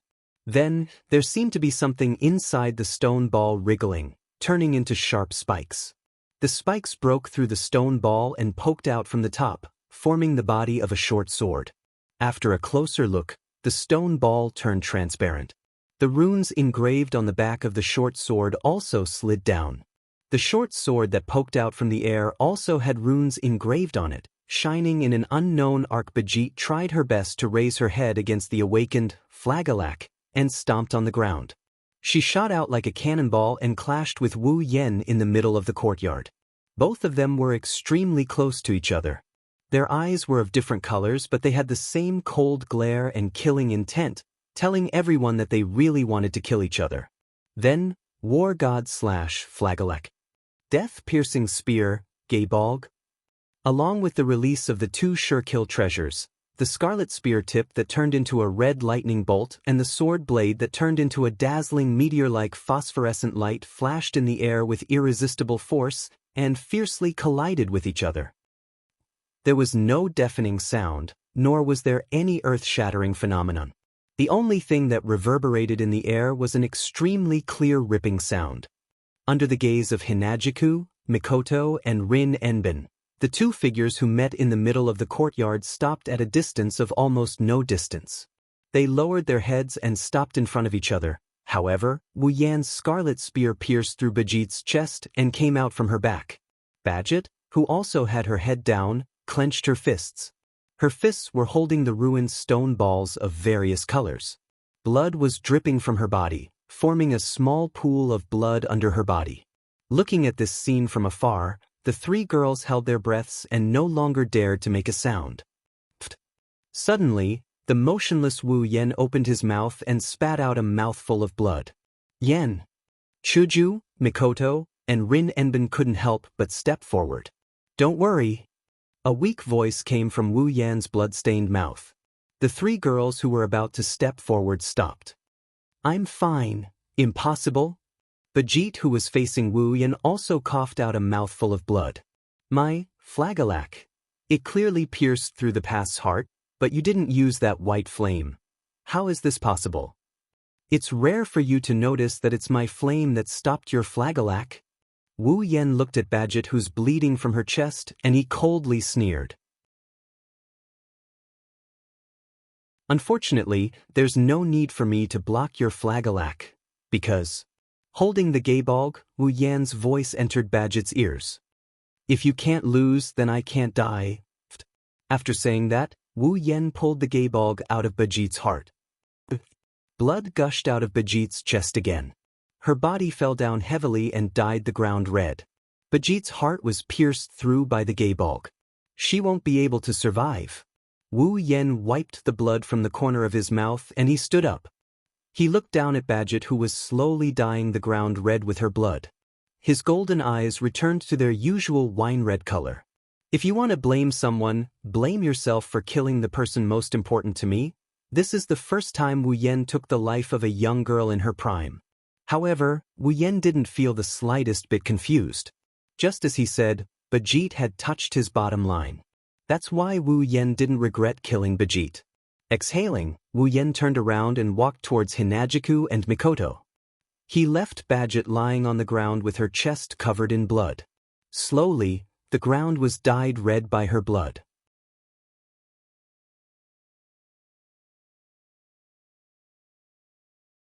Chapter 1531. Yen. Hinagiku and Mikoto, who retreated to the side, rushed up to Wu Yan as if they had been holding back for a long time. "Are you all right?" "Yes. Of course I'm fine." Wu Yan's frighteningly calm demeanor disappeared without a trace, as if it was never there in the first place. What replaced it was his usual helpless smile. "It's fine if Bajit doesn't know, but you two know about me. You know I can't die, right?" But you." Chuju and Mikoto glanced at Wu Yan's mouth. Drops of blood were still dripping from there. "It's just a little excessive, don't worry about it." Wu Yan wiped the blood off the corner of his mouth and he grinned. "My heart has been repaired a long time ago. The flagellach killed Wu Yan in the past before he could use the Gaybolg. However, as a primogenitor, Wu Yan can't die. Since the past Wu Yan is still alive, the present Wu Yan is still alive and well. Even his heart that was pierced by the flagellach in the past recovered during the time frame of the past. This saved him a lot of time to recover from the injury." "Are you really all right?" It wasn't Chuju or Mikoto who spoke. It was Rin Enbin who appeared behind Wu Yan. Rin Enbin's green eyes looked at Wu Yan, who spat out a mouthful of blood with a complicated expression. He opened his mouth as if he wanted to ask something, but he closed it again and said something that didn't really matter. Wu Yan snickered as he stared into Rin Enbin's eyes that are filled with complex emotions. "Are you that disappointed that I didn't die?" "Yes. That's right." The complicated emotions in Rin Enbin's eyes disappeared, replaced by a vicious look. You better die soon so that you won't harm others. Ayaya. How can I die so early? Wu Yen raised the hand that wasn't holding the gaebog and said helplessly. I haven't even harmed a certain destitute lady yet. Don't call me destitute lady, Rin Enbin retorted. One day, I will restore House Enbin to its former glory. Is that so? Wu Yen pursed his lips. Then work hard. You. Hey. Mikoto's annoyed voice came from the side. What are you two doing? Flirting? Stop. That's enough, Mikoto. Hinajuku shook her head, her tone turned cold. It's not like you don't know how he is. Well, Wu Yen had an awkward look on his face. While the four of them were chatting in the courtyard, a weak voice sounded. His voice echoed. Condition, completed. As this voice that was so weak that it was almost inaudible rang out, a vast amount of mana suddenly surged out from a corner of the courtyard, turning into a shockwave that spread out like a gale, blowing to every corner of the courtyard. Wu Yen, Chuju, Mikoto, and Rin Enbin's expression froze. He turned his head abruptly and looked at the center of the surging mana storm. Then, his frozen expression changed completely. The source of the mana storm was a ground that was dyed red. And on the ground that was dyed red, Bajit was lying there. The surging magic power that turned into a storm came from Bajit's body. Wah! Chuju, Mikoto, and Rin Enbin were shocked. Is it not over yet? Wu Yen furrowed his brow. A cold light flashed in his eyes. In the center of the surging magic storm, words that were gradually expanding and emitting intense light suddenly jumped out of Barchette's body, which was lying on the ground. The words seemed to have a life of their own as they jumped from Bajit's body. They were all runes. The instant those runes leaped into the air, everyone present saw it. On Bajit's back, the gaebog pierced through her heart. It pierced right through, opening up a hole, and the huge wound caused by Hinajuku's slash, slowly recovering. Not long after, the mana storm expanded and scattered in the courtyard. The runes that jumped from Bajit's body also disappeared. Barzit, who was lying on the bloody ground, suddenly opened her eyes. She pushed against the ground with her hands, leaped into the air, and landed steadily on the ground. Hinajuku couldn't believe her eyes. You're still alive? How is this possible? Mikoto was also shocked. Didn't the gaebog pierce through his heart? I can't believe it myself. Bajit's calm voice echoed in the courtyard. His eyes were still sharp enough to send chills down one's spine. However, this pair of eyes was fixed on Wu Yen. I can't believe I need to be revived in a sealed item and an opponent other than a heroic spirit. I can't believe. Revive. Rin Enbin's eyes widened as he recalled something. Could it be that those runes are the rune magic that can be activated at the moment when the heart stops beating? Bingo! Bajit looked down at her chest that was pierced through not long ago. That's a resurrection rune. It's comparable to a noble phantasm. Hearing this, Hinajuku, Mikoto, and Rin Enbin were speechless. The flagelak, which was an offensive noble relic, prevented Bajit from being killed by a killer move that could kill her in one hit. The flagelak noble phantasm could withstand any kind of damage, block pain, stop bleeding at any time, and develop her combat skills to the limit. This prevented Bajit from being killed by an ordinary attack. That's another type of invincibility. However, there was always one thing to overcome another. There would definitely be an opponent in the world that Bajit couldn't defeat, which would lead to her being killed. Even so, Bajit still has a resurrection rune. Describing this woman as a monster wasn't enough to describe how terrifying she was. If he encountered such an opponent and didn't have the strength to suppress Bajit, it would be a nightmare. But compared to the one over there, I'm still far behind. Bajit stared at Wu Yen. What do you think? Mr. Undying. Same here, Miss Undying. Wu Yen stepped forward and he stared into Bajit's eyes. So, do you want to see who will die first? Yes. There's no need for that. Bajit said coldly. the resurrection rune is comparable to a noble phantasm. If I could use it that easily, I wouldn't have to use the flagellach to seal my opponent's ultimate skill. Also, she clenched her fist and lightning flashed on it. A tube shot out from the mansion like an arrow and landed in Bajit's hand. Even if it's the flagellach, it's not a relic that can be used without restriction. Bajit began to check the stone ball in her cylinder as if there was no one else around. The so-called demonic sword that was passed down from the mythological era is only the manufacturing method. The flagellach is a one-time consumable relic. Even for me, I can only make 10 of them in a year. This time, I used 2 at once. Bajit looked at Wu Yen. And I don't have another chance to resurrect. If I fight you, I will definitely lose. Wu Yen sneered. You admit defeat just like that? I'm just stating the facts. It's still my mission to get all the rank cards. Bajit carried the tube with the stone ball and turned around. Finally, let me ask you one more question. With her back facing everyone, Bajit's voice slowly entered everyone's ears. Are you a death apostle?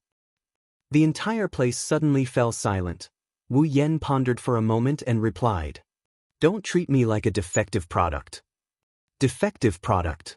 Bajit also pondered for a moment. She then stepped on the ground and jumped over the wall of the courtyard. Do you think I'll let you? Wu Yan's eyes flashed. Just as he wanted to chase after her, his hand was grabbed. When he turned around, he saw Rin Enbin shaking his head. Wu Yan's eyes were filled with uncertainty. In the end, he sighed.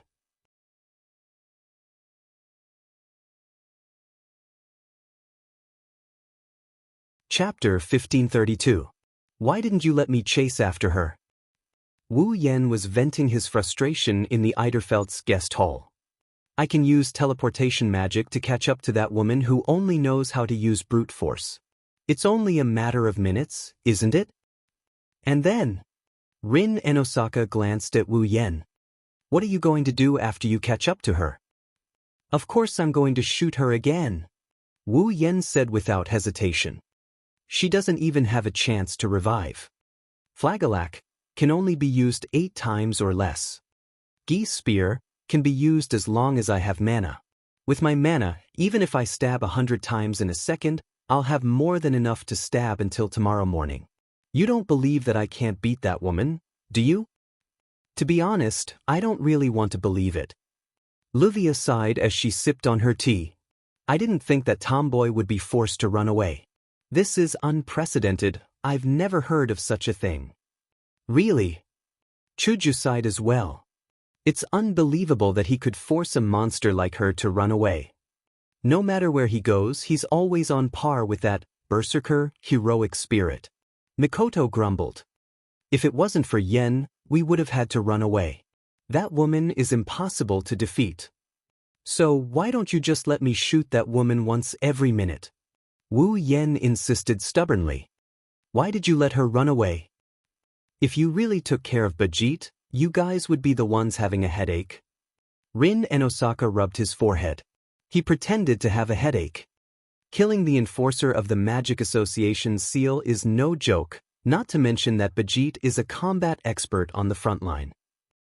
That's true. Livia put down the cup of black tea in her hand. There are plenty of combatants in the Magic Association. Even if there aren't any monsters like Bajit, there are still plenty. If those weaker than her come after you like a swarm of bees, you guys can't do anything about it, right? That's true, Wu Yen said in a frustrated tone. I don't want to see that violent woman run away like that. What's there to be upset about? Rin and Osaka shook his head. Not only did you use up Bajit's flagellach twice, but you also killed her twice. He even killed her once. Didn't he hear Bajit say that only 10 flagellach could be produced in a year? It's going to take a lot of effort to use the resurrection rune again. What's there to be upset about? Against that tomboy, to have such a battle record and not have any casualties at all. If news of this were to spread back to the Magic Association, the jaws of many higher-ups would drop, right? Livia couldn't help but laugh. In any case, even if it's Bajit, she won't be able to find you again under such circumstances. At least, she won't act rashly before she has the confidence to snatch the rank card from you. We can rest easy for a while. The problem lies with the cards. Rin and Osaka's headache got worse. Now, Bajit already knows that this man has 6 cards. She'll definitely target them. Moreover, Bajit has already found out that this man has 6 cards. Also, the fact that we lost the gunner and archer cards will be exposed. Once Bajit reports this to the Magic Association's higher-ups, they will know that we made a mistake. Luvia had a headache as well. That's bad. What's worse is that Bajit, who doesn't have the confidence to get the cards, will definitely go after the 7th card. Rin and Osaka said seriously. If Bajit meets Blackie, we'll be in big trouble. That's true. Chuju and Mikoto looked at each other. Looks like we have to tell Blackie not to use the archer ability for now. Troublesome things keep happening one after another. This is so annoying. Rin and Osaka hugged his head in frustration. When will these days come to an end? Sigh. Sigh. Luvia also sighed. At least, before we solve the problem of the 8th card, we'll have to continue to worry. Oh right. Rin and Osaka suddenly remembered. Bajit's goal is to get all the cards. She should be targeting the 8th card as well, right? Yes. No. That woman doesn't know about the existence of the 8th card. Wu Yen rubbed his chin. Even the Magic Association can't detect the location of the 8th card. Only the Enosaka family who is in charge of Fuyuki City know about it. Bajit definitely doesn't know about the existence of the 8th card. Plus, Bajit didn't sense any distorted mana in Fuyuki City. She probably thinks that all the cards have been retrieved. Mikoto also analyzed.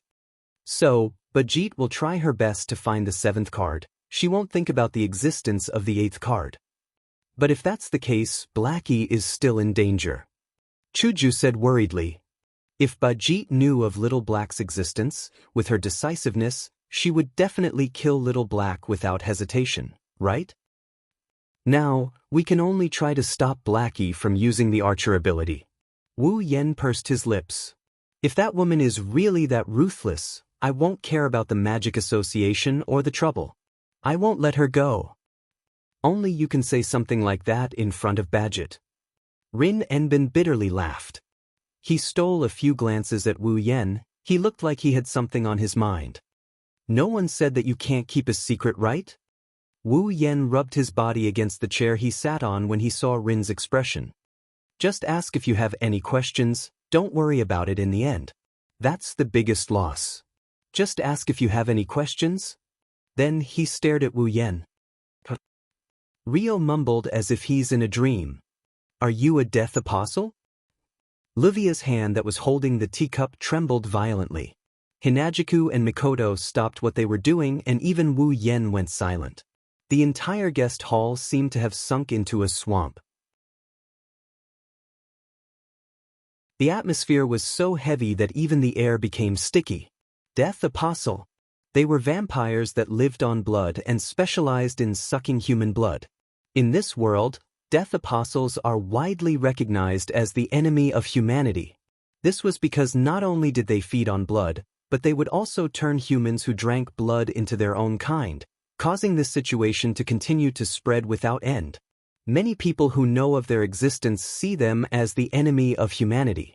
They think that death apostles are the cause of humanity's destruction.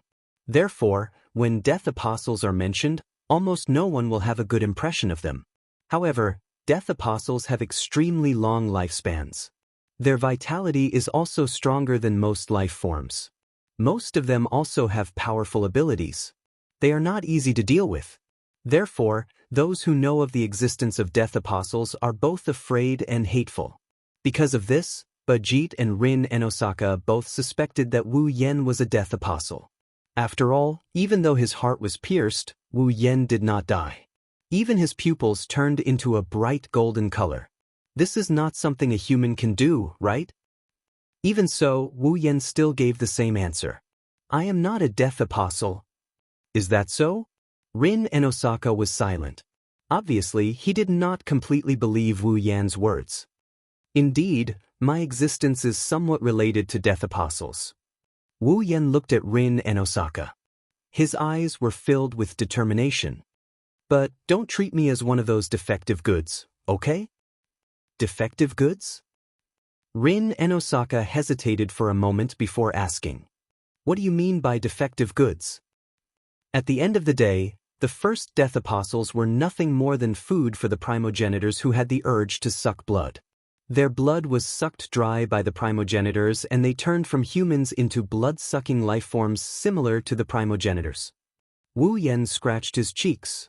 So, to say that death apostles are defective goods is not a bad thing, right? Ancestors. Death apostles. Rin and Osaka's face was filled with uncertainty. Could it be? Well. Wu Yen smiled meaningfully. You will know in the future.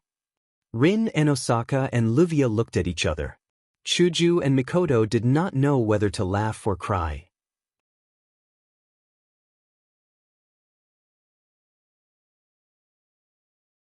Chapter 1533. In order to prevent Bajit from targeting Xiaohei was forbidden from using Archer's power. As for this matter, Xiaohei agreed without hesitation. According to Xiaohei, there was no reason for her to fight anyone now. She was quite satisfied with her current life and it didn't matter if she didn't use Archer's power. Moreover, not only did Little Black possess the power of an archer, it also possessed the ability to skip the entire process when it wanted to do something, thereby obtaining the result, the answer, and the ability to achieve one's wish to a certain extent. Without the power of an archer, Xiaohei's strength would be weakened to the point where he was weaker than Rin Enbin and Livia. However, Xiaohei could still use magic spells like teleportation. With this ability, even if she couldn't fight Bajit, she could still escape. But, just in case, Hinajiku and Mikoto let Wu Yen send Xiaohei to and from school, acting as the little girl's flower guardian. To put it simply, every day, Wu Yen has to send Xiaohei to school and pick her up when she's done with school. As for when she was at school, he could only ask Ilya and Mikoto to keep an eye on her. Of course, Wu Yen also set up a telepathic spell and a defensive spell formation on Xiaohei. If anything happened to Xiaohei, he would be the first to know and rush over. This was the only way to prevent it. After all, no one knew what Bajit would do next and whether she would know that the 7th rank card was on Xiaohei. Once Bajit knew that Little Black had the Archer rank card, then with Little Black's strength, even if he could use the power of Archer, he would definitely not be a match for Bajit. It wasn't because Xiaohei was weak. It was because Bajit was too overpowered. According to Rin and Osaka. At this stage, Wu Yen is the only one who can restrain this unkillable berserker. No one else can match up to her. No one else could. Even Xiaohei, who they spent a lot of effort to capture, was the same. Even Little Black seemed to be frightened by the description of Bajit. He sighed from the bottom of his heart, I don't want to face such a woman even if I die. He obediently accepted Wu Yan's escort. Therefore, Wu Yen was not only analyzing the class cards at home and studying the magic circles of the Holy Grail War. Every day, he had to go out twice to escort Little Black to school and back home. It was almost time for Blackie to get out of school. Fuyuki City, private Suechuan Gakuin Primary School, ding dong, the bell signaling the end of class was still ringing. God knows how many times it had rung. In the teaching building of the private Suechuan Primary School, the noise suddenly became intense. Not long after, children wearing uniforms and carrying school bags ran out of the teaching building in high spirits. They swarmed out of the school gate like a swarm of bees and scattered in all directions. Standing at the school gate, Wu Yen looked at the elementary school students running around happily and couldn't help but have such a thought. Perhaps the reason why Little Black wanted to kill Ilya back then was to replace her and live an ordinary life. That might be the case. Although this reason was very old-fashioned and full of visual sense, it wasn't impossible if one thought about it carefully. After all, Little Black was born as a tool and was sealed in less than a few months after it was born. It slept in Ilya's body for a full 10 years. In these 10 years, Little Black should have obtained the memories of Ilya's ordinary life from Ilya's memories before it was separated from her body. For Little Black, who was born as a tool and was sealed, this kind of life was quite enviable. Therefore, with Little Black's personality, it wasn't impossible for it to want to kill Ilya and replace her and use its own hands to get the life it wanted. Although this method was a bit too extreme. Actually, every night when it was sleeping, Wu Yen, who was sleeping in the same room as Little Black, could hear Little Black's lonely appearance in its sleep and murmur a word. Mother. Just like an ordinary child, it would call for its mother in its sleep at night. Therefore, Wu Yen already knew about this from a very long time ago. Even though it was living a good life with him, Chuju and Mikoto, Little Black still missed its mother, its family. However, if someone asked Little Black if it missed its family, Little Black would definitely deny it on the spot. It wasn't because Little Black's face was tender. Instead, it was because the one who sealed Little Black and caused Ilya's birth was Little Black and Ilya's mother. Little Black was unable to not feel resentment toward its mother who sealed it. Naturally, it was also unable to feel complete resentment toward her. However, Little Black and Ilya's mother probably didn't expect that sealing the memories of Ilya, who had been adjusted at birth and understood language and all knowledge within a few months, would allow this memory to settle down and evolve into a personality. Ilya's mother merely wanted her daughter to abandon her past and live a normal life. One could only say that no matter which side it was, neither side was wrong. In that case, should he also think of a way to allow Little Black to meet her true family? Big brother. While Wu Yen was thinking about this, a familiar and joyful voice came from within the private Suichuan Gaoyuan Elementary School. It woke him up from his thoughts. He raised his head and looked toward the inner part of the school. He saw Little Black waving at Wu Yen with a cheerful smile while running toward him. Behind Little Black, Ilya and Mio were also there. Even the group of 4 primary school students he met last time was there. They were looking at him with slight surprise on their faces. Soon after, they also ran over. Little Black was the first to run over. Without any hesitation, she grabbed Wu Yan's hand and cheerfully said, "Big brother. Sorry to keep you waiting, big brother." No. Wu Yen suppressed his inner thoughts and shook his head with a smile. I didn't wait long, I also came for a while. Brother Wu Yen. Mio also ran over with Ilya and the 4 curious little girls. Her face was full of surprise. Why you here? Oh, didn't I tell you? Wu Yen smiled. From today onwards, I will send Little Black to school and also pick her up to go home. Mio only remembered when she heard this. She lowered her voice and asked, is it because someone in the Magic Association might be interested in Little Black? Wu Yen nodded without leaving a trace behind. Really, I'm not a child anymore. Little Black said so, but she had a smile on her face. She seemed to be in a good mood. At this time, among the 4 little girls hiding in the back, the one with braids and glasses looked at Wu Yen suspiciously. Mio's brother is picking Little Black up? Shouldn't he pick Mio up? Ma. Wu Yen scratched his cheeks as he explained. Due to some reason, Little Black is temporarily living in my house. The 4 little girls cried out in surprise. In other words, Little Black is not living in Ilya's house but with Mio? No. Mio quickly shook her head and stuttered. Brother Wu Yen and we don't live together. Don't live together? This time, the 4 girls had strange expressions on their faces. Xiao Hei is Ilya's cousin. In the end, not only did she not stay in Ilya's house, she stayed in Brother Meiyu's house instead. Brother Meiyu, on the other hand, did not stay with Meiyu. Nai Gue stroked his chin and acted like a detective. That's a mystery. Hey Ilya. Dragon Z looked at Little Black, who had been staring at Little Black. To be precise, she had been staring at Little Black's hand that was hugging Wu Yan's arm. She had a sullen expression and said in disdain, Ilya, don't tell me that you bullied Little Black by relying on your sister's identity and caused Little Black to run away from home and seek refuge with Brother Meiyu? I bullied her. Ilya widened her eyes in disbelief. She's always been the one bullying me. Unfortunately, the 4 little girls had already ignored Ilya, gathered to the side, and started whispering. I always thought that Little Black was the top and Ilya was the bottom. I didn't expect Ilya to be a hidden top attacker. Ilya immediately became hysterical. I'm not the top. I'm not the bottom.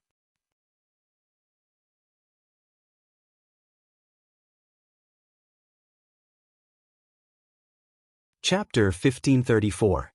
Hey, Little Black. On the way home, Ilya said to Little Black, who was happily hugging Wu Yan's hand. You've been hugging for so long, shouldn't you let go? Why? Little Black seemed to have expected that Ilya would ask such a question. Not only did she not let go, she hugged even tighter. Can't I hug Big Brother's hand? Don't you know what it means to be reserved? Ilya shouted angrily. You're a girl. How can a girl hug a boy's hand? Why can't I? Little Black blinked her eyes and pointed at a couple who were hugging each other intimately. Look, they're hugging each other too. They're a couple. Ilya raised her voice. Since they're a couple, isn't it normal to hug each other? It's normal for couples to hug each other, right? Little Black revealed a sinister smile and leaned her head on Wu Yan's arm. Then, I also want to become a couple with Big Brother. Wah! Ilya opened her eyes wide. Little Black and Big Brother Wu Yan. Mei Yu also showed a shaken expression. They're a couple. Oh! The four little maidservants who were tailing her in silence let out a cry of surprise. Is this a confession? The bashful Mei blushed. How bold. This is an incredible development. Nai's mouth opened into an O shape. But, isn't Little Black's first wife Ilya? Ilya? Long Zi seemed to have only reacted now and shouted at Ilya inexplicably. Ilya, this is bad. Little Black is planning to snatch your Big Brother away. Wah! What Big Brother? Ilya was unable to calm down and stuttered. You! Don't talk nonsense. No, your reaction is even more suspicious. Kei Hua blushed with shame. Besides, shouldn't you be lobbying Mei Yu? Yes. Long Zi was stunned. He turned around and shouted at Mei Yu like a maniac. Pretty boy. Not good. Your brother was snatched away by Ilya. I didn't snatch it away. It was Little Black. Little Black. Ilya felt powerless all over. I won't. What will happen to you? Blackie looked at Ilya with a mischievous smile. Go on, I won't. I won't. Ilya's face turned red. She was like a person who wanted to swear an oath but was afraid that it would be too effective. In the end, he lowered his head. Smoke rose from his head, and he could no longer speak. All right, you guys. Seeing this scene, Wu Yan also felt that it was inappropriate for him to remain silent. He didn't know whether to laugh or cry. How old are you? Were they going to talk about this now? Mei Yu Gidge. Don't treat me like a child. Kei Hua pushed up her glasses. She proudly puffed out her flat chest. I can already write to Jinshi. Is that so? Wu Yan laughed dryly. Not bad. Continue to work hard, however. Mei Yu's brother is really popular. Mimi looked at Wu Yan with admiration. Ilya, Mei Yu, and Little Black all like Mei Yu Gidge. Mei Yu Gidge is really amazing. Mei Yu didn't expect Mimi to say such a thing and was shocked. Ilya, who had smoke rising from her head, raised her hand weakly. I'm not, by the way, Mei Yu's brother. Ryuko, who was in a semi-sluggish state, suddenly asked in a daze. Who will you marry in the future? Huh. Even Wu Yan couldn't react in time. Mary? Ilya, Mei Yu, and Little Black all opened their mouths wide in shock. They looked at Wu Yan in unison, and then their faces turned red at the same time. Why don't you tell me about it? Nai Gue came over with an interested look. Mei Yu Gidge, are you going to marry Ilya in the future? Or are you going to marry Little Black? Maybe it's okay to marry your own sister. What do you mean it's okay to marry my own sister? Wu Yan was speechless. By the way, why do you think I'll marry one of Ilya, Mei Yu, and Little Black? Well, don't mind it. Xiaohua patted Wu Yan's back as if they were close friends. Just take it as a reference. Tell us, in terms of marriage partners, who do you want to marry? After saying that, the four little girls raised their little heads and stared at Wu Yan with sparkling eyes. Their eyes were burning with passion. It could be said that they were gossiping flames. Who do you want to marry? Wu Yan couldn't help but look at Ilya, Meiyu, and Little Black. Big brother.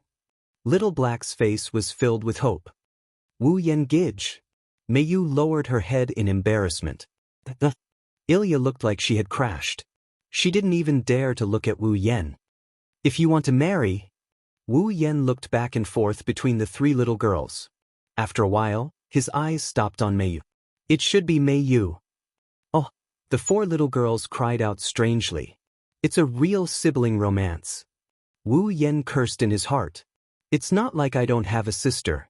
Plus, I've already eaten that sister of mine until not even her bones are left. There's already sibling romance, teacher-student romance, brother.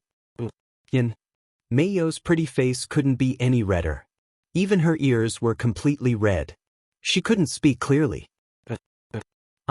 It's actually Mei. Ilya looked like she had suffered a blow. Big brother. Little Black raised her head and cried out pitifully. Why can't I? Well. Wu Yan avoided Little Black's gaze. It's because Meiyu is the most worrisome. Worrisome? Everyone present was stunned. Why? Meiyu tilted her head and asked in confusion. Meiyu's grades are good. She got full marks in housework. She also knows how to draw. Her athletic ability is also the best. She's perfect in every aspect. Why would I be worried? That's true, Meiyu did a perfect job in every other aspect. That's why I'm worried. Wu Yan patted Meiyu's head as she stared at him blankly. Perhaps Meiyu does well in other aspects, but when it comes to the ways of the world, Meiyu is not better than others at all. In fact, she is much worse. She is not good at expressing herself, and her actions are rather clumsy. How can I be at ease? So, if I have to choose my marriage partner, I'll choose Meiyu. Wu Yan laughed. This way, I'll be able to make up for her shortcomings. I'll also be able to perfect her clumsiness. Taking care of her like this for the rest of her life doesn't seem too bad. Taking care of her for the rest of her life? The four girls looked at Wu Yan in admiration.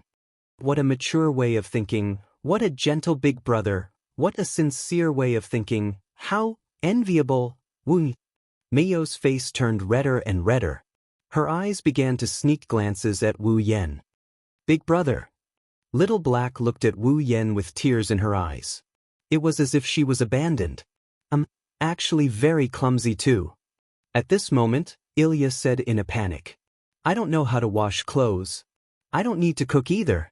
The housekeeper takes care of everything at home. I don't know how to do anything by myself. I don't think this is called clumsy. It's called lazy. That turtle ridiculed. By the way, Ilya, who would dare to marry you when you say something like this? But Ilya is also starting to put her life on the line. Kei Hua said in a mocking manner. Ilya, why don't you bring Meiyu's big brother home to meet your parents? Moa! Ilya shouted in shame and anger. Don't make fun of me anymore. Seeing Ilya messing around with the four girls, Wu Yan smiled knowingly. However, Meiyu and Little Black's expression became downcast. They lowered their heads and remained silent. That's to be expected, Ilya has parents. However, regardless of whether these two have parents or not, their parents are not by their side right now. It's natural for them to feel sad. Wu Yan could only stroke Meiyu and Little Black's head. He hoped to give them some comfort. At the same time, he made up his mind. Although he doesn't know what Meiyu's situation is, he can find Little Black's parents. At the very least, he should find an opportunity to have Little Black talk to her mother. You're tuning in to the Passion Pages YouTube channel. We're so grateful for your support, and don't forget to subscribe to join us on this incredible journey through captivating stories. Your generosity through donations truly makes a world of difference, as it's the primary source of revenue that allows me to expand and enhance this channel for you. Thank you from the bottom of my heart for being a part of this adventure.